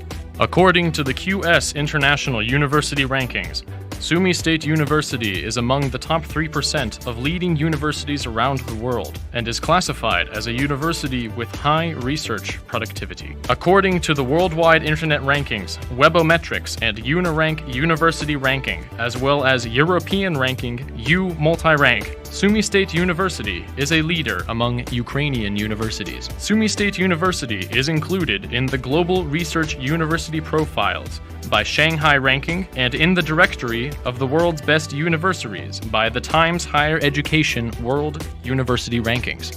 In the departments and laboratories, our scientists conduct fundamental research on nanomaterials and nanotechnologies, bio-nanomaterials and biotechnologies, molecular genetics, energy and energy efficiency, solar energy, pump and compressor building, chemical technologies, modern material processing technology, information and telecommunication technologies, natural resource management, linguistics, social communications, historical studies, and law. These modern developments are made possible only with the right tools: electron microscopes, mass spectrometers, robotics systems, and numerical control machines, as well as up-to-date scientific and educational facilities. Given the significant number of administrative agreements and grants, and the efficient use of our budgetary resources, Sumy State University is a leader among classical universities and is considered to be one of the top 10 universities in Ukraine. The university actively employs up-to-date information and telecommunication technologies, a university-wide e-learning system, and an online studio,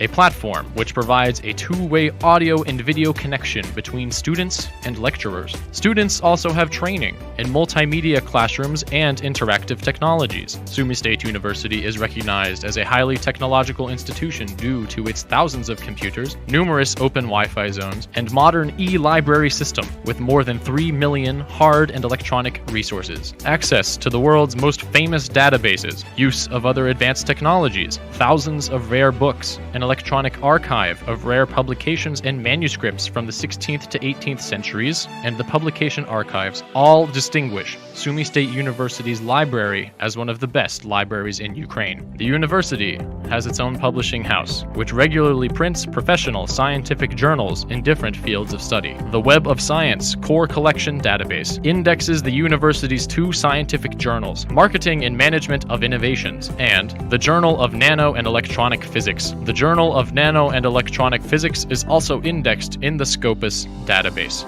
International activities are also highly developed at Sumy State University. The university is a signatory of the Magna Charta Universitatum and a reliable member of the International Association of Universities, European University Association, Eurasian Universities Association, Association of Economic Universities of South and Eastern Europe and the Black Sea region, IREG Observatory on Academic Ranking and Excellence, Institute of International Education Network, and other international organizations. Sumy State University cooperates with more than 200 partners from the United States of America, Great Britain, Germany, Austria, France, Belgium, Sweden, Poland, Lithuania, Bulgaria, the Czech Republic, Slovakia, Romania, Japan, South Korea, China, and other countries around the world. Students participate in various academic and internship programs abroad, double diploma programs with leading European universities, as well as practical trainings at well-known enterprises and institutions in Ukraine and around the world. Sumy State University is a reliable partner in international grant programs and projects of the European Union, United Nations Development Program, the World Bank, bilateral scientific and research projects, and grants of private foundations. High-quality professional training is provided in training centers of such international organizations as the Microsoft Corporation, Cisco, Delcam plc, Siemens, Netcracker, Porta One, MindK, and others which are established at Sumy State University.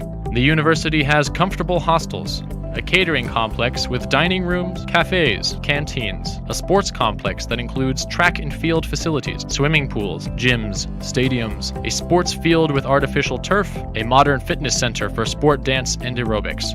Sumy State University also has its own driving school. Over 40 creative extracurricular activities are available on campus, including artistic groups and art studios, as well as vocal, musical, choreographic, theater, film, and photography clubs. 36 kinds of sports and 100 sports groups are available at the university. Sports teams compete at the Premier League level. Over 100 students are record holders and medal winners at the Olympic Games, World, and European Championships. Sumy State University students, as part of the Ukrainian national team, won gold, silver, and bronze medals in the 30th Summer Olympic Games in London, the 22nd Winter Olympic Games in Sochi, the 27th World Winter Universiade, and the 28th World Summer Universiade. According to results of both the Student Games and the Ukrainian Championships, Sumy State University is in the top 3 universities among higher education institutions, and it is a leader among universities in Ukraine. Sumy State University alumni are its glory and its pride. Many of them have become famous scientists, as well as managers and leading specialists of large companies, banks, institutions, and domestic and foreign firms. A diploma from Sumy State University is highly regarded among employers, which is evident from the university's almost 100% job placement rate. A Sumy State University diploma is recognized by employers as a symbol of the owner's high quality and extensive proficiency. We invite you to a creative collaboration and study at Sumy State University,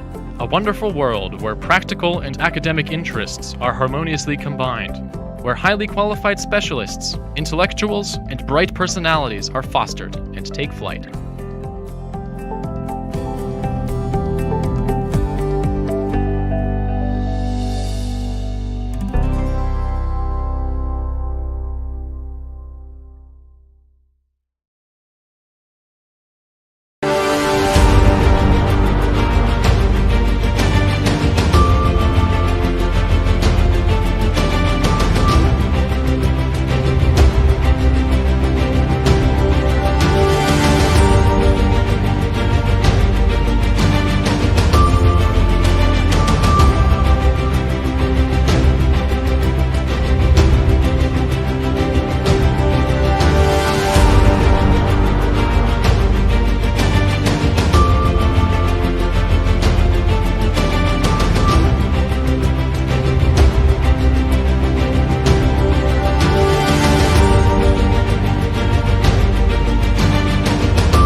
Sumy City is the administrative, economic, and cultural center of the Sumy region.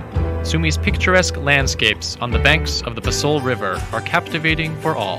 Its significant industrial, scientific, and technical potential and rich information space both attract the attention of businessmen and create favorable conditions for active international cooperation. Sumy State University is a leading higher education institution of European standard, a recognized educational, research, and production complex, as well as a famous cultural and sports center. It is a classic, multidisciplinary educational establishment. Approximately 16,000 students study at Sumy State University. Among them are about 1,300 foreign students from almost 50 countries around the world, including Western Europe, Asia, Africa, and the United States of America. Sumy State University students can pursue 45 majors in 21 fields of knowledge through full-time, part-time, and distance study. Specialists training is carried out in several faculties, including the Faculty of Technical Systems and Energy-Efficient Technologies, the Faculty of Electronics and Information Technologies,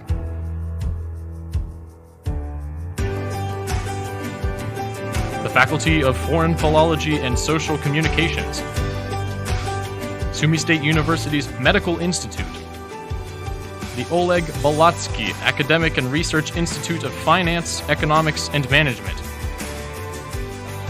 the Law Research Institute, the Academic Research Institute of Business Technologies, the Ukrainian Academy of Banking, the Konotop and Shostka Institutes at Konotop Polytechnic and Industrial Pedagogical Technical Schools, as well as the Sumy Machine Building and Shostka Chemical and Technological Colleges. Today, Sumy State University includes research institutions and departments that jointly belong to the National Academy of Ukraine and the Department of Reserve Officer Training. Postgraduate and doctoral studies are available in dozens of majors, as well as specialized dissertation defense committees. Through a combination of science and learning, the university provides high-quality specialists training. As a result, Sumy State University is a leader in all Ukrainian student research competitions and Olympiads for educational disciplines, training areas, and specialties. According to the Scopus database, Sumy State University holds a leading position among Ukrainian higher education institutions.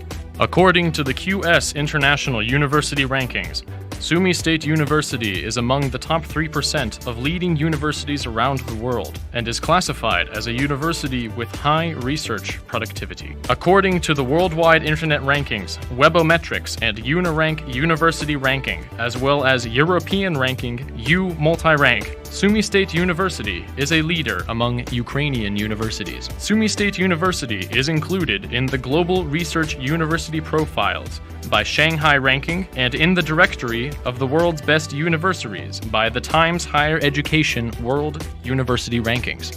In the departments and laboratories, our scientists conduct fundamental research on nanomaterials and nanotechnologies, bio-nanomaterials and biotechnologies, molecular genetics, energy and energy efficiency, solar energy, pump and compressor building, chemical technologies, modern material processing technology, information and telecommunication technologies, natural resource management, linguistics, social communications, historical studies, and law. These modern developments are made possible only with the right tools: electron microscopes, mass spectrometers, robotics systems, and numerical control machines, as well as up-to-date scientific and educational facilities. Given the significant number of administrative agreements and grants, and the efficient use of our budgetary resources, Sumy State University is a leader among classical universities and is considered to be one of the top 10 universities in Ukraine. The university actively employs up-to-date information and telecommunication technologies, a university-wide e-learning system, and an online studio,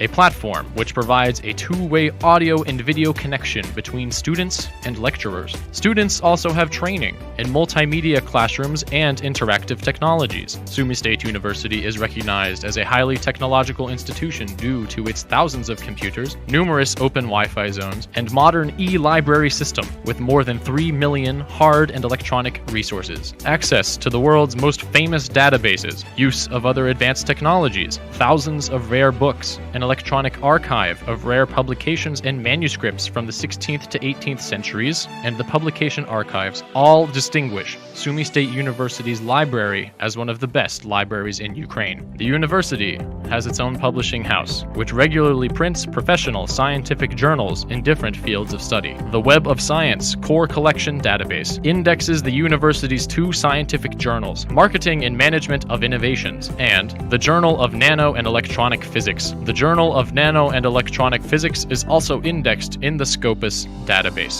International activities are also highly developed at Sumy State University. The university is a signatory of the Magna Charta Universitatum and a reliable member of the International Association of Universities, European University Association, Eurasian Universities Association, Association of Economic Universities of South and Eastern Europe and the Black Sea region, IREG Observatory on Academic Ranking and Excellence, Institute of International Education Network, and other international organizations. Sumy State University cooperates with more than 200 partners from the United States of America, Great Britain, Germany, Austria, France, Belgium, Sweden, Poland, Lithuania, Bulgaria, the Czech Republic, Slovakia, Romania, Japan, South Korea, China, and other countries around the world.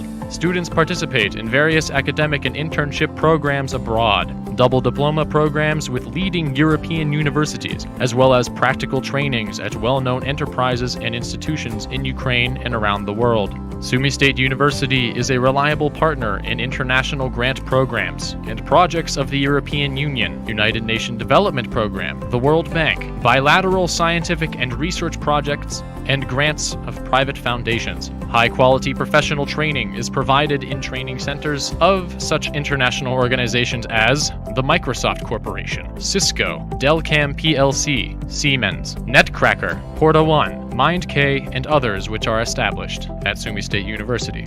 The university has comfortable hostels, a catering complex with dining rooms, cafes, canteens, a sports complex that includes track and field facilities, swimming pools, gyms, stadiums, a sports field with artificial turf, a modern fitness center for sport, dance, and aerobics.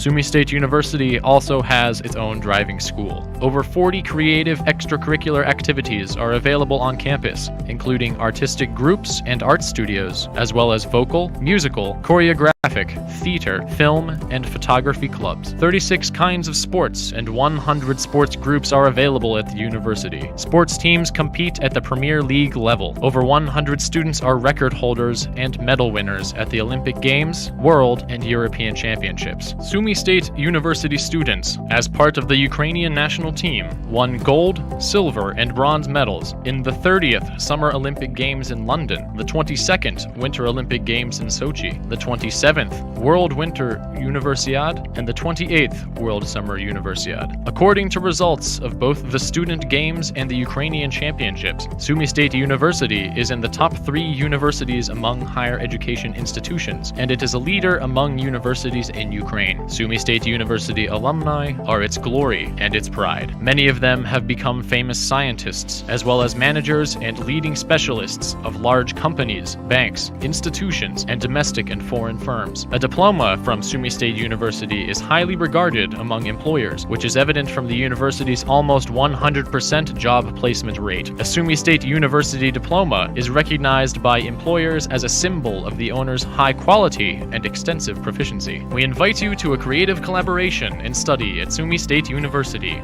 a wonderful world where practical and academic interests are harmoniously combined, where highly qualified specialists, intellectuals, and bright personalities are fostered and take flight.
Sumy City is the administrative, economic, and cultural center of the Sumy region. Sumy's picturesque landscapes on the banks of the Pasol River are captivating for all. Its significant industrial, scientific, and technical potential and rich information space both attract the attention of businessmen and create favorable conditions for active international cooperation. Sumy State University is a leading higher education institution of European standard, a recognized educational, research, and production complex, as well as a famous cultural and sports center. It is a classic, multidisciplinary educational establishment. Approximately 16,000 students study at Sumy State University. Among them are about 1,300 foreign students from almost 50 countries around the world, including Western Europe, Asia, Africa, and the United States of America. Sumy State University students can pursue 45 majors in 21 fields of knowledge through full-time, part-time, and distance study. Specialists training is carried out in several faculties, including the Faculty of Technical Systems and Energy Efficient Technologies, the Faculty of Electronics and Information Technologies,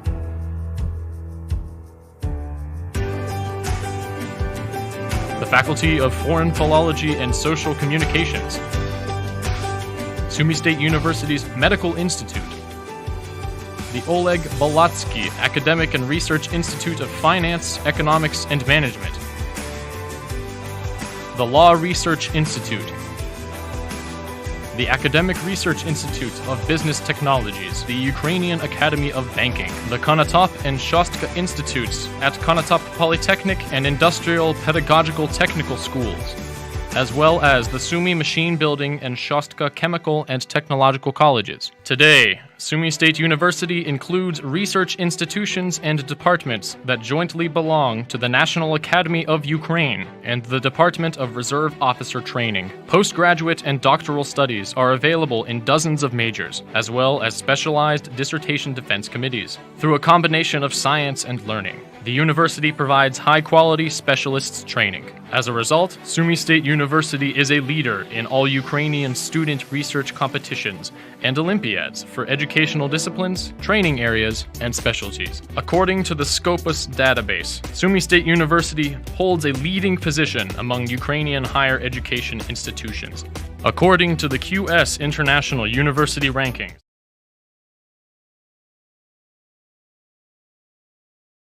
Open the session machining processes. My name is Vadim Stupnitsky. I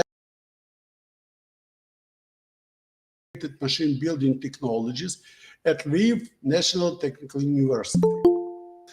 I'm grateful to the organizers of this conference for the high honor of being as a chair session machining processes.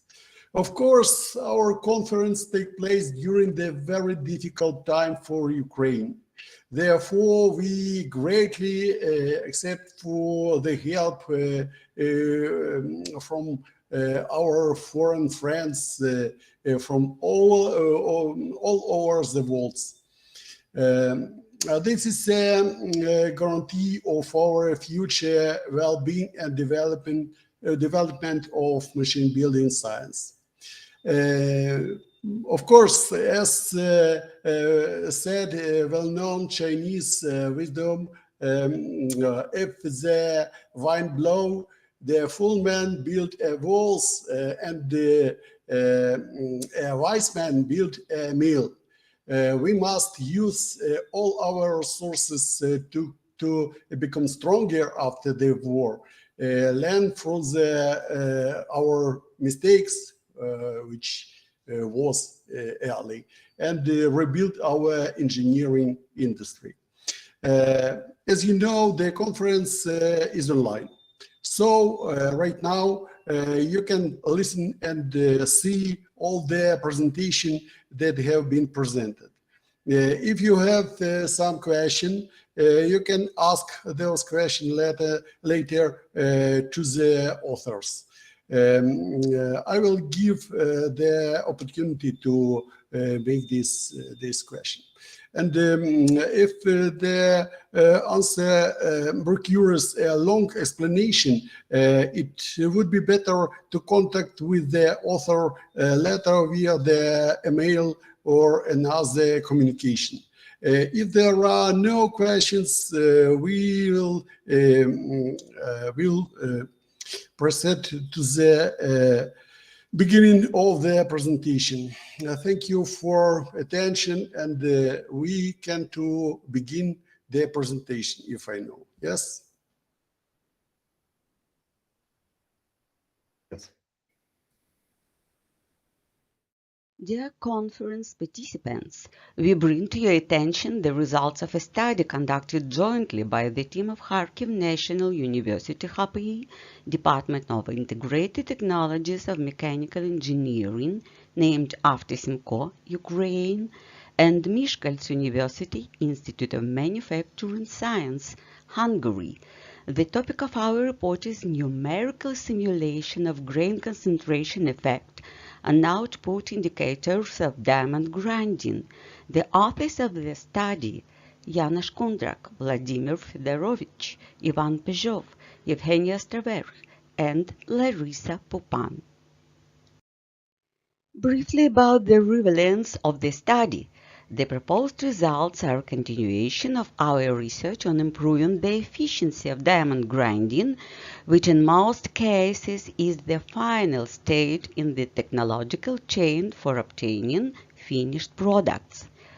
Increasing productivity and reducing the cost of diamond grinding remains a very urgent task, especially in connection with the expansion of the range of difficult-to-machine materials with special properties, including ceramics, cemented carbides, rocks, and super hard materials.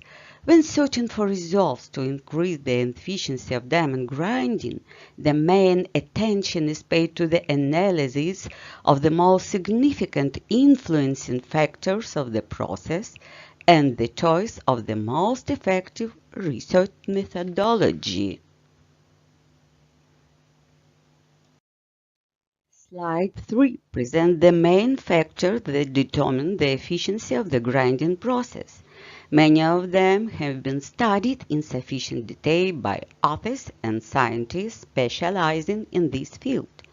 One of the factors, the concentration of diamond grains in the grinding wheel, is the least studied and at the same time one of the most determining.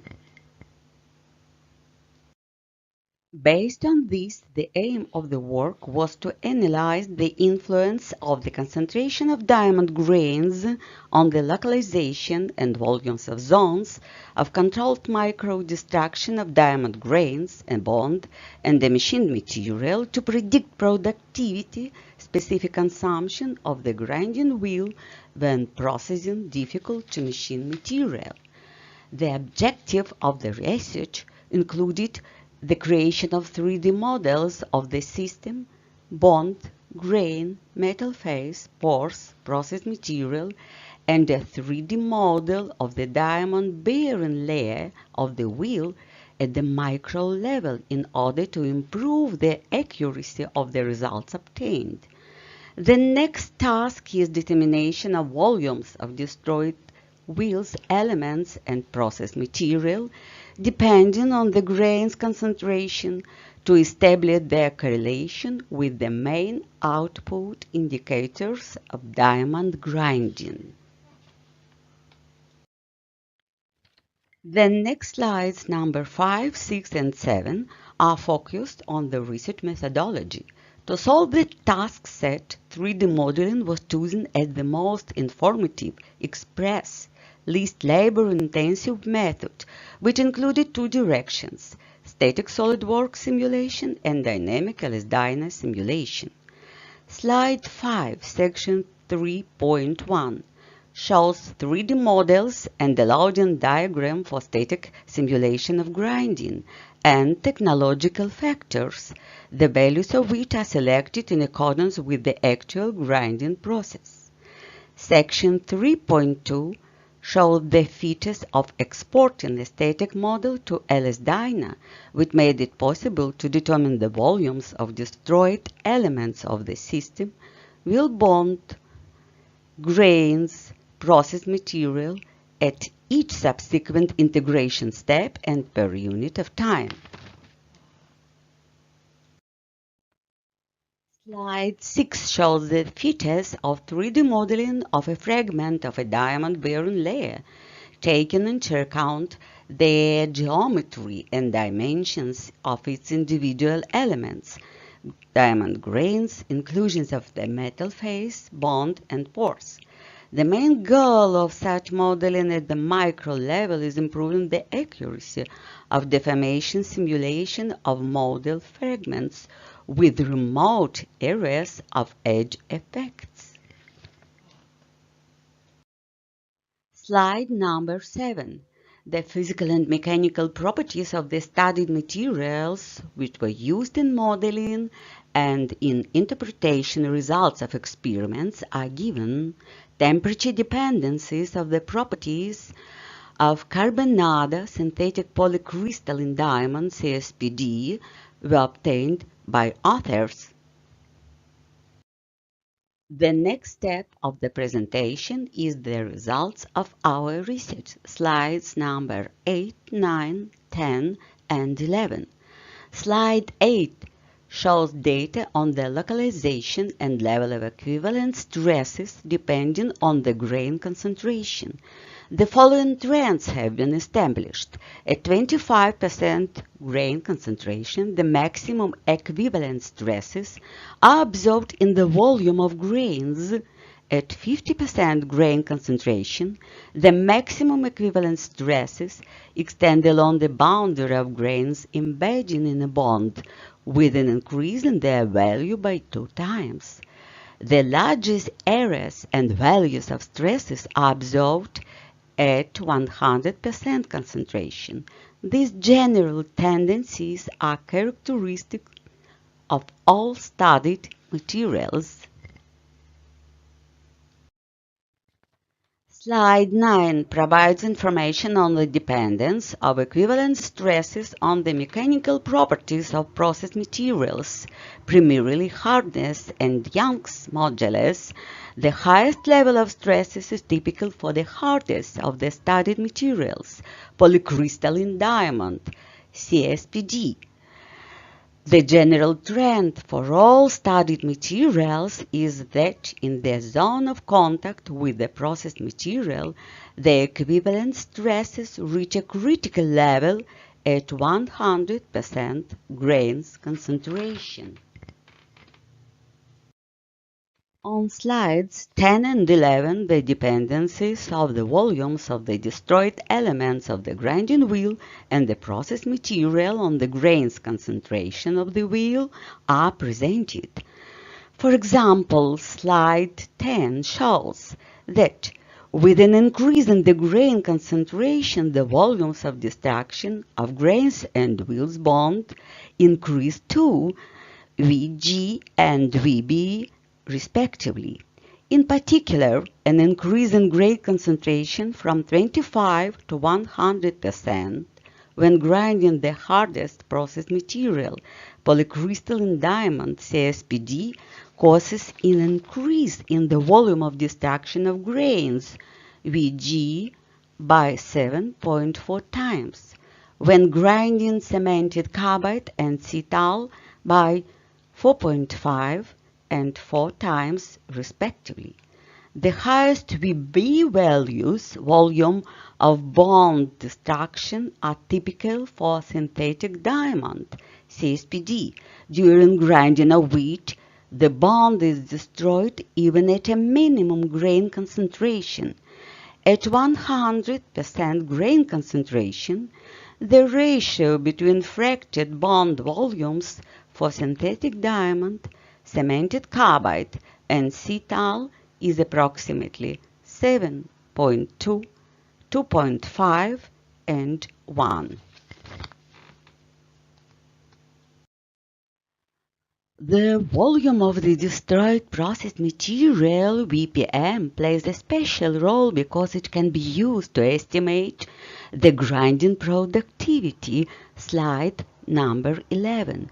The increase in VPM with increase in grain concentration from 25 to 100% is 22, 2.5, and 2.5 for diamond, cemented carbide, and CTAL, respectively. It can be argued that the maximum productivity values are typical for the highest grain concentration in the grinding wheel, 100%. Based on the results of dynamic modeling, the specific weight of diamonds during grinding was determined, which characterizes the economic efficiency of the process. Specific diamond wear, GV, can be defined as the ratio of destroyed volumes of grains and processed material during the same time interval. The calculation showed that an increase in the grains concentration led to an increase in the specific weight of diamond grains for all processed material. For example, change in the grains concentration from 25 to 100% during CSPD grinding causes a corresponding change in specific weight from 1.6 to 5.5. And finally, the following main conclusions and recommendations for possible practical use of the results. Slide number 12. At low values of grains concentration, CG 25%, maximum equivalent stresses are concentrated mainly in the volume of diamond grains. With an increase CG up to 50%, the region of equivalent stresses shift to the boundary of the grinding bending in a bond, while their level increases by 2 times compared to the grain volume. At 100% concentration, the equivalent stresses in the contact zone with the machined material reach the critical values of diamond grain strength, which can lead to micro-cracking of the surface of the diamond grains and processing defects.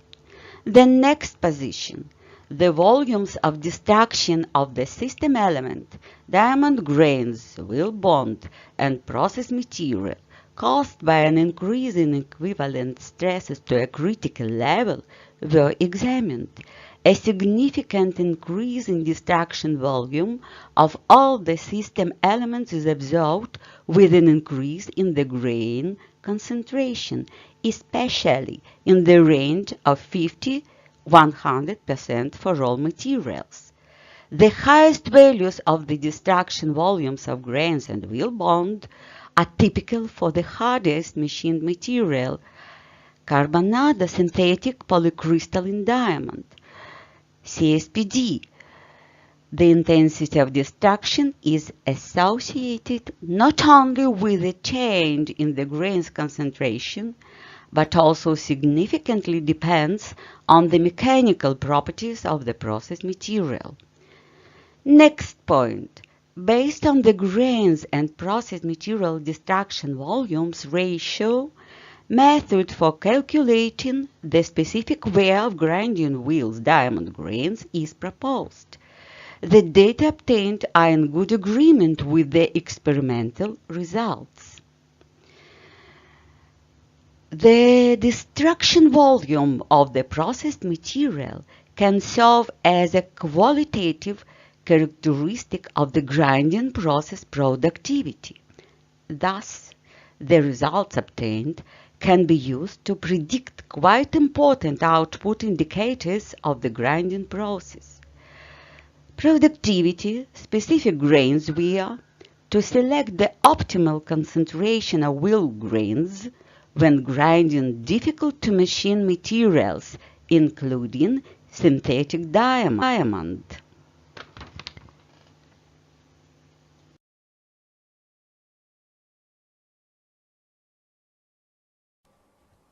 Dear colleagues, your attention is the work wave nature of the abrasive granules action on the surface of parts during vibration processing, which is part of the fundamental applied research in the theory of vibration finishing and grinding treatment of parts.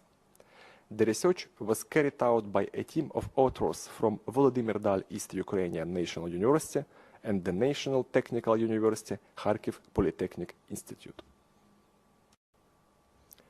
When designing technologies for vibration finishing and grinding treatment of parts in engineering practice, the engineers face the need to select the optimal technological and design parameters of the process. These parameters include the amplitude, frequency, and trajectory of the vibrating machine reservoir, the number of processed parts, the geometric shape and nature of the movement of the reservoir, etc., which determine the achievement of the desired result of vibrating finishing and grinding. Until now, these parameters have been chosen experimentally. It was associated with significant material costs and the consumption of electricity, water, chemicals, as well as the machine time of the vibrating machine's operation. From a scientific point of view, the mentioned issues of technology design and implementation of vibration treatment have been poorly studied. They were given insufficient attention due to the lack of the mathematical approach to the propagation of periodic oscillations in a medium of abrasive granules and the wave action of the medium on the surface of parts. In the practice of vibration processing, we know mathematical models based on the representation of abrasive granules in the form of pseudo-gas subjected to periodic oscillations, in which abrasive granules play the role of atoms. The oscillatory action of the flat and cylindrical walls of the vibrating machine reservoir on the pseudo-gas from abrasive granules leads to the appearance of flows in it, similar to wave movements. The effect that occur during vibration processing can also lead to the formation of shock waves in pseudo-gas from abrasive granules.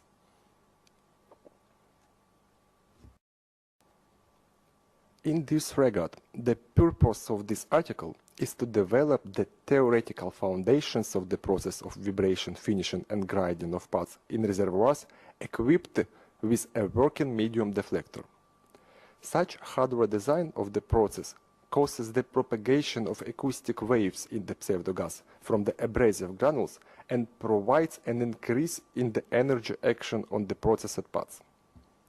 The aim was achieved by mathematical simulation of the physical effect occurring in reservoirs with a deflector, with the wave action of oscillations of the abrasive granules on the surface of the processed parts.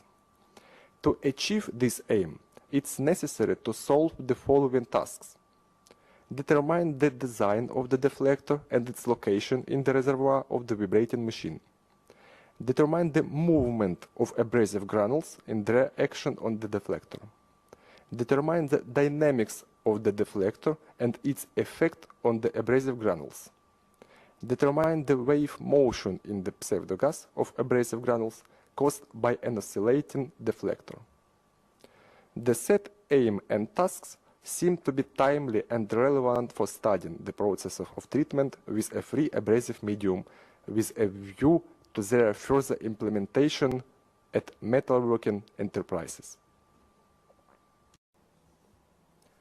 For experimental support of mathematical simulation, the design of a deflector located in the center of the cylindrical part of the vibrating machine reservoir was used. Structurally, the deflector is a tap, the center of which freely rotates on an axis that oscillates together with the walls of the reservoir with a certain frequency and amplitude of oscillations. Let us accept the movement of abrasive granules during vibration treatment similar to the movement of atoms or molecules of gas. The energy of movement of the granules is created by the oscillating walls of the reservoir, of the vibrating machine reservoir and the deflector surface. In a gas, transverse waves are impossible due to the fact that shear deformations are not transmitted along the propagation of the wave. Therefore, we consider only the movements of the deflector surface, which create longitudinal waves. During the operations of the vibrating machine, the abrasive granules participate in the movement directed opposite to the rotation of the vibration exciter. In this regard, a formula for the speed of this movement near the flat or cylindrical surface of the reservoir is obtained. Also, the angular velocity of the deflector is obtained in a joint circular motion with abrasive granules and the maximum angular velocity from the cyclic motion of the reservoir. Based on these velocities, the maximum accelerations of the reservoir and deflector movement are found. When determining the movement of abrasive granules and their influence on the deflector, the speed of movement of granules near a flat or cylindrical surface is set. Since the deflector has the ability to freely rotate around the axis, it will not only oscillate together with the axis, but also participate in the circular motion of the granules. The angular velocity of this movement is determined. The maximum angular velocity due to the cyclic movement of the reservoir is determined. The ratios of maximum accelerations that cause motion with these angular velocities are established. A comparison of these values shows that the maximum acceleration created by the constant movement of the granules is less than the amplitude value of the accelerations created by the cyclic movement of the reservoir wall. That is, we can consider that the tap of the deflector to be motionless and located in the inertial coordinate system, where Newton's first law is satisfied. The solution of the problem of the propagation of deflector oscillations in a pseudogas from abrasive granules is reduced to finding the parameters of the wave formed by an endless beam with a radiating surface in the form of a side wall of a cylinder. As noted above, transverse waves do not form in a gas. Therefore, only surfaces orthogonal to the lateral cylindrical surface of the deflector will cause wave radiation, the component of the oscillation's velocity on the cylindrical surface. To determine the wave motion in a pseudogas of abrasive granules caused by an oscillating deflector, we use the wave equation in polar coordinates. The radiating surface moves according to the Helmholtz harmonic law. At the same time, for the amplitude values of the velocity function, a wave equation and its solution for the pressure radiated by the surface of the cylinder are obtained. To obtain a solution to the wave equation, the conditions are determined as it tends to infinity. Thus, the relation for the pressure on the cylindrical surface of the tap of the deflector is obtained. The ratio for the constant Cp included in the full expression for the pressure in the wave created by one tab on the deflector in a pseudogas of abrasive granules is also set. To determine the wave action generated by the deflector on the surface of the processed part, the velocity fields generated by the deflector are set. The dependence of the amplitude of the radial component of the wave velocity initiated by one tap of the deflector and the dependence of the amplitude of the tangential component of the wave velocity generated by the deflector are also obtained. The pressure of acoustic radiation produced by a plane wave is determined. Expressions for the reflection coefficient are obtained, with taken into account of which the pressure of acoustic radiation exerted by a plane wave on a flat surface of a processed part is obtained. They are represented as a circle rotated at an angle to the vertical. The angular position of the part is determined by the corners. For any point on the plane of the part, you can determine the values of these angles. The unit vector perpendicular to the surface of the part is in a vertical position. When turning through an angle of xi, the position of the unit vector changes, and the value of the angle theta slip and angle delta of the fall. After the transformation, formulas were obtained to determine the new value of the slip angle depending on the orientation angles of the path. Expressions are also obtained that determine the distance from the horizontal axis of the cylindrical elements of the deflector to any point on the part surface. As a result, the graphical dependence of the pressure exerted by the acoustic wave generated by the deflector on the radius of the surface of processed part and the angle beta of its orientation are presented.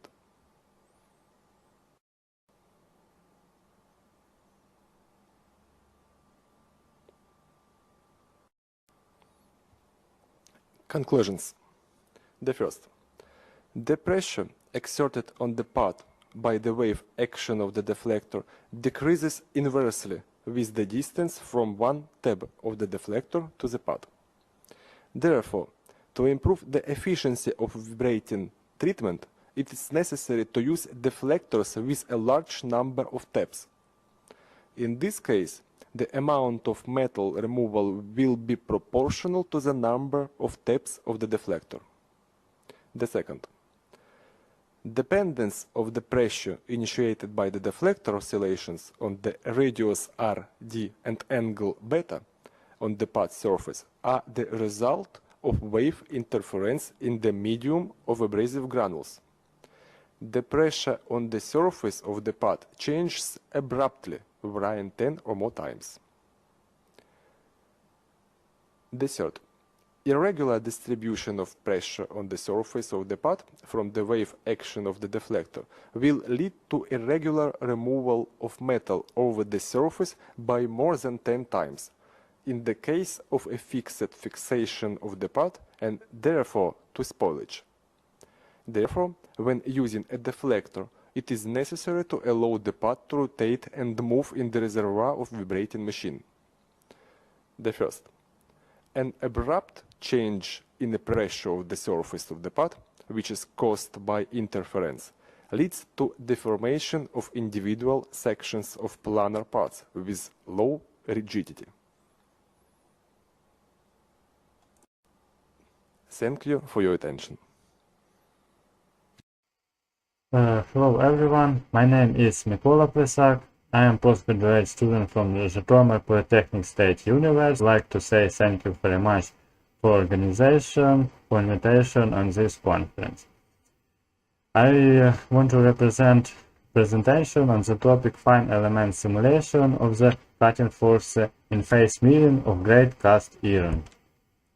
Face mills of oblique cutting equipped with super hard materials have found wide application in the finishing of high hardness materials. One of the ways to improve such a tool is to determine the optimal geometric parameters of the inset, which can be done by real experiment research, mathematical modeling, physical modeling, simulation of the cutting process. Simulation reduces such cost and achieves results with sufficient accuracy. In addition, a simulation always the calculation of a number of the milling process characteristic. It's a cutting force, torque, stress, temperature, out. In numerical modeling of machine process, the main problem is the adequacy of the obtained results. Different types of mechanical process require different ways of setting the parameters of the fine element model, which affects the accuracy of the obtained results. The research aim of this work was the development of a fine element model of oblique face mill of flat surface from grey cast iron with one tooth, face oblique milling pattern. This model can be used to speed up the design process of the cutting tool as well as to study the influence of insert geometric parameters and cutting condition on the final machining efficiency characteristic. Research methodology. First one is development 3D model of the cutting insert. You can see in figure 1. This insert face is a flat surface, rake angle minus 10 degree, cutting edge inclination minus 45 degree, clearance angle in the direction of the cutting speed vector is 12 degree. The next slide is development of a workpiece 3D model with the previous cut. The workpiece 3D model with the previous cut was developed in the motion model of the SolidWorks system. The face mill trajectory was realized using two motors. Rotary simulated the milling cut rotation and linear simulated the workpiece speed. The milling cutter speed, which was simulated by a rotation motor, was 160 rotations per minute. The feed speed, which was simulated by a linear motor, was 1.05 mm per second, which corresponds to the feed rate of the workpiece 63 mm per minute. As you can see on the figure 2, the first one is A, it's a face mill. Next one, B, is a previous cut, which created in a SolidWorks system using model motion. And next one is a C, to the model of a workpiece with a previous cut, which export to deform 3D. Next one is determining the behavior model of the machined material. The calculation took into account the mechanical behavior of the machined material, which is described by the Johnson-Cook equation, as you can see on this slide. The coefficients of the equation shows in table 1. This coefficient for the great cast iron, and this coefficient were taken from literature review. Next one is fine element mesh generation. The mesh of the cutting insert include 50,000 fine elements. This insert you can see on figure 3. A is an insert. Two workpiece mesh contained 200,000 and 400,000 fine elements. This workpiece shows on figure 3. It's B, and had a local refinement in the interaction area with the cutting insert. Next one is also fine element mesh generation. To assess the influence the elements mesh number of the workpiece on results accuracy were considered two opinions, with 200,000 and 400,000 number of elements in the interaction area between cutting insert and workpiece.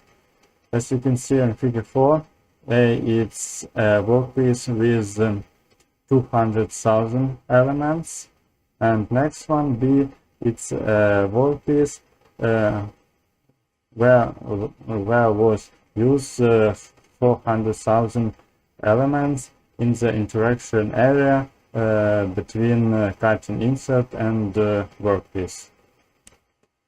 Next one is the results. Simulation of the face mill process was performed for the associate cutting condition in a range of feeds 0.25 to 0.325 mm per tooth, a depth of cut 0.12 mm, and cutting speed 150 meters per minute.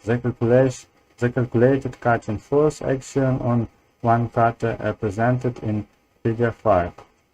As you can see on figure 5,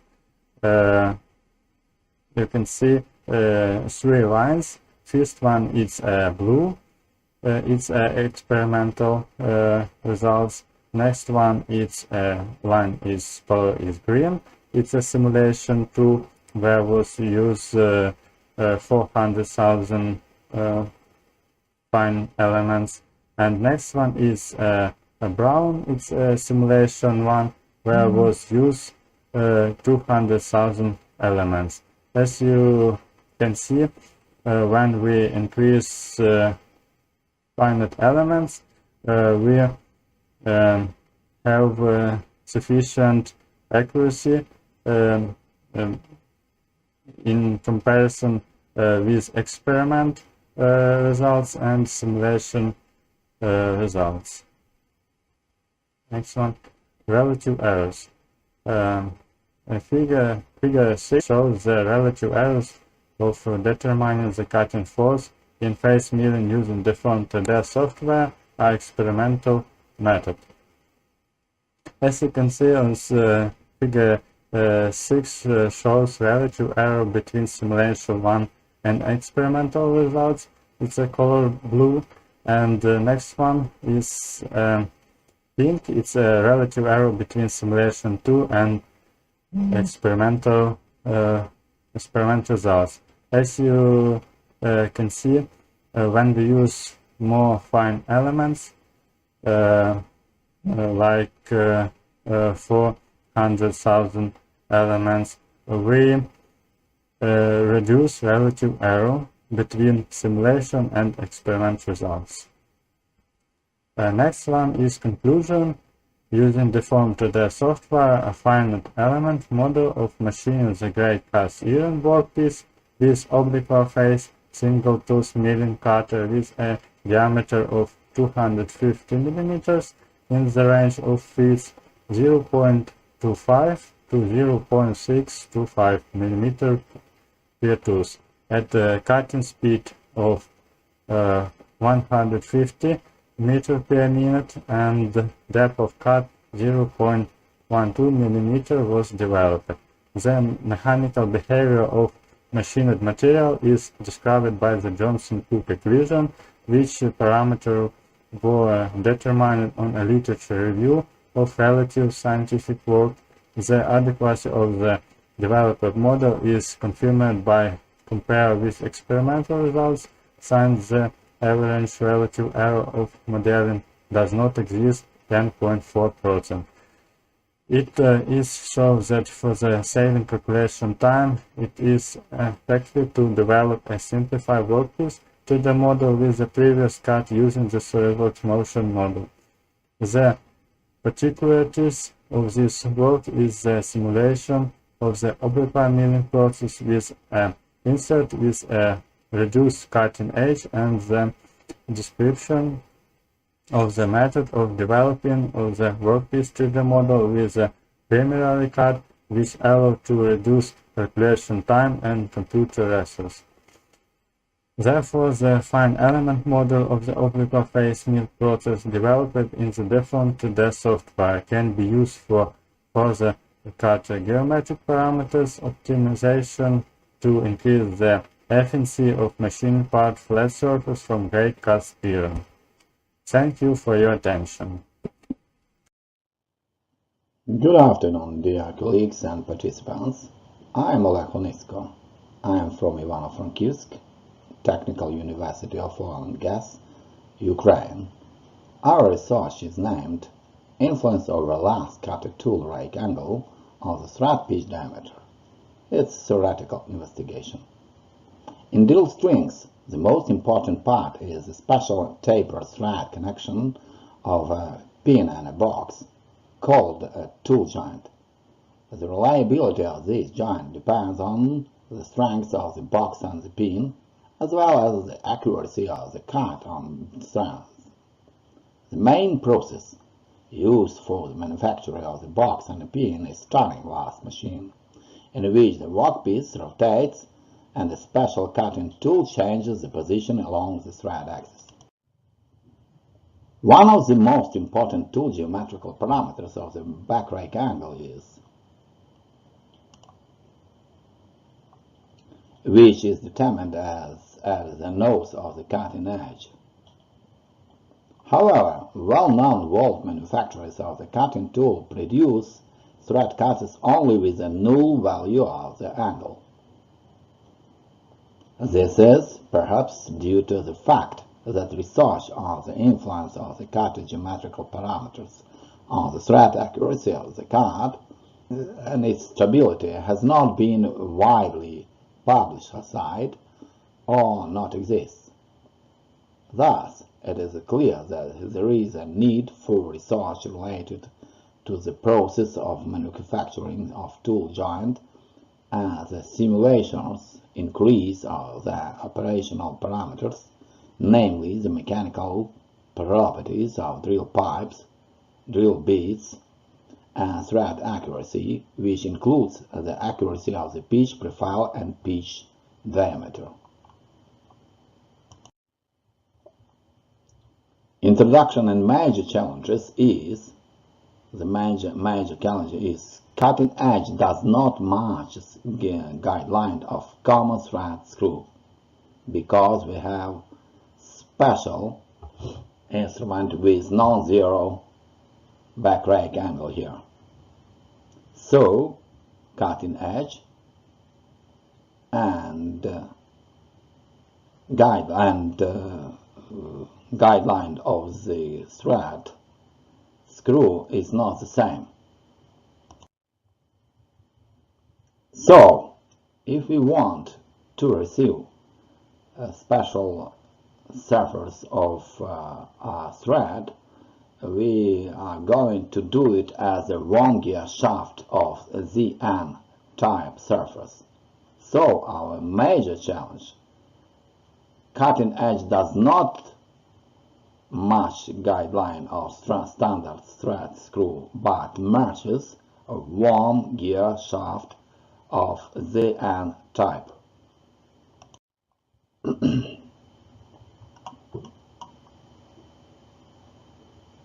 The scheme of the two joint taper thread according to the standard AP7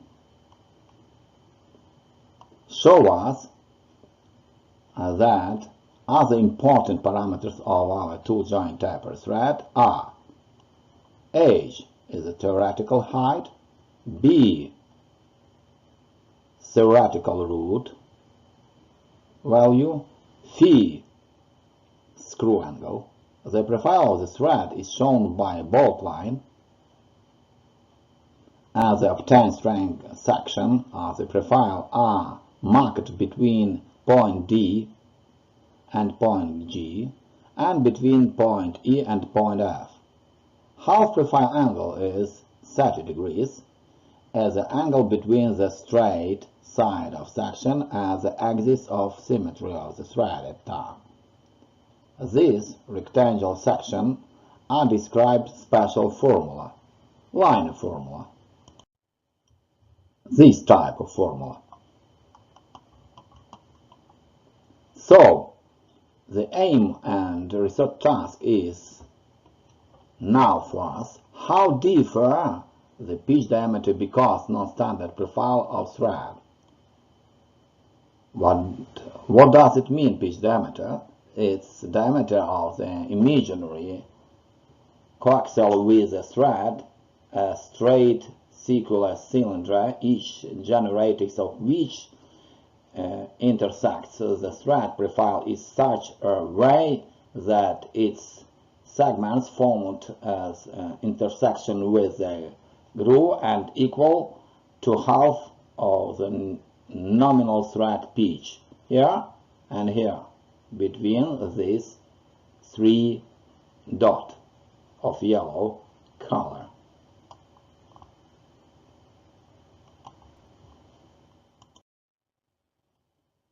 Research methodology, kinematic investigator of cutting edge.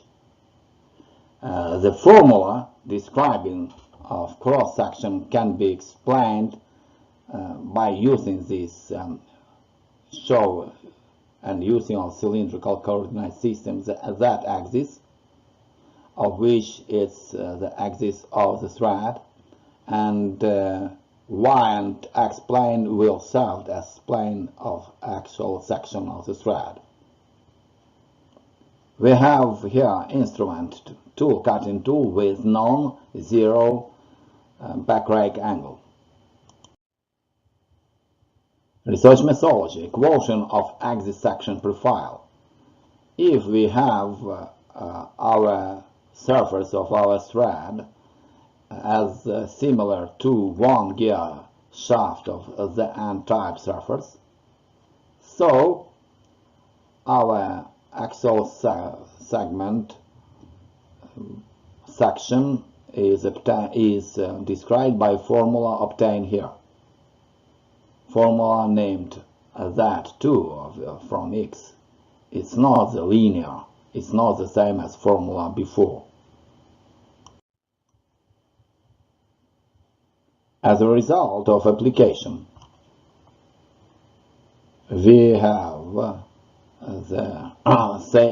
that type of table, theoretical predictive result of hard profile angle calculation of thread, taper thread NC23.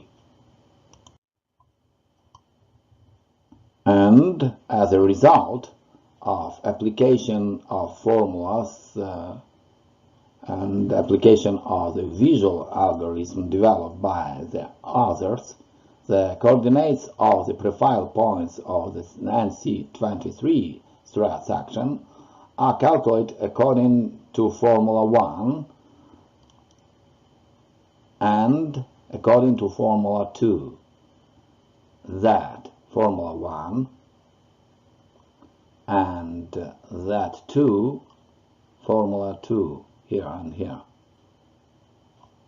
The fragment of the visual algorithm program presented in this slide are made with a step 0.1 mm along the axis of X. Since there are more than 50 rows, but on fragments we can see only 3 part of these 50 rows. A, here and here, first 2 rows, B, here and here, 4 middle rows, and last 2 rows on C.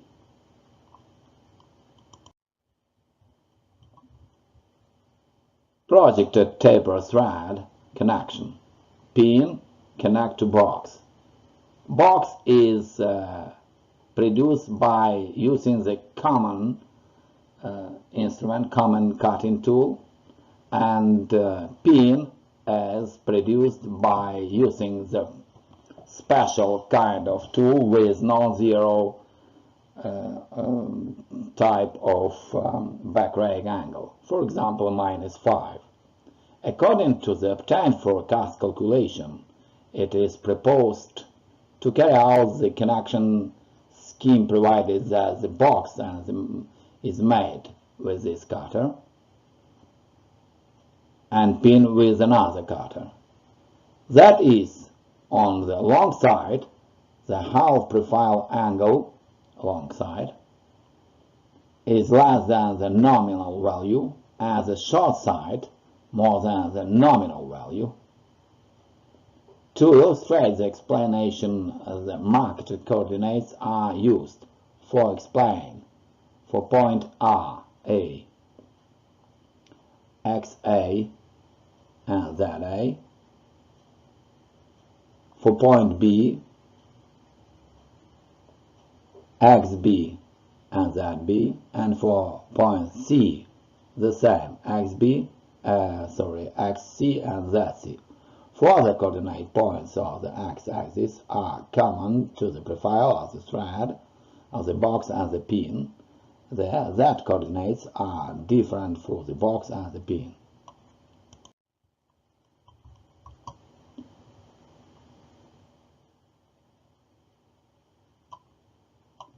Thus, on the pitch diameter between the coordinate of the pin and the box at the short side of the profile of the thread, ZSS is 0.012 mm, and at the long side 0 minus 0.003 millimeter. It is due to the large differences ZLS and different profiles of the thread of the box and the pin. They have a mismatch of pitch diameter by the value of the delta D pitch.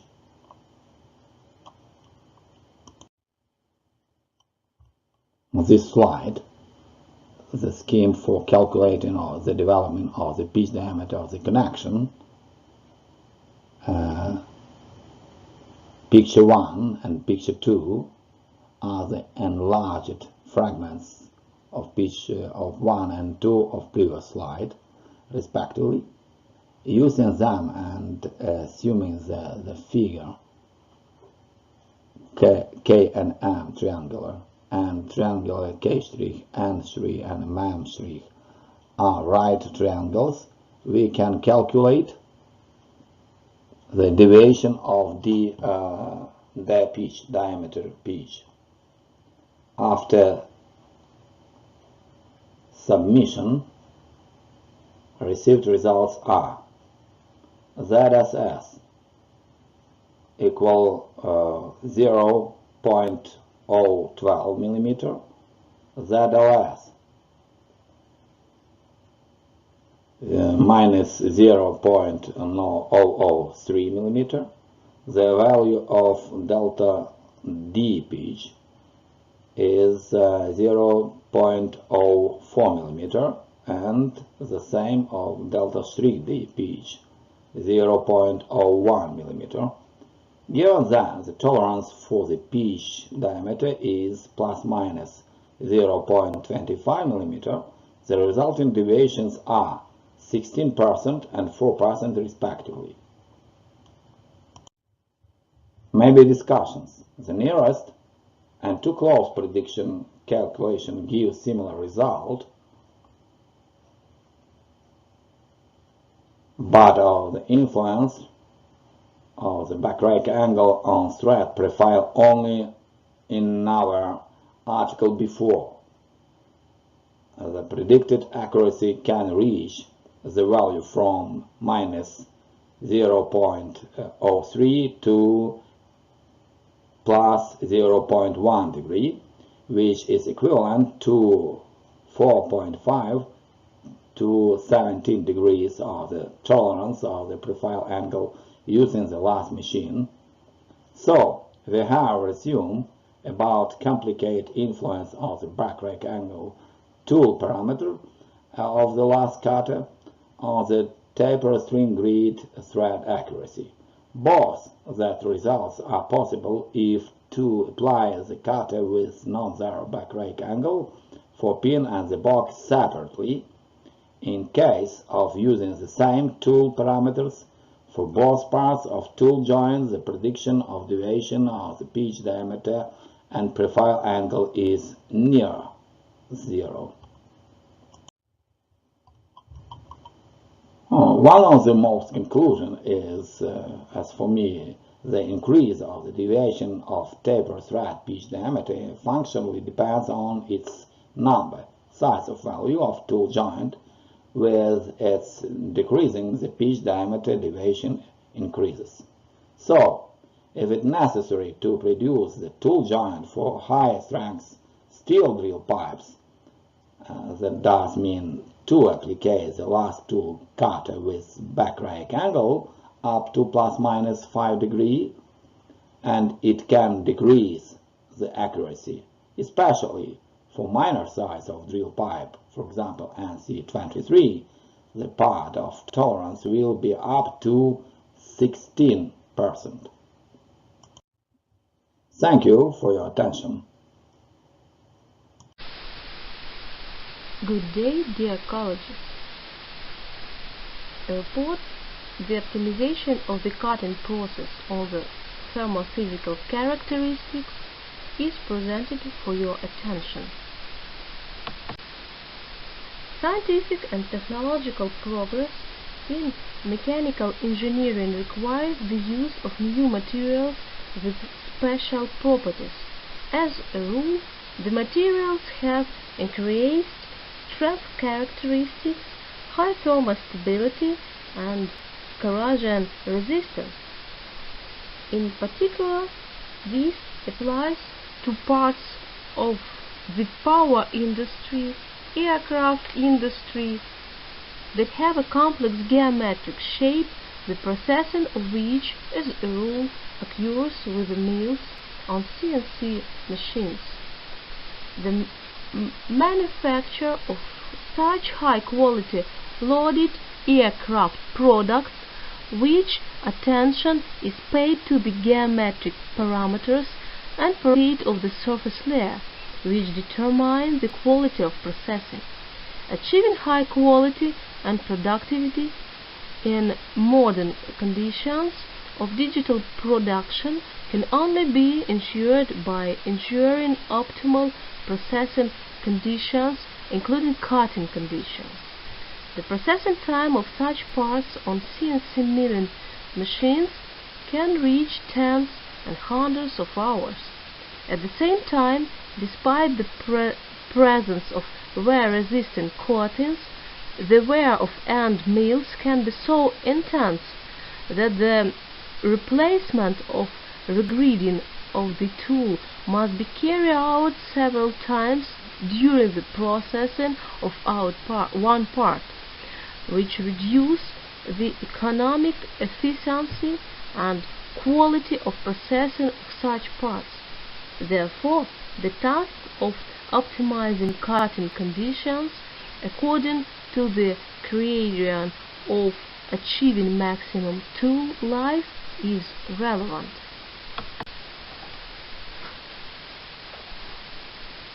In the presented work, the optimal from the standpoint of tool wear conditions of the distribution of the temperature field between the material of the part and the tool are investigated. For this purpose, the dependence of specific head capacity and thermal conductivity on temperature wear analyzed.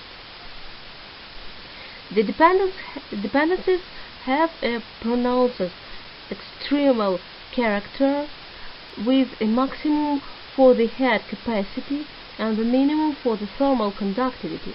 According to the authors, this explains the effects of the optimal cutting temperature, characterized by the minimum intensity of tool wear, the optimal cutting temperature, and the corresponding optimal cutting speed were determined by the heating temperature of the material being processed, at which its specific head capacity reaches its maximum values. To explain the thermophysical phenomena observed during processing at the optimum temperature, in the article proposed by the authors, an analysis was made of the nature of head transfer between the part and the tool. From the standpoint of thermal physics, it can be assumed that when machining at the optimum temperature, conditions are created that contribute to the best distribution of cutting head between the workpiece and the tool, taking into account the effect of temperature of thermal resistance material characteristics. The head balance we can see on the equation number 1. The best will be the conditions under which QW plus QC will be maximum and QT will be minimum. The amount of head, the hands of cutting temperature, is determined by a set of parameters: the type of blade processing, the physical and mechanical characteristics of the process, and tool materials, tool geometry, cutting conditions, and others. The greatest interest from the standpoint of thermal field control is the head capacity, and thermal conductivity of the material being processed. This can be explained by the fact that the dependence of thermal conductivity and head capacity on temperature are of a pronounced extreme nature, which has taken as a hypothesis of explain the existence of the optimal cutting temperature. Optimal, obviously, should be considered the conditions under which the best indicators of workpiece material machinability and tool wear resistance are simultaneously achieved. This condition, based on the physical meaning of the specific head capacity and the thermal conductivity coefficient, can be formulated as we can see in equation number 2. The condition from the standpoint of the optimal combination of thermophysical characteristics of the processed material can be written as in equation number 3. Figure number 1 shows the temperature dependence of the specific head capacity of pure iron, from which the existence of a maximum specific head capacity and certain temperature is clearly seen. Due to the fact that the basis of all steel is iron, the temperature dependencies of the head capacity of the absolute majority of various grades of steels and alloys have a similar extreme character. We can see these at figure number 2. The minimum value of thermal conductivity coefficient of the temperature dependence corresponds to the best conditions for head concentration from the cutting zone in the material being processed. For example, figure number 3 shows the temperature dependence of the head capacity and thermal conductivity for steel 40 carbon steel. A similar extreme nature of this dependence is also characteristic of other steels. As can be seen from the comparison of graphs, the dependence of specific head on temperature has a more pronounced extremum than the dependence of thermal conductivity. This suggests that the head capacity has a greater influence on the effect of ductility dip than the coefficient of thermal conductivity by influencing the local cutting temperature. To implement the proposed method under production conditions, the optimal cutting speed can be determined by the heating temperature of the material being processed, at which the specific head capacity is maximum. The method is carried out as follows. The first, when cutting the material under study, the dependence of the cutting temperature on the cutting speed is plotted. The second, determine the dependence of the specific head of the material on the temperature of its heating by one of the known methods and build a graph of dependence. The third, the optimal cutting speed is determined according to the graph according to the temperature at which the specific head capacity takes on a maximum value.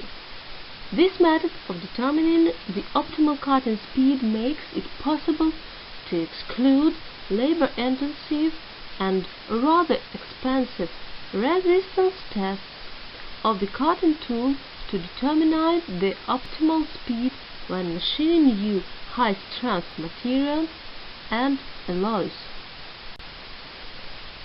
Here we can see the effect of temperature on the mechanical properties of technical iron and the wear rate of the cutting made of the P20 carbide when turning apart made steel.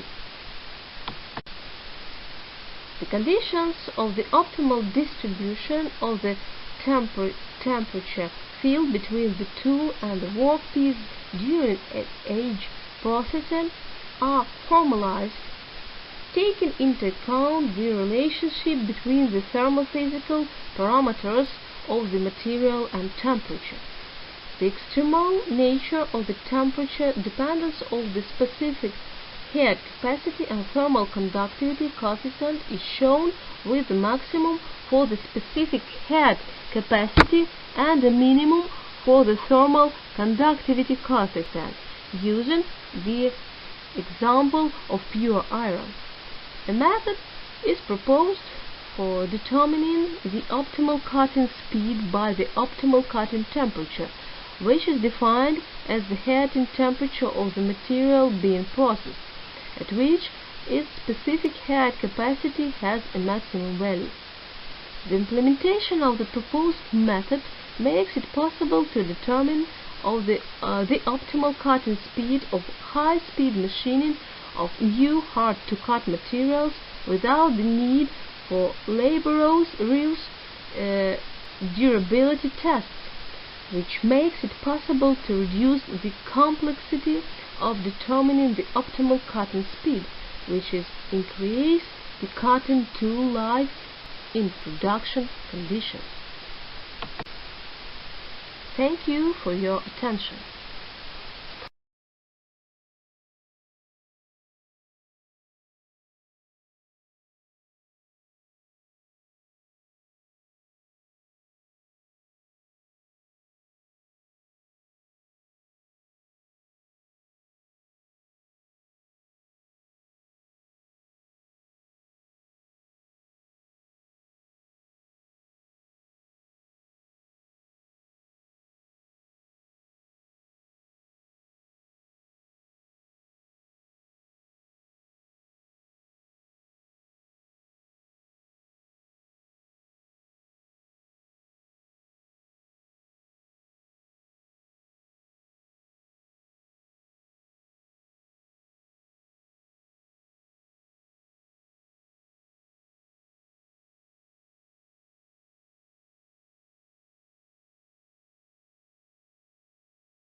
Можемо починати. Можу.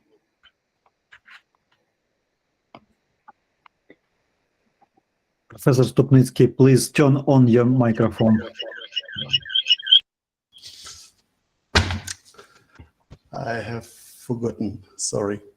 I'm very glad to see new participants of our session, especially Professor William Zaloga. We are very glad to see you and another participants. And thank you for a reporter which make interesting reports for our session. And now we can to begin make some question for these reports, isn't it? Yes, are you ready? Are you ready? Let it be. And first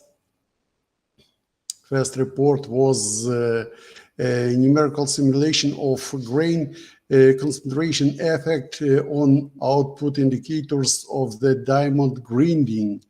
And if I know Larissa Popon was make this report and can to answer for probably ask from you. And first of all, I'd like to ask. I see you. Yes, Larissa. What is the difference, the result of simulation with SolidWorks and LS-DYNA? Can you explain me? Yes, thanks for a question. The simulation with the SolidWorks allows to determine the location and areas of equivalent stresses, and the LS-DYNA allows to determine the volumes of destruction of different elements of the system, diamond grains, bond, and process material, in a time, in step by step, in dynamic. Of course, therefore, you must understand that SolidWorks is usually is not specific software for study these processes, cutting processes, because usually it was in constant in the another type of task used. Maybe sometimes we can to pay attention for one elements for this construction and the simulation, make a simulation problems, but to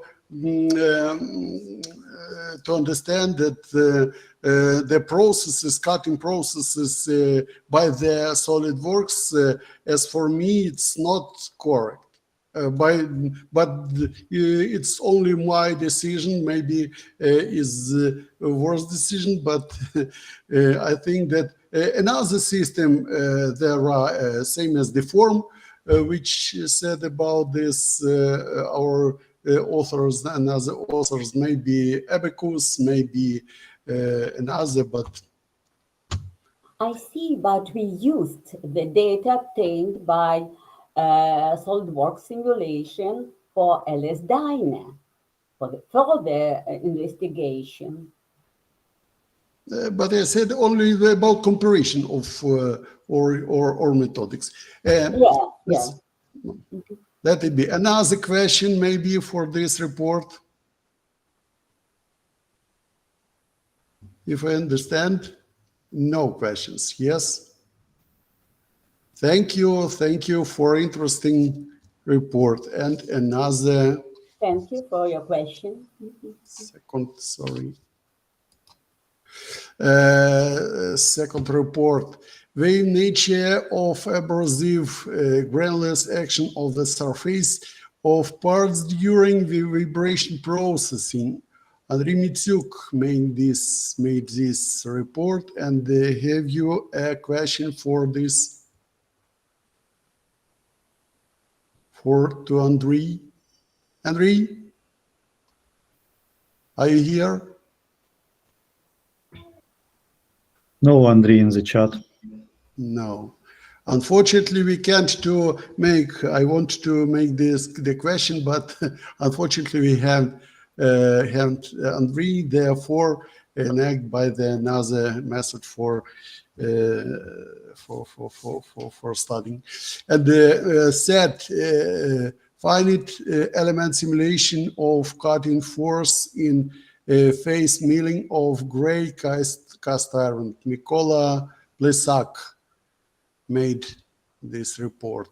Yes, Mykola, are you here? Are you with us? Hello everyone, I'm here. Yes, and yeah, I'm ready for the questions.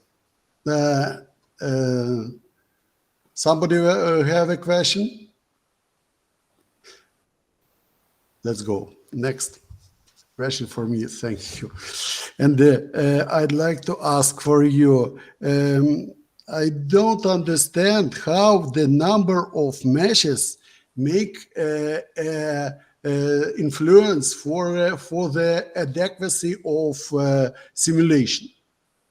If I remember, you compared several results. One of them was experimental result. Another was a specific simulation accordingly to the number of meshes. And third was another number of matches, and therefore you compared these results, isn't it?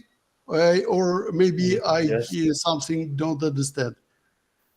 Yes, you understand right. Yes. Yes, and explain me, please. F is, as for me, if it will be the number of these cells, of these elements will be more, therefore the results may be more exactly, more adequacy. And what are the difference from experiment number, not experiment, but results of simulation number 2 or number 3? I want to ask, maybe can you show previous slide, please? Slide 9, maybe. I don't remember the number of. Oh yeah. This slide, yes, this slide. I want to show in these results. I have, like you say, I have 3 experimental results. One is a real experiment, like you can see its line is color blue, and next I have 2 simulation results, simulation 1 and simulation 2, and for this simulation was use different number of elements. For first one, for simulation 1 was used 200,000 elements. It's brown, and for simulation 2 I increase number of elements, and I have better results with comparison with simulation 1. And thank you. I already understood that what you want to compare it, but I don't understand how the number of these elements can to influence for adequacy, maybe for another things. Sometimes there is the usual methodics, and we can to change something, but really I don't understand this. Maybe try to explain, or what does it mean? Now we change a number of these elements. Let it be, because make more elements in the zone, cutting zone. Therefore, we receive a more exactly result. That's all, as for me. Maybe for some for simulation, for really I don't understand this. Yeah, let it be. Thank you. Maybe this this answer for this question make more time, and it's not interesting for another participants of conference and for our conference. Therefore, you must to understand for you, just for you, because sometimes same question may be appear in future. Therefore, I think that it'll be better to know how you answer for this question. That's for me. Maybe another question for this report. Somebody to be more activity, please. It was interesting report, very interesting. No question. Thank you. Thank you. Thank you very much for the questions. Thank you very much. Next And was for this conference. from Oleg Onisko, influence of back rake angle of the threading cutter on the drill string, tool joint pitch diameter. I want to say that this report was very, very difficult to understand it, because a lot of quotient, a lot of graphical graphs was was given by Oleg, and therefore maybe only specialists can to understand and make this question, isn't it? Somebody have a question, and I only ask to the next question. Oleg, are you here? Oleg? Of course, yes. Try to explain for me. Back rake angle. Rake angle. You said about maybe a flank angle or a negative value of rake angle, or maybe a special rake angle for threading cutter. No. It's angle measured only in the nose of cutter. Can you show this? Where is this? Two axis of detail of part. Back rack angle is measured at the nose of cutter in direction of perpendicular to axis of a part of the thread, of course. Thank you. Maybe this is not very very clever question. Therefore, try to, and it will be better in the future. These things you must to show for more easy graph. And after this, the specialist in this question will be more understand what you think to make with this, because to understanding a lot of question, it really very difficult. Another question. Thank you. Have another question. Thank you, Oleg. And next, the optimization of, evaluation of decrease in temperature condition upon intermittent grinding. Oh, no.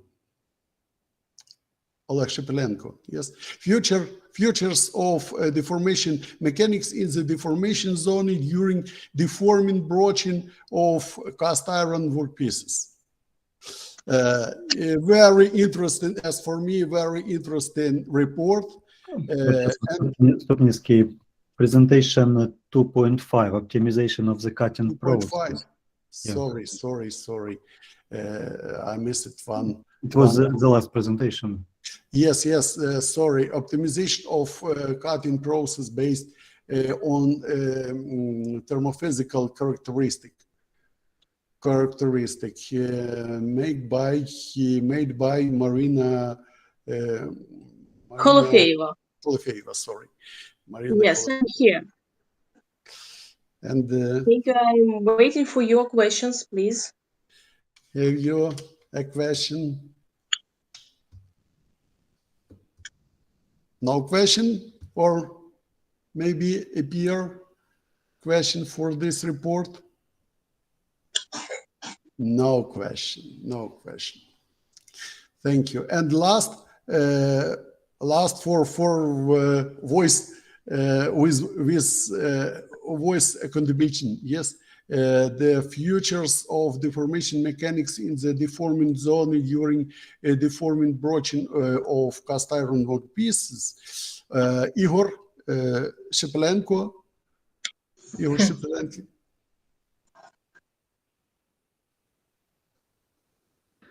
Igor Shepelenko is absent. And evaluation of decrease in temperature condition upon intermittent grinding. It was only a presentation without explanation. Yes, voice explanation.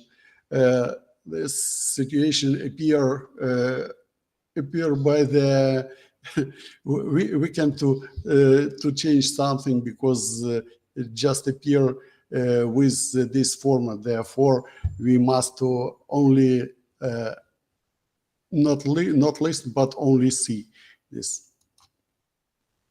And maybe Some question for this? And somebody appear?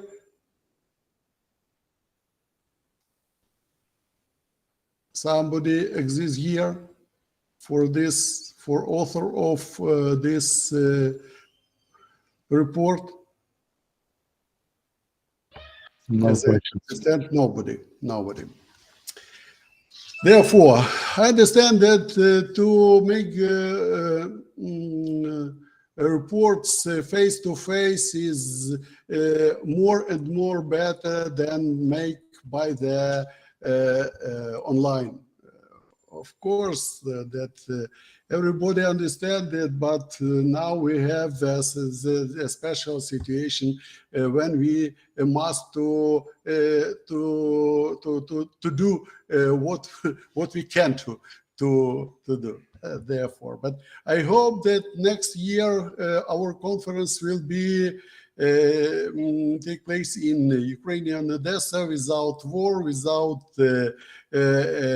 another limitation, say as COVID or another limitation. And after this, we can to make more and more activity and make the activization for making, and the result of our research, of our study will be more interesting.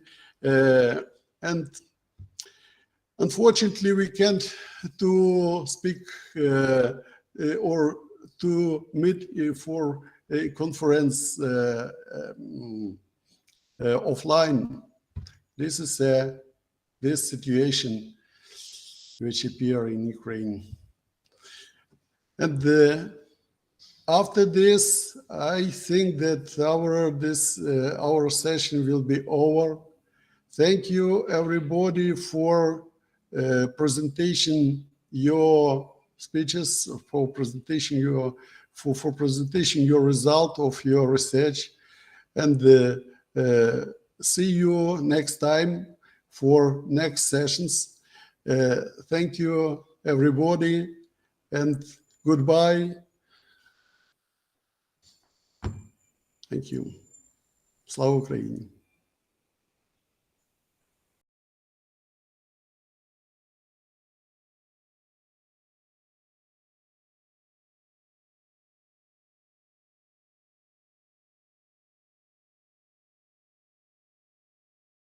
Short technical break.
Give me 1 minute and I start.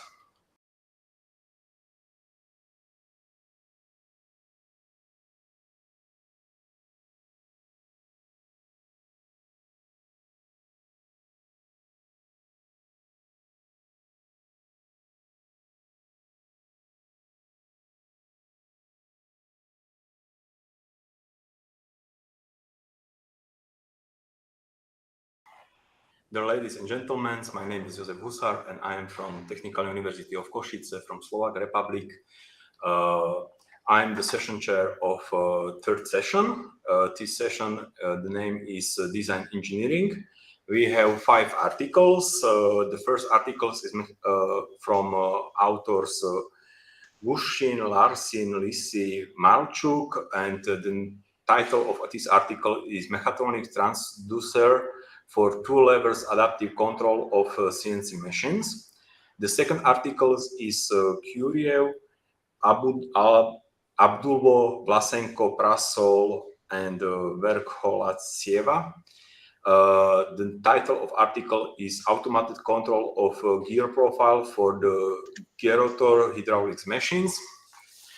Third article is from Kilianovsky, Tsivinda, Neshachev, Kravtsova, Yarovi.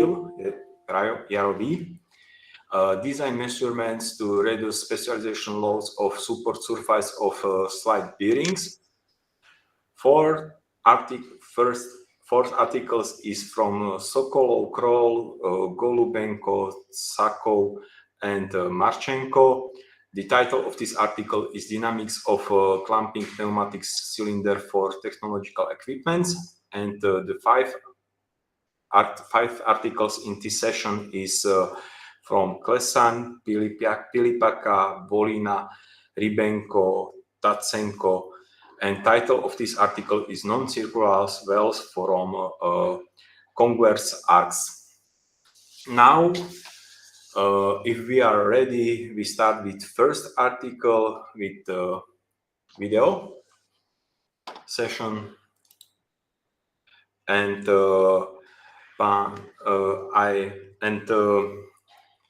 presenter is Vasily Larsin. Hello. Okay. Dear esteemed colleagues, my name is Vasily Larsin. I represent Odessa city in Ukraine. I also represent Odessa Military Academy, Lutsk National Technical University, and Odessa Polytechnic National University. This is introduction and major challenges. Emergence of new materials and technology of high strength and cladding on the one hand, and the need for defect-free machining of parts made of super hard and hard to machine materials on the other hand led to the development mechatronic and intelligent machines. And you can see means required. Next slide shows aim and research tasks. The aim of the study is to develop a mechatronic module to create a mechatronic transducer that generates a control signal for interaction with high-level system. Research tasks. First, perform a literature review on 2 principles of control. The first by deviation and the second by disturbance. Second, form a technical philosophy of 2-level control. Third, use previous experience in the development of mechatronic mechanisms.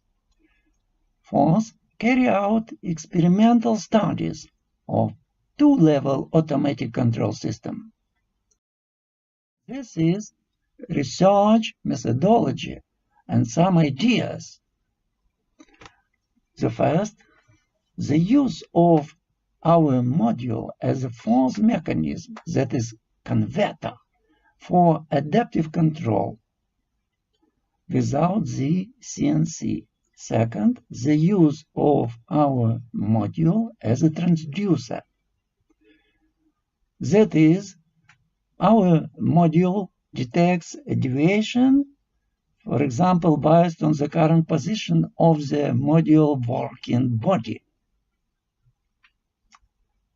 Next slide shows some principles of methodology. The first, intervention in the cutting process should begin at the pre-production stage. Second, possible deviation during the cutting process.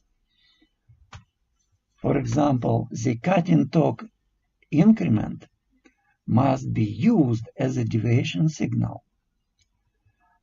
Third, the force, that is, cutting force and torque, parameters of the interaction of a cutting tool with the workpiece cutting zone parameters must be included in the servo systems.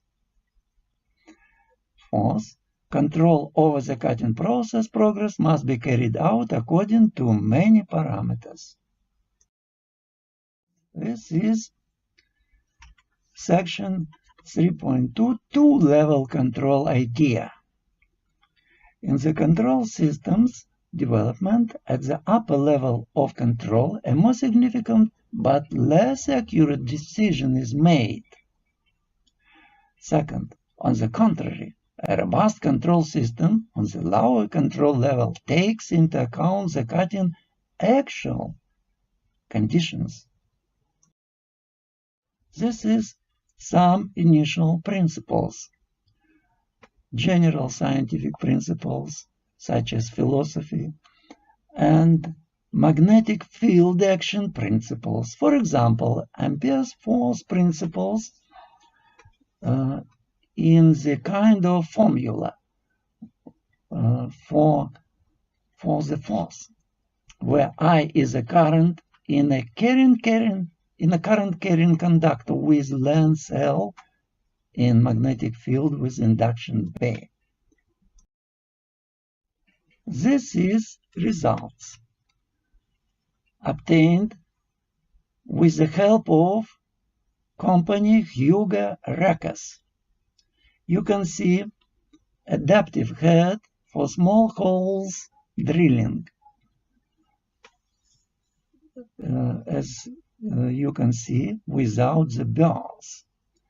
On the left of the slide, you can see the quality of the drilling without burrs. An idea to convert a rotation to a displacement. You can see upper half coupling and lower half coupling. Delta phi is the angle increment due to cutting torque increment. Delta z is the displacement increment due to angle increment, delta phi. This is two-level adaptive control. You can see upper level and lower level on the left of the slide. On the right, you can see all our machine. There are some designations. Delta T and disturbance is the regulated parameter in the module. Module is a part of the plant. This is mechatronic module design. For example, 1 base, 4 magnetic core, 5 and 6 field winding, 8 armature winding, and so on. On the right, you can see all head.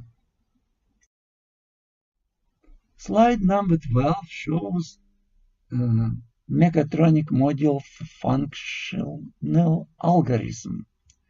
First, for example, install the module head on the headstock.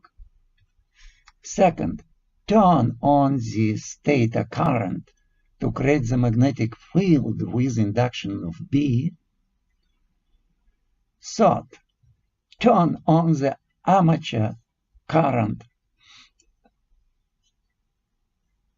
Fourth, turn on the tool speed motor.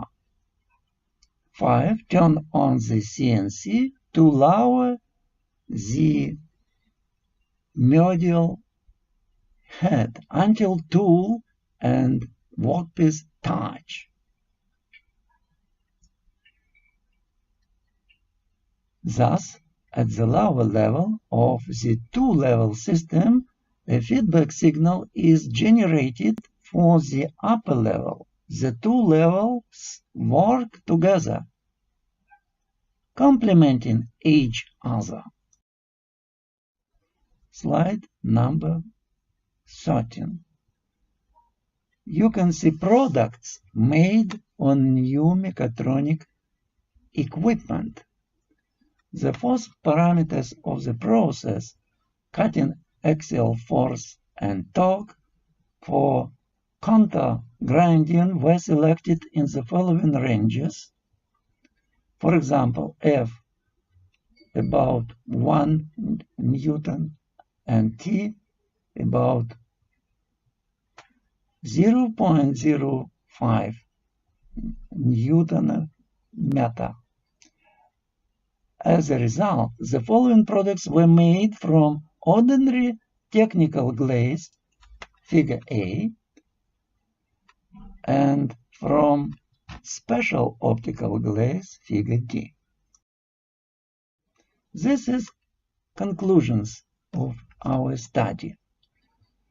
The first, a new scientific and technical direction has been formulated in the field of the development of hierarchical adaptive control of machine tools based on the use of a mechatronic module developed and tested. Second, the principle of functioning a mechatronic servo system based on the mechatronic module is determined by the chosen method of its implementation. Third, the paper considers an example of a one-dimensional servo automatic control system on the example of drilling and two-dimensional diamond grooving when grinding inscriptions and patterns on the surface of supercut materials. And the last, in addition to adaptive control for cutting force and torque, the developed module design has the ability to take into account other signals. Thank you for attention. This is the end of my representation. Automated control of the gyro profile for the gerotor hydraulic machine. Introduction and major challenges. Currently, hydraulic machines, both pumps and hydraulic motors of the gerotor tap are increasingly used in hydraulic drives for construction, railway, agriculture, drilling, communal, lodging, and other self-propelled equipment. The main unit of gerotor tap hydraulic machines is a working fluid displacement unit, represented by internal and external rotors, which are total-spay with internal hydrocylinder engagement. A review of gerotor technology showed that at present there is very little literature on the design, calculation, manufacture, and operation of gerotor tap hydraulic machine.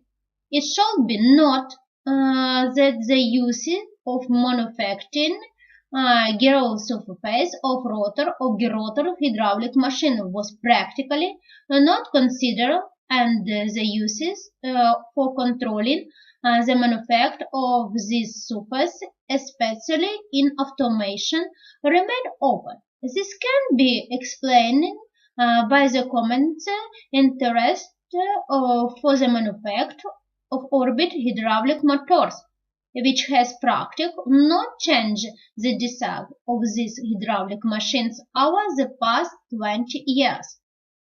3-4. The development of methods on tools for the aftermath check of the toothy surface of the rotor or gerotor hydraulic machine in order to insert the precision assembly of the rotors by selecting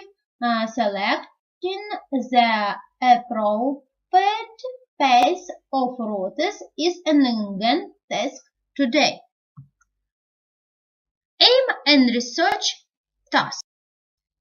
This work is devoted to solving issues related to the development of methods and tools of automated check of the toothed surface of the rotors of gerotor hydraulic machines in order to ensure precision assembly of the rotors by selectively selecting the appropriate pace of rotors.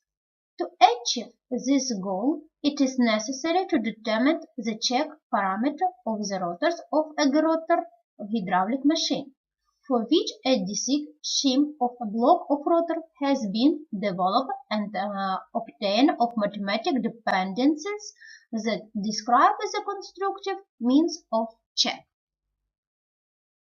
Research methodology.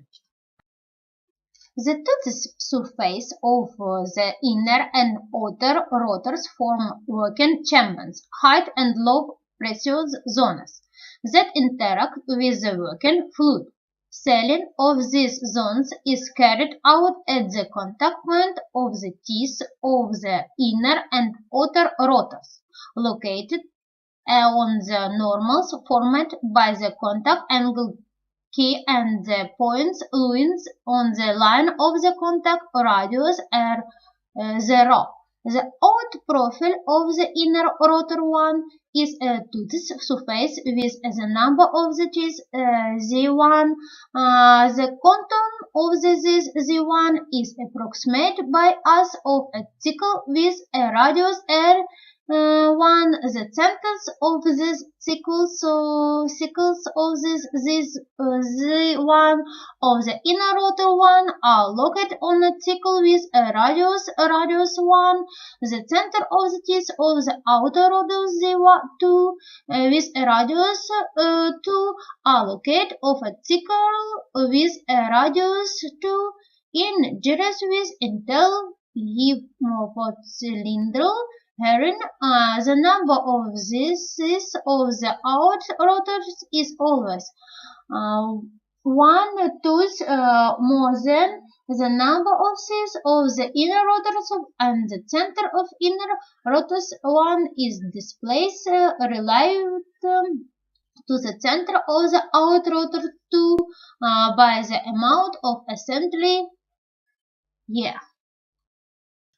The out rotor is an assembly unit in which the inner toothed surface is formed by the inset rolls 3, which to rotor in the whole one during operation of the hydraulic machine. In this case, the existing sliding friction between the toothed surface of the rotors is represented by rolling friction. To ensure the integrate of such a descent of the out rotor 2, its holes 1 nests are made with a diameter D 2H and are opened by the well lip. The nominal wells of the diameter D 2R of the rotor are 3 and the diameter D 2H of the whole one for the rolls are numerically equal.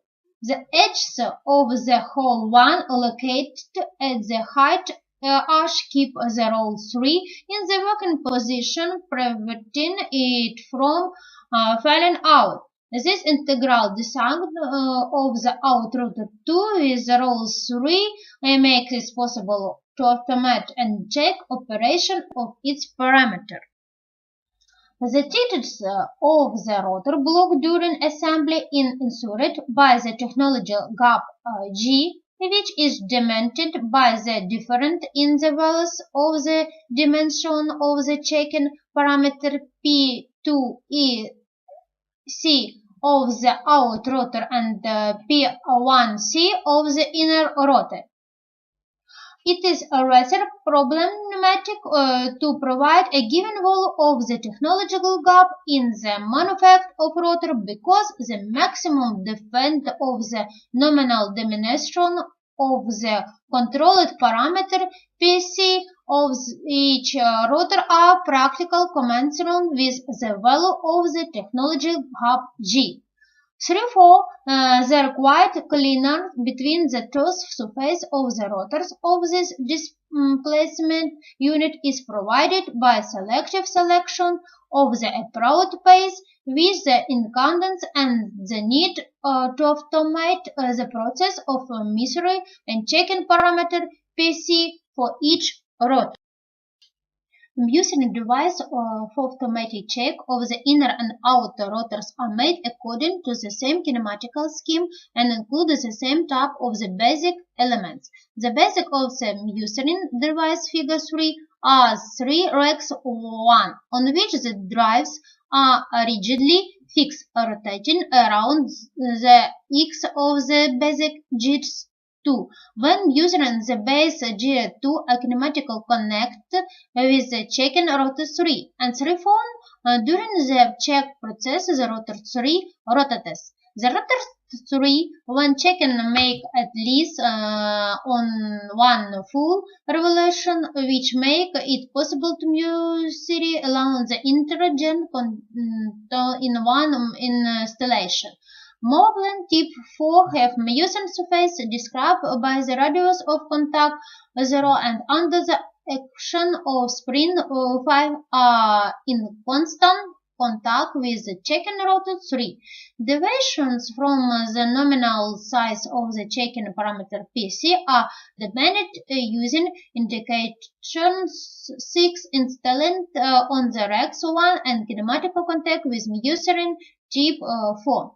Since the checking conditions are as close as possible to the explanation condition of the rotor, the pitch between the teeth of this base G4 shall be equal to the pitch between the teeth of the mating rotor. The distance between the center of the teeth of the base G2 1B is equal to the distance between the center of the series of the out rotors to T2 3/4 when checking the inner rotor to determine the parameter of the base G2. I use the geometrical parameters of the out rotor 3 as a mating one. Then the radius of the tooth of the base G 1P is equal to the radius of the tooth radius to all the out rotors roll based on this.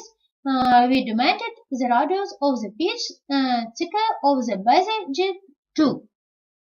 The calculation of the parameters of base G2 when checking the out rotor is carried out similarly, taking into account that the distance between the center of the teeth of the base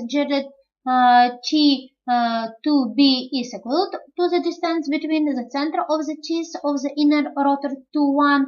The radius of the tooth of the base general 2B is equal to the radius of the tooth radius 1 of the inner rotor. Results. Analysis of measurement. A result of the deviations of the inner rotor shows that the deviations of its surface from the nominal size have minimum fluctuations caused by the error in the shape of the toes contour. The scatter of the measured values of deviation from the nominal size of the monitor parameter PC is of 0.9 thousandths millimeter and is in the region from minus 0.48 thousandths to minus 0.39 thousandths millimeter, which corresponds to the spectacle quality.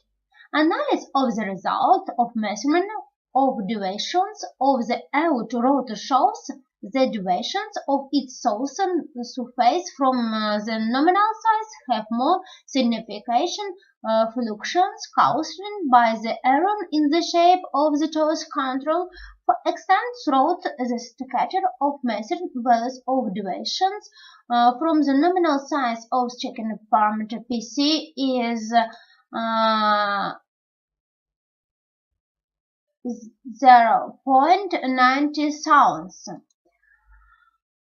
and millimeter and is in the range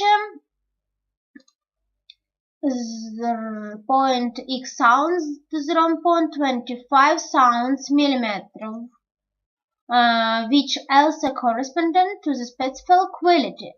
The actual minimum gap of the test check pen in 0.45 thousandths millimeter and maximum 0.73 thousandths millimeter, which correspond to the select fit and phone ensuring the operability of the rotor united running in a ceiling. Consolation. It can be concluded that in order to develop methods and tools for automated check of the two surfaces of the rotors of hydraulic machine, a distinct scheme of the rotor block has been developed and mathematical dependencies have been obtained that make it possible to determine the control parameter of the inner and out rotors. The study carried it was establishment that the out rotor of the displacement unit of a hydraulic machine, being an assembly unit, is an integral structure similar to the inner rotor. The production check shown that the proposed method and means of automatic check of the deviation of the tooth profile of the inner and out rotors of the rotor hydraulic machine allow present assembly of this block of rotor by selective selection of this approached face. Thank you for your attention.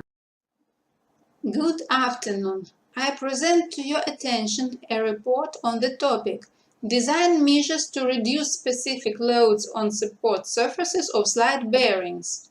The study is carried out by Kienovsky Mykola, Tsevinda Natalia, Nechayev Vasil, Kravtsova Daria, all from Kryvyi Rih National University, Ukraine, and by Yarovych Yuri from Odessa Polytechnic National University, Ukraine. The article deals with the problem of minimizing wear of friction surfaces in rotor mechanism, namely surfaces of support rotor journals and those of slide bearing supports working in the hydrodynamic mode.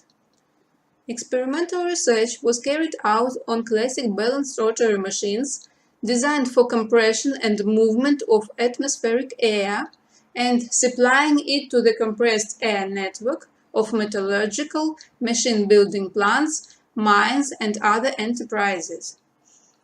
In most cases, rotor machine life is conditioned by durability of friction surfaces on the operating element supports. Studying and minimizing work of friction forces on friction surfaces primarily depend on the friction coefficient and factors that influence the level of friction forces.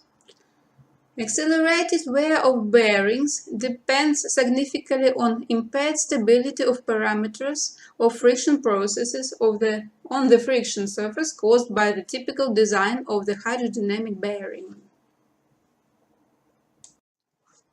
Considering the prevailing influence of mechanical wear processes on wear rates and summarizing research results, the following relation seems to be the most unified method of determining the wear rate, where K is the constant that depends on the material and wear conditions, P is pressure on friction surfaces, V is the relative slip rate of friction bodies. This dependence quite clearly outlines the directions of minimizing the part wear rate.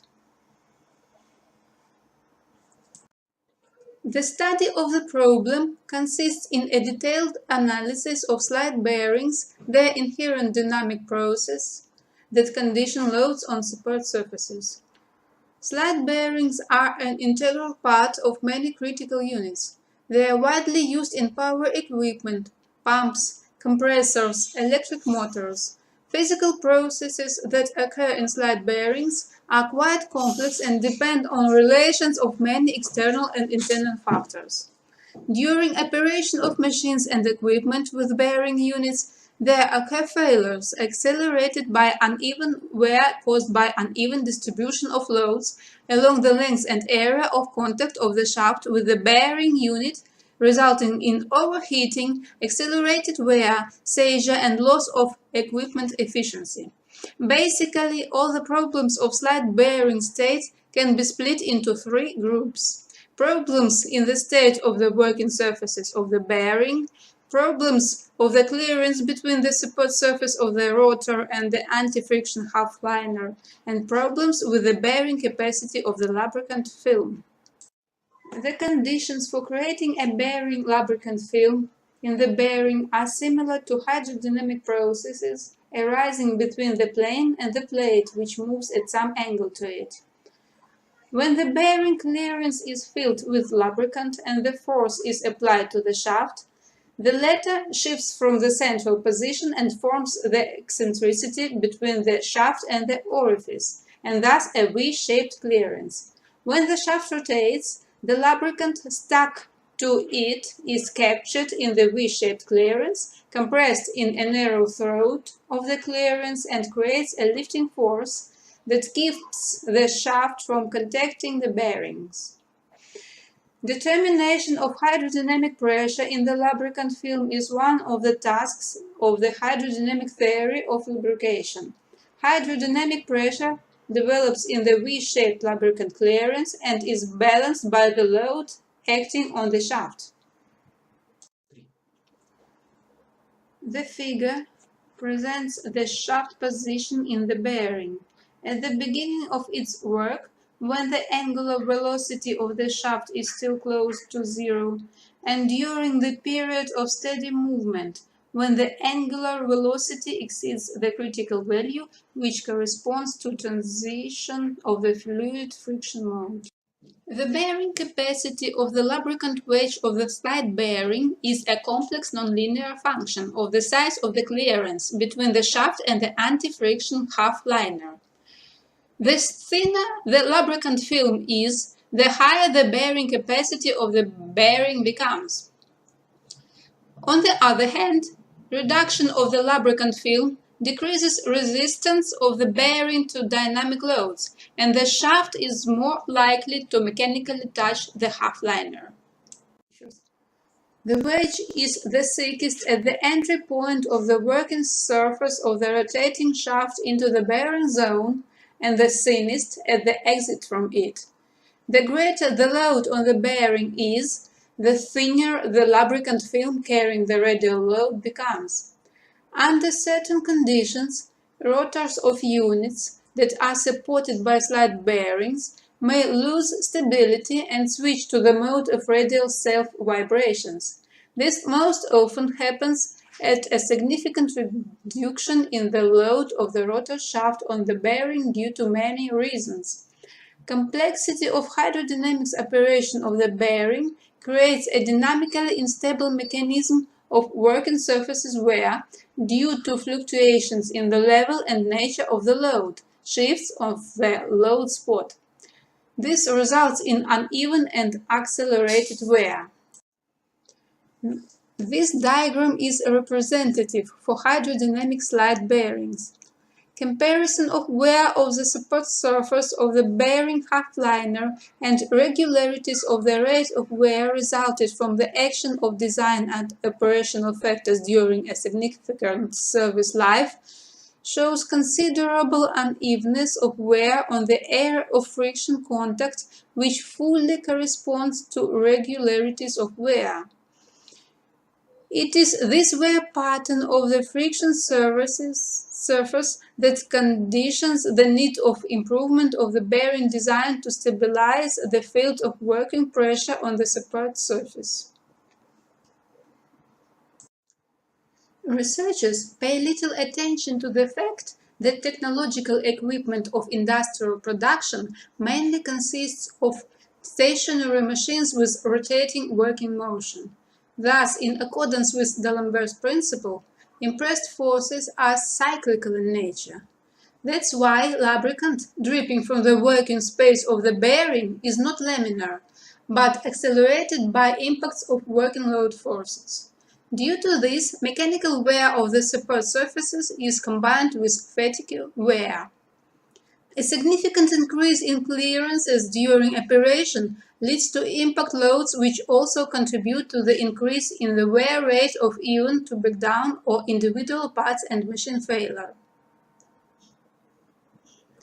Expediency of changing the design of the slide bearing in order to reduce the wear rate is substantiated through solving the task of increasing the support contact spot on friction surfaces. Design improvements of the existing bearings aim to ensure uneven distribution of lubricant pressure on the shaft surface. Solution to the task involves using blind and circular grooves in the bearing bushing to create a hydroplastic effect as a means of reducing radial clearance in the bearing end. The solution is the following. In the slide bearing, even lubricant pressure in the lubricant film over the bushing surface is created due to the fact that in the support surface of the bushing there are special circular grooves. They are filled with hydroplastic that enable controlling elastic deformation of the groove wall. Hydrodynamic slide bearing with the pressure control mechanism consists of the bearing body, structural elements of the bushing, the shaft, special chambers in the bushing body filled with the hydroplastic, the orifice for the power plunger, which is connected with the pressure screw, creating pressure in the cavity, and adjusting screws. The principle of operation of the slide bearing unit is as follows. The bushing, with its outer surface, is pressed in the slide bearing. The inner surface of the bushing and the cylindrical surface of the shaft form a friction pair. Liquid hydroplastic is fed through the orifice for the power plunger into the cavity between the bushing and the bearing body. The power plunger is kinematically connected with the pressure screw. Control screws are provided to remove free air from the cavity of the body and relieve pressure in the bearing unit. This third figure presents a loaded area in the bearing which is shifted due to creation of a lubricant wedge. As a result, uneven lubricant pressure distribution occurs on the shaft surface. However, considering the structural elements of the bushing, lubricant pressure is made even on the shaft surface. Application of the slide bearing unit with the pressure control mechanism allows making the pressure field even along the entire length of the shaft bearing pair, ensuring stability of the shaft axis at operation speeds and consequently enhancing reliability of performance and increasing durability of rotor machines. Following results are obtained. The regularities of sliding bearing support surface wear in the hydrodynamic friction mode are first investigated. The presence of local zones of intense wear on the bearing support surfaces is revealed. The project durability of the bearing is declining in proportion to the size of the actual support surface.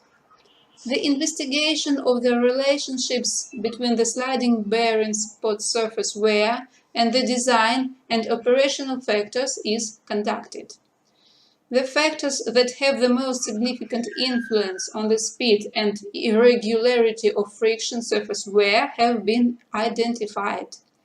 The regularities of pressure distribution on the support surfaces of hydrodynamic sliding bearings in the longitudinal and transverse directions are set out.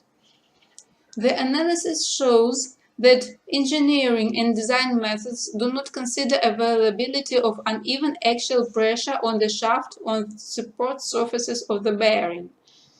General parameters of formation and influence of a lubricant film in the hydrodynamic mode and its state during loading a slide bearing, complexity of conditions of maintaining fluid friction on peripheral parts of the support surface, and consequent uneven wear of the bearing support surface are determined as well. Regularities of the trajectory of shaft output into position of relative equilibrium during rotation have been investigated theoretically and experimentally. Conditions for stable parameters of support oil layer achieving have been established. The influence of parameters of support oil layer on the duration of limit friction on bearing support surfaces have been studied. New design of the sleeve of bearing support is proposed to solve the problem of stability of shaft and bearing friction and wear. The following conclusions are made.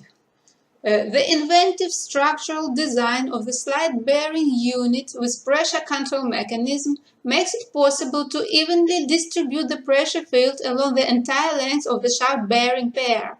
The developed bearing construction decreases the specific pressure on the friction surface by up to 30% through the distribution of pressure field along the entire support surface of the bearing.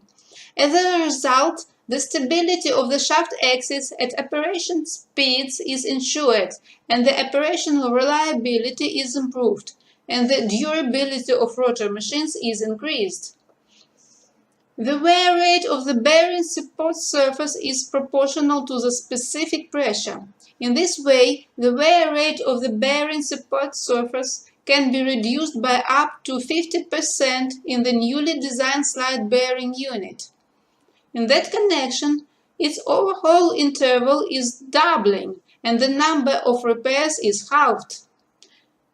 A promising direction for further research is the study of impact of peripheral radial clearance on pressure area distribution along the bearing, paying especial attention to rotor run-up and close-down stages. The upgrade of the unit design by using other technical media instead of hydroplastics is also the area of interest. Thank you for your attention.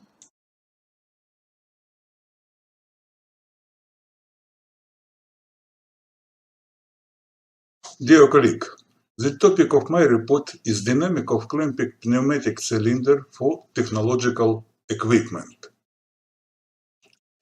Pneumatic clamping devices have found wide application in technological equipment of machine building industries.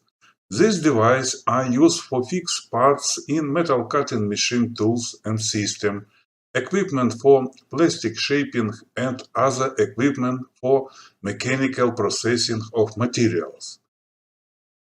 It is quite convenient to design clamping device using the single-acting pneumatic cylinder. The working stroke in such cylinder is carried out under the action of compressed air, and output link is returned to its home position by the built-in spring from external load. In the design under consideration, the liner 5-cylinder body of the pneumatic cylinder is closed on both sides by the covers 1 and 8. and in the rear cover 1 there is hole for supplying compressed air, and the form cover 8 has the compression hole with built-in filter element. Position 2 divides the internal space of the liner 5 into 2 cavities: the rod cavities, in which there is rod 4 rigidly connected to the position 2, and the piston cavity. The cavities are delimited by the hermetic seal 3, for example, the cap, located in annual groove on the outer cylindrical surface of the piston 2. The front through cover 8 is equipped with the guide bushing 9, with the support for sliding the rod 4, which transfers the force from the piston 2 to external object. The return spring 6 is mounted inside cylinder and covers the rod 4. The aim of this article is to develop the mathematical model for the dynamic characteristic for single-acting pneumatic drive of the clamping device for technological equipment, to study on its basis the working process in the clamping pneumatic cylinder. The settlement scheme for the single-acting pneumatic drive of the clamping device for technological equipment is shown in figure. The drive main elements are marked on the scheme: PC, the clamping pneumatic cylinder; PD, the two-position three-way pneumatic distributor. For the position of the pneumatic distributor, PD, which is shown in the scheme, the working stroke of the clamping pneumatic cylinder PC is carried out, and when switching the position of the distributor PD, the piston of the cylinder PC is returned. The mathematical model of the dynamic characteristic for the working stroke of the clamping pneumatic cylinder is presented on the next slide 5. The mathematical model of the dynamic characteristic for the return stroke of the clamping pneumatic cylinder is present on this slide. On the basis of mathematical models, the example of calculating the dynamic characteristic of the clamping pneumatic cylinder for technological equipment was made for following basic initial data. The calculations were carried out in the environment of the MATLAB software package. The result of calculation, the pressure in the piston cavity of the pneumatic cylinder, displacement and velocity of the piston during the working stroke are shown in figure. As can see, the working process in the pneumatic clamping cylinder has 4 characteristic time stages. The first is filling the piston cavity with compressed air up to the pressure at which the piston of the cylinder will move. The second stage is the acceleration process of the piston to its conditionally stable movement. Further, this is the movement of the piston to the extreme position, or the position determined by the dimensions of the part or workpiece being clamped. At the last stage, after the piston reaches the extreme right position, the pressure in the piston cavity rises to the pressure in the pneumatic network. The working process in the clamping pneumatic cylinder and during the return stroke of the piston has similar stage. For ease of understanding of the material, the figure shows the piston velocity with the opposite sign, since the direction of movement during the walking stroke is taken as positive. The differences between the return stroke of the piston lies in the fact that here the pressure on the first stage is due to the emptying of the piston cavity, to the pressure at which the return movement of the piston will begin. Also, at the last stage, further emptying of the piston cavity is carried out, where the pressure can drop in the limit to the atmospheric pressure. Just the question of mathematical modeling of the dynamic characteristic of single-action pneumatic drive or clamping device for technological equipment is considered, as well as the working process in clamping pneumatic cylinder is investigated on its basis. The settlement pneumatic scheme for drive is presented according to the working stroke of the clamping pneumatic cylinder is performed when the compressed air is supplied to the piston cavity and the return stroke occurs under the action of the built-in spring. The mathematical model of dynamic characteristic for pneumatic drive has been developed. The mathematical model is based on the motion equation of pneumatic cylinder piston, the continuity equation for the piston cavity, and the equation of the mass flow rate for air entering the piston cavity. The piston motion equation separately consider the positional load of the built-in spring, the resistant force proportional to the movement velocity, and the drive friction force. The thermodynamic process in the piston cavity of the pneumatic cylinder is considered to be adiabatic. The continuity equation takes into account the variable volume of the piston cavity and the volume of the connected pneumatic line. The equation for the mass flow rates of compressed air entering the pressure chamber of the pneumatic cylinders take into account the subcritical and supercritical gas flow regime. The example of the calculation of the dynamic characteristic for the clamping pneumatic cylinder is given. The present of characteristic stage of the processes during the working and return stroke is shown. The possibility of evaluating the dynamic characteristic for the pneumatic cylinder allow you to analyze the design of equipment clamping device to optimize their design parameters according to specified criteria.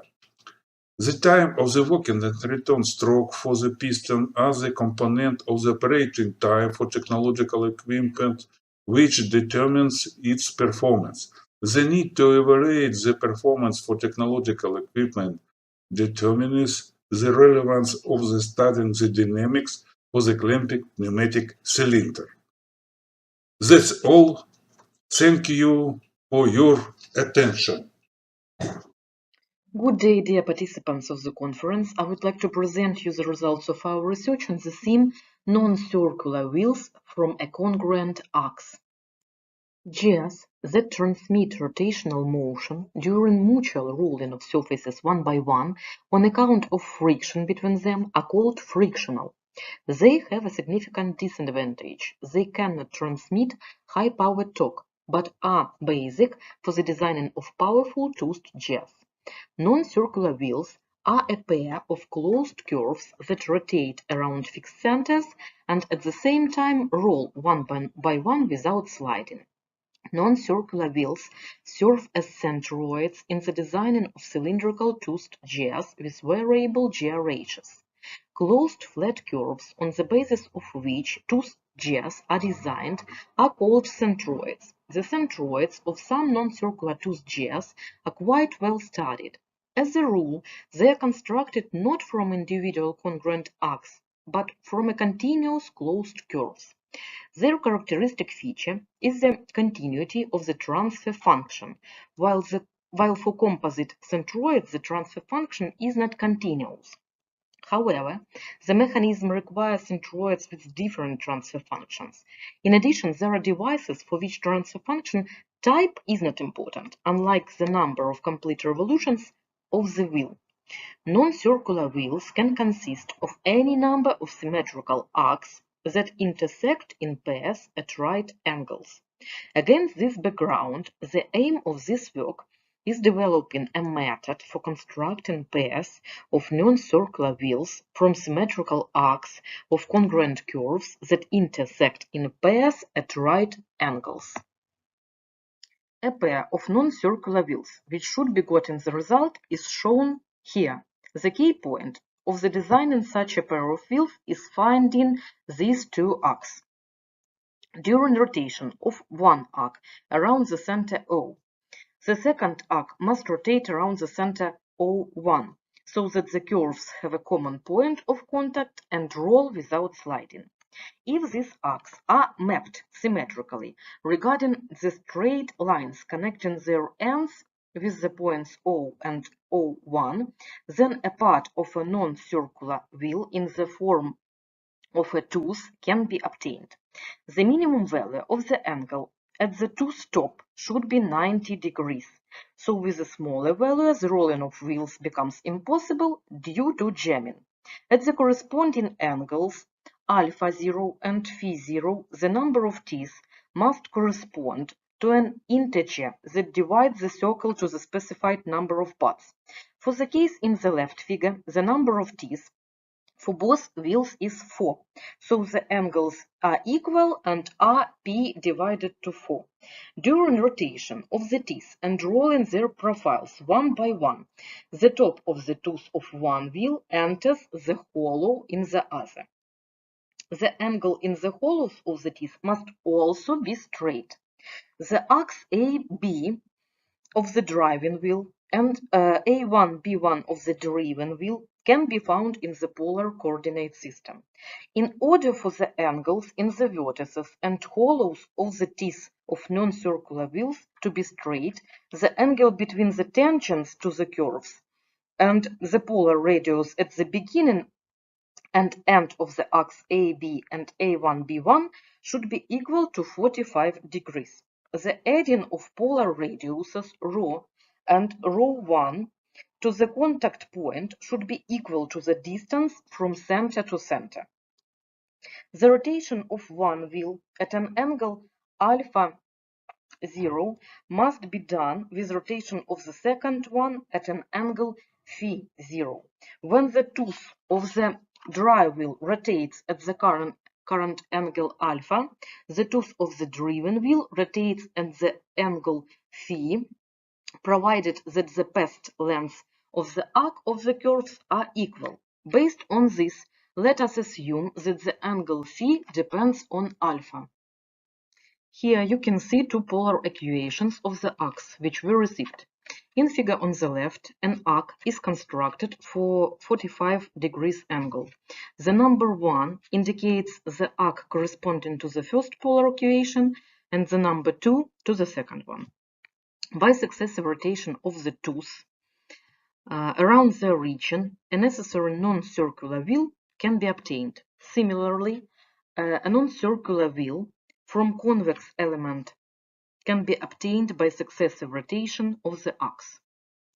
On this slide, you can see the final expression of the angle phi.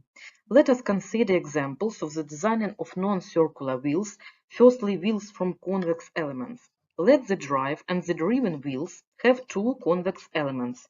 The arcs are constructed in the figure on the left. They are rotated at 180 degrees. A pair of non-circular wheels is similarly constructed in figure on the right. The initial data is the number of convex elements of the drive wheel and the number of elements of the driven wheel. On this slide, pairs of non-circular wheels with the same number of convex elements of the drive wheel and a different number of elements of the driven wheel are constructed. The transformation of the driven wheel with an increment quantity of its elements can be seen here. The construction of non-circular tooth chairs can be carried out similarly. Here pairs of wheels with different ratios of teeth are constructed. The number of teeth are the initial data. Such pairs of wheels can function like gears.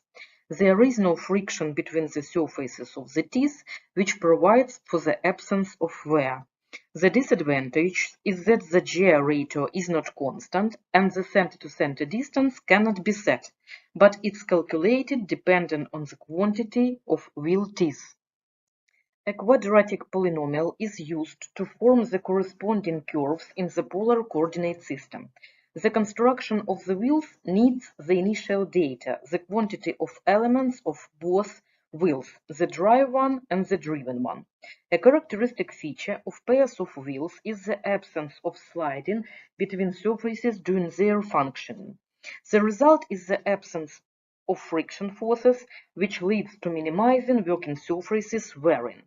It can be hypothesized that constructing non-circular wheels, which consists of any number of symmetrical arcs that intersect in pairs at right angles, can be applied to solve this problem. Thank you very much for your attention.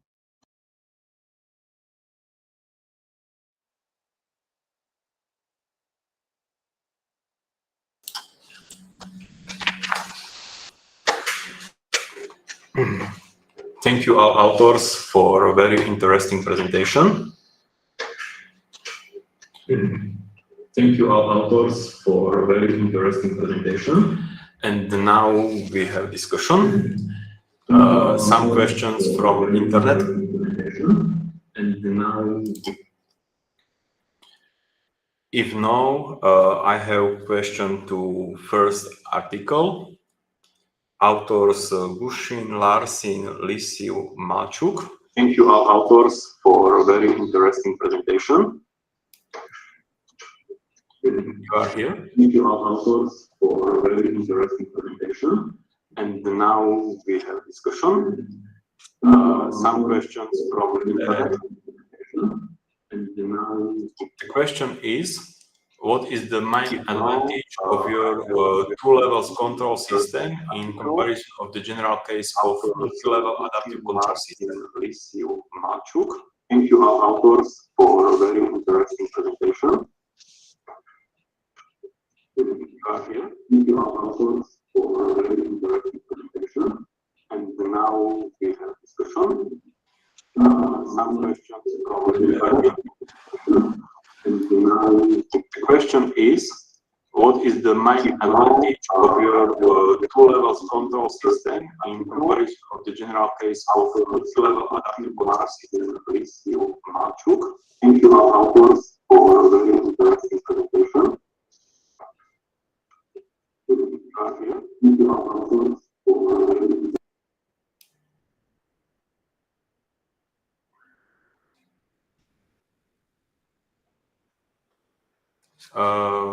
if authors are not here, we send to email the question.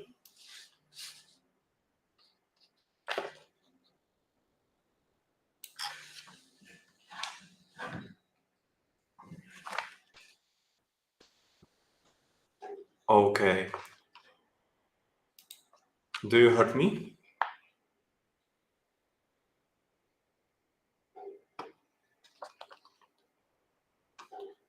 The second article is automated control of the gear profile for the gerotor hydraulic machine. I think nobody is online. Here article is the same. 4 article dynamics of clamping pneumatic cylinder for technological equipment. You must unmute your microphone. I am present. The 4 article, the model presented on the slide 6 consider empirical parameter. Also, the model of free friction is used. In this regard, please clarify how to make this model reliable. This limitation of your model in terms of friction mode, pressure difference, and other parameters and condition. This was question sending from internet.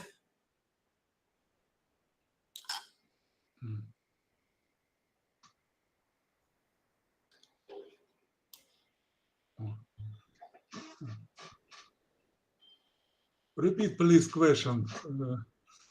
Please repeat the question. The model presented on slide 6 consider empirical parameter. Also, the model of dry friction is used. In this regard, please clarify how to make this model reliable. The limitation of your model in terms of friction mode, pressure difference, and other parameters and conditions.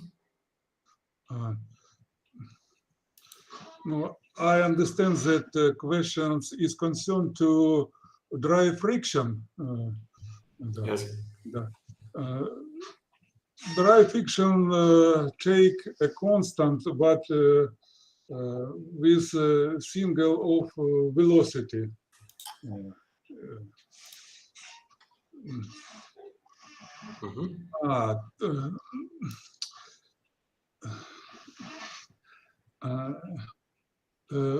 There are additional equation for calculate dry friction if acceleration less than pressure force, the dry friction not take into account. Okay. I understand. Yes. I cannot good explain. Of course. Okay, we write email and everything will be okay. Fine. Thank you for your answer. And now, Tatiana, do you hear me? Yes, yes. Good day. The last question is for your presentation, and this was sending from internet. Please highlight weight for practical application of the obtained result. Do you plan to carrying or dynamic analysis of non-circular wells, and what problems are still not solved in this field? Thank you for your question. First of all, I want to say that this article is fully theoretical because my specialty is applied geometry and my dissertation is fully theoretical. I have no any experiments. Maybe it's bad, but. And about not solving questions in this article, it's again about practical implementation. So maybe it should be, not maybe, it should be maybe approved by practical some implementation. In this article, there is no practical implementation. Okay, thank you very much for your answer. And now I think we can finish this session, and I give the word for Pan Professor.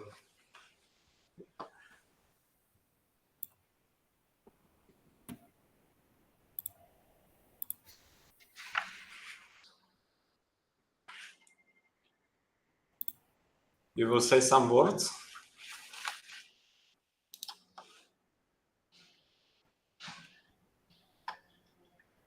If Can I ask some? Okay. Several words. Today is the birthday at Professor Vladimir Sokolov. We wish you with this holiday and wish you productive life, scientific activities, and so on. Congratulations. Your microphone is turned off. Today is my birthday. Thank you very much.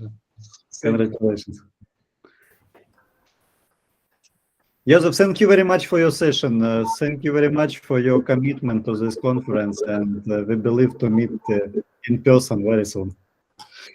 Yeah. Thank you for invitation. Thank you, Joseph. May I? Okay. We have finished the first day of the conference. Thanks to all the speakers and participants of the conference for the fruitful work. Special thanks to the session chairs. They had a very hard time today. Tomorrow, work starts at 9 o'clock morning, and first session tomorrow begins under the chairs of Professor Pavlenko. Bye. See you tomorrow morning. Bye. Bye, see you tomorrow. Mhm. See you later. See you later.